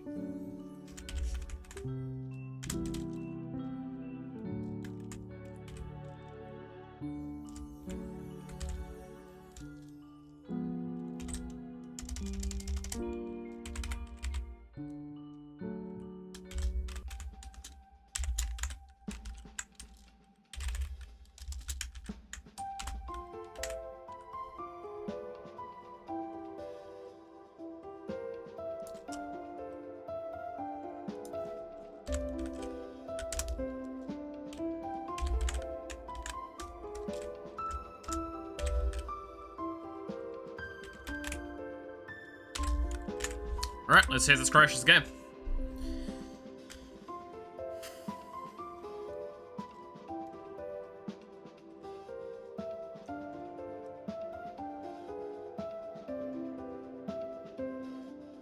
It's not going to draw them in a line, it's just going to draw one if it's successful.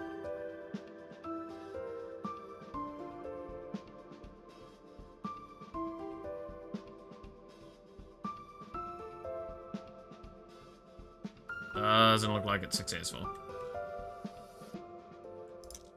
Damn.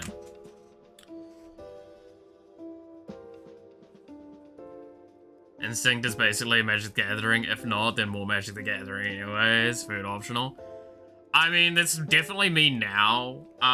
If I was back when I was, like, super fucking spooky with my economics and stuff. Because, okay. I used to do a lot of stock trading stuff. I used to day trade a bit when I was still working and other things. And that did earn me a good bit of money. There was other stuff I did as well, but that was one of the things that earned me a little bit of money. I would just probably have continued doing day trading, realistically.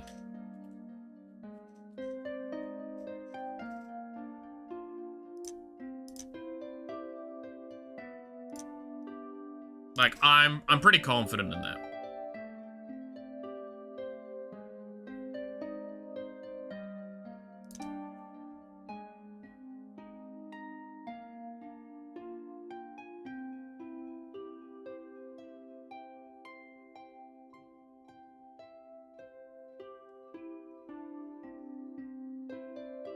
Oh, shit, that's what I fucked up.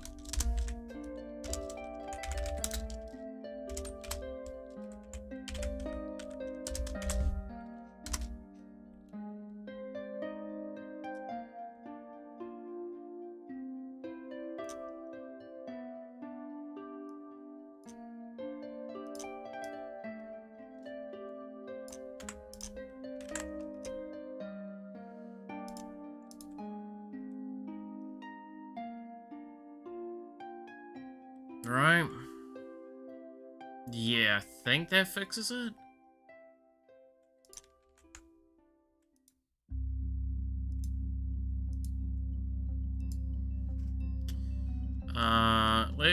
While I'm doing this though, I might as well add,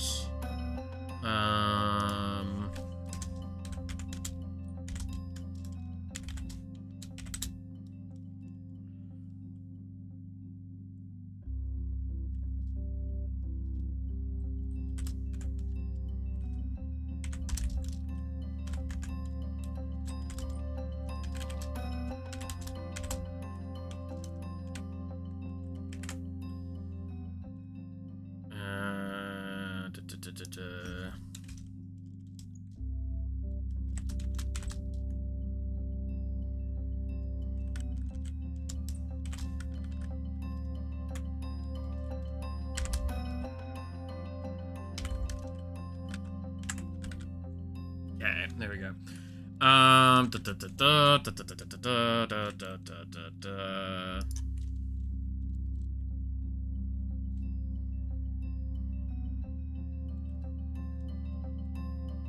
Okay, so then we make this instead as XX, YY. And then at the end of this, we add plus, so XX plus equals, gap times 2 plus W.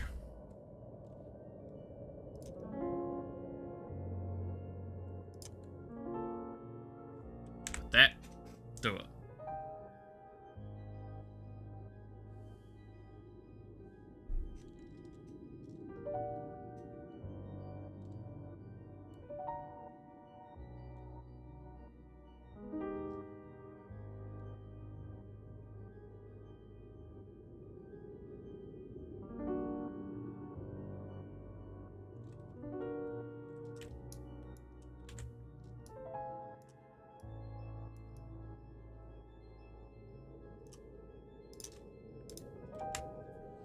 Shouldn't they be -1? I'm pretty sure it's set to -1 when it's not occupied. Occupado. Whatever.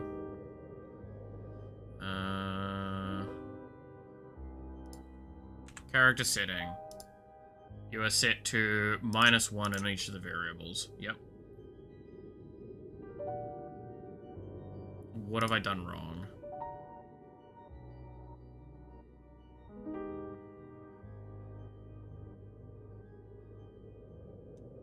Okay, so that's the instance.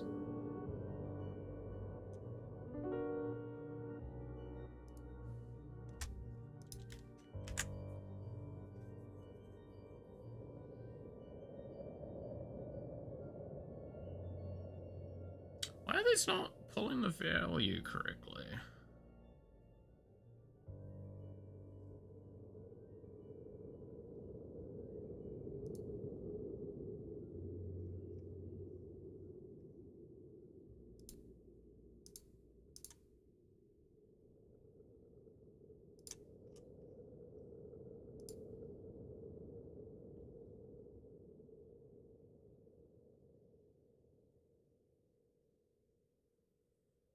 Player skills bar. Is that not what I've got there?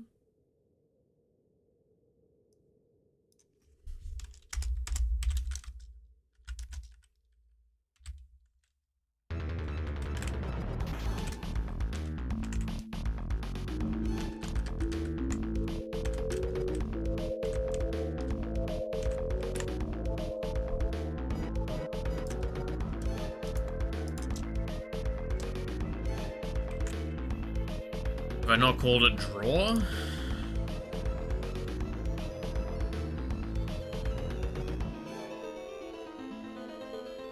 No.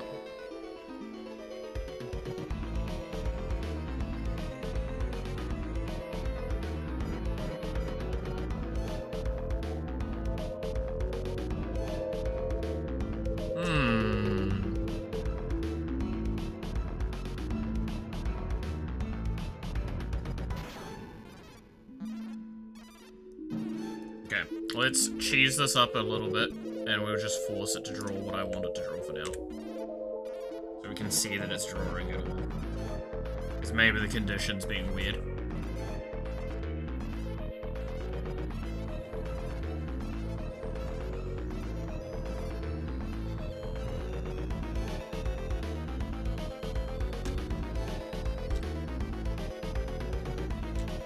That's the only thing I can think of, unless these variables are wrong. Yeah, it might be those variables are wrong. Oh!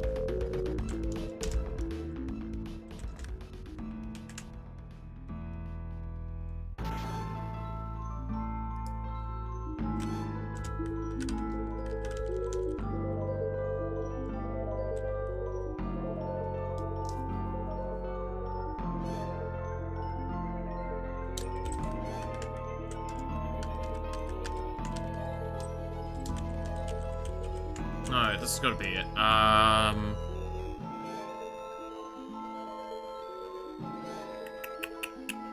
How is this done? Oh, I need to finish up soon, by the way. I'm pretty sure. Give me a second, I need to go check when an appointment is. Yeah, I need to finish up in the next, like, couple of minutes. Okay. Sorry, I'll see if we can finish this and then we'll move to that. Okay, so I need... gap... times... gap... Oh, God.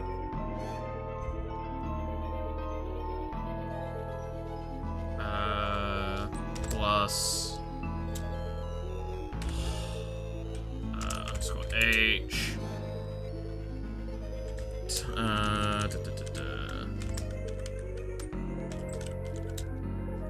plus... just do that for now. There we go. Going till 2 AM your time? Yeah, no, I have to be somewhere at 1 and it takes me an hour to walk there and it's nearly 11. And I have a couple of things I need to sort out before then.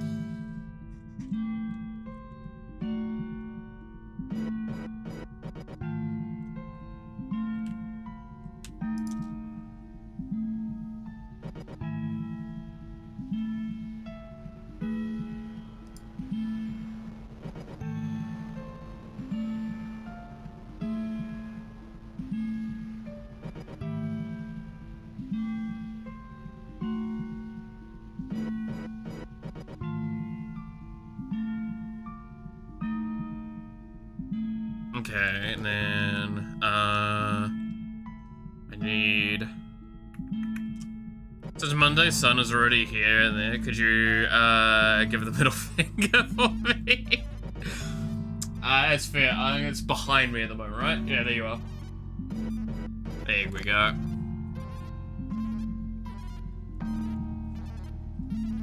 Okay, so the positional data is incorrect right now. That is my problem.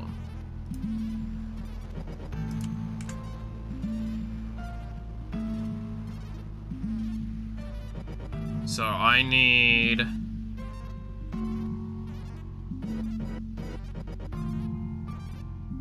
have some insert good luck and encouragement words, fair. I'm forever in debt, that's it. I mean, I told the story about the character that me and Snakers threw together as an idea that would be an amazing Final Fantasy boss, which is literally just a character that just goes, I want to blow up the sun. And for, like, the dumbest reasons, and he acknowledges it's the dumbest reasons, but he's thought it out perfectly, so you can't actually fault his argument. And he's, like, done everything so this would never affect the world. In fact, it would probably be a good thing for the world to have, that the fucking sun explodes. That's wild.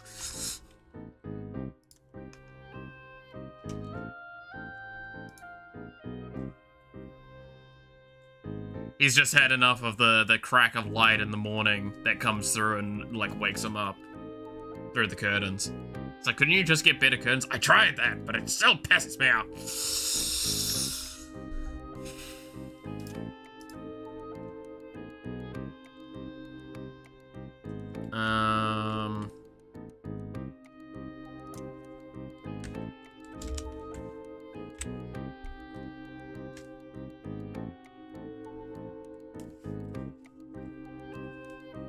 Try this out.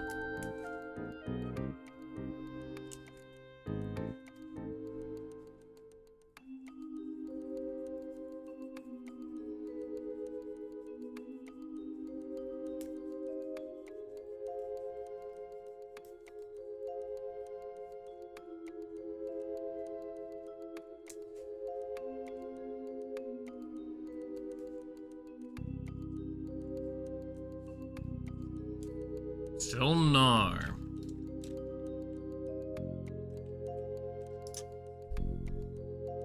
Do I need to raise it more?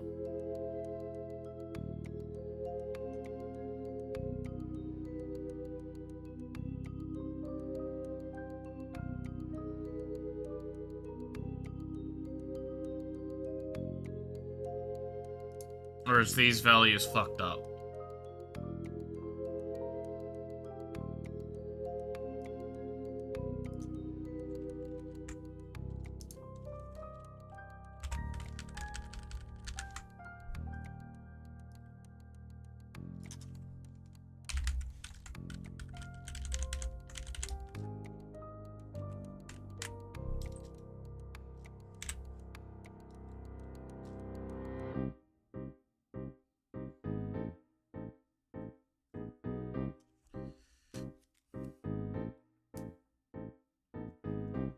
Nobody likes him. We're all dealing with him because of the... Yeah, exactly. The existence of the big hot ball of compressed gases is actively detrimental to my mental well-being. I fucking love that. It's like, it's detrimental to my well-being is such a wildly beautiful thing to say.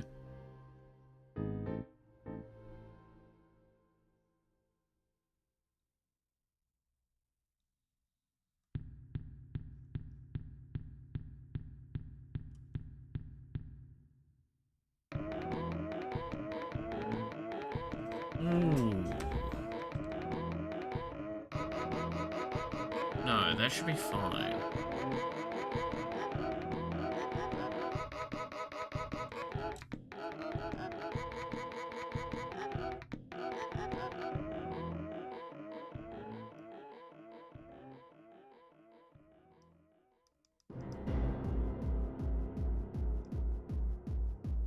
Yeah, I just don't know why some of the variables aren't, like, holding correctly.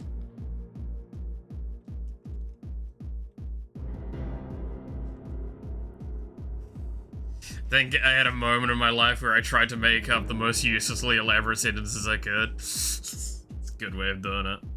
Hey, it's a great way to phrase stuff, though. Alright, sadly enough, we didn't fix the problem. I'm gonna have to work on this. You'll probably see it getting resolved later this week, if not resolved before then. I have to finish up now, though, because I've got too much that I need to get done between now and my thing. So, sorry, but we're gonna have to finish up. So, thank you so much for watching. I hope you enjoyed. You're awesome. Stay awesome, and I apologize for the abrupt ending. See you next time. Till then, bye-bye.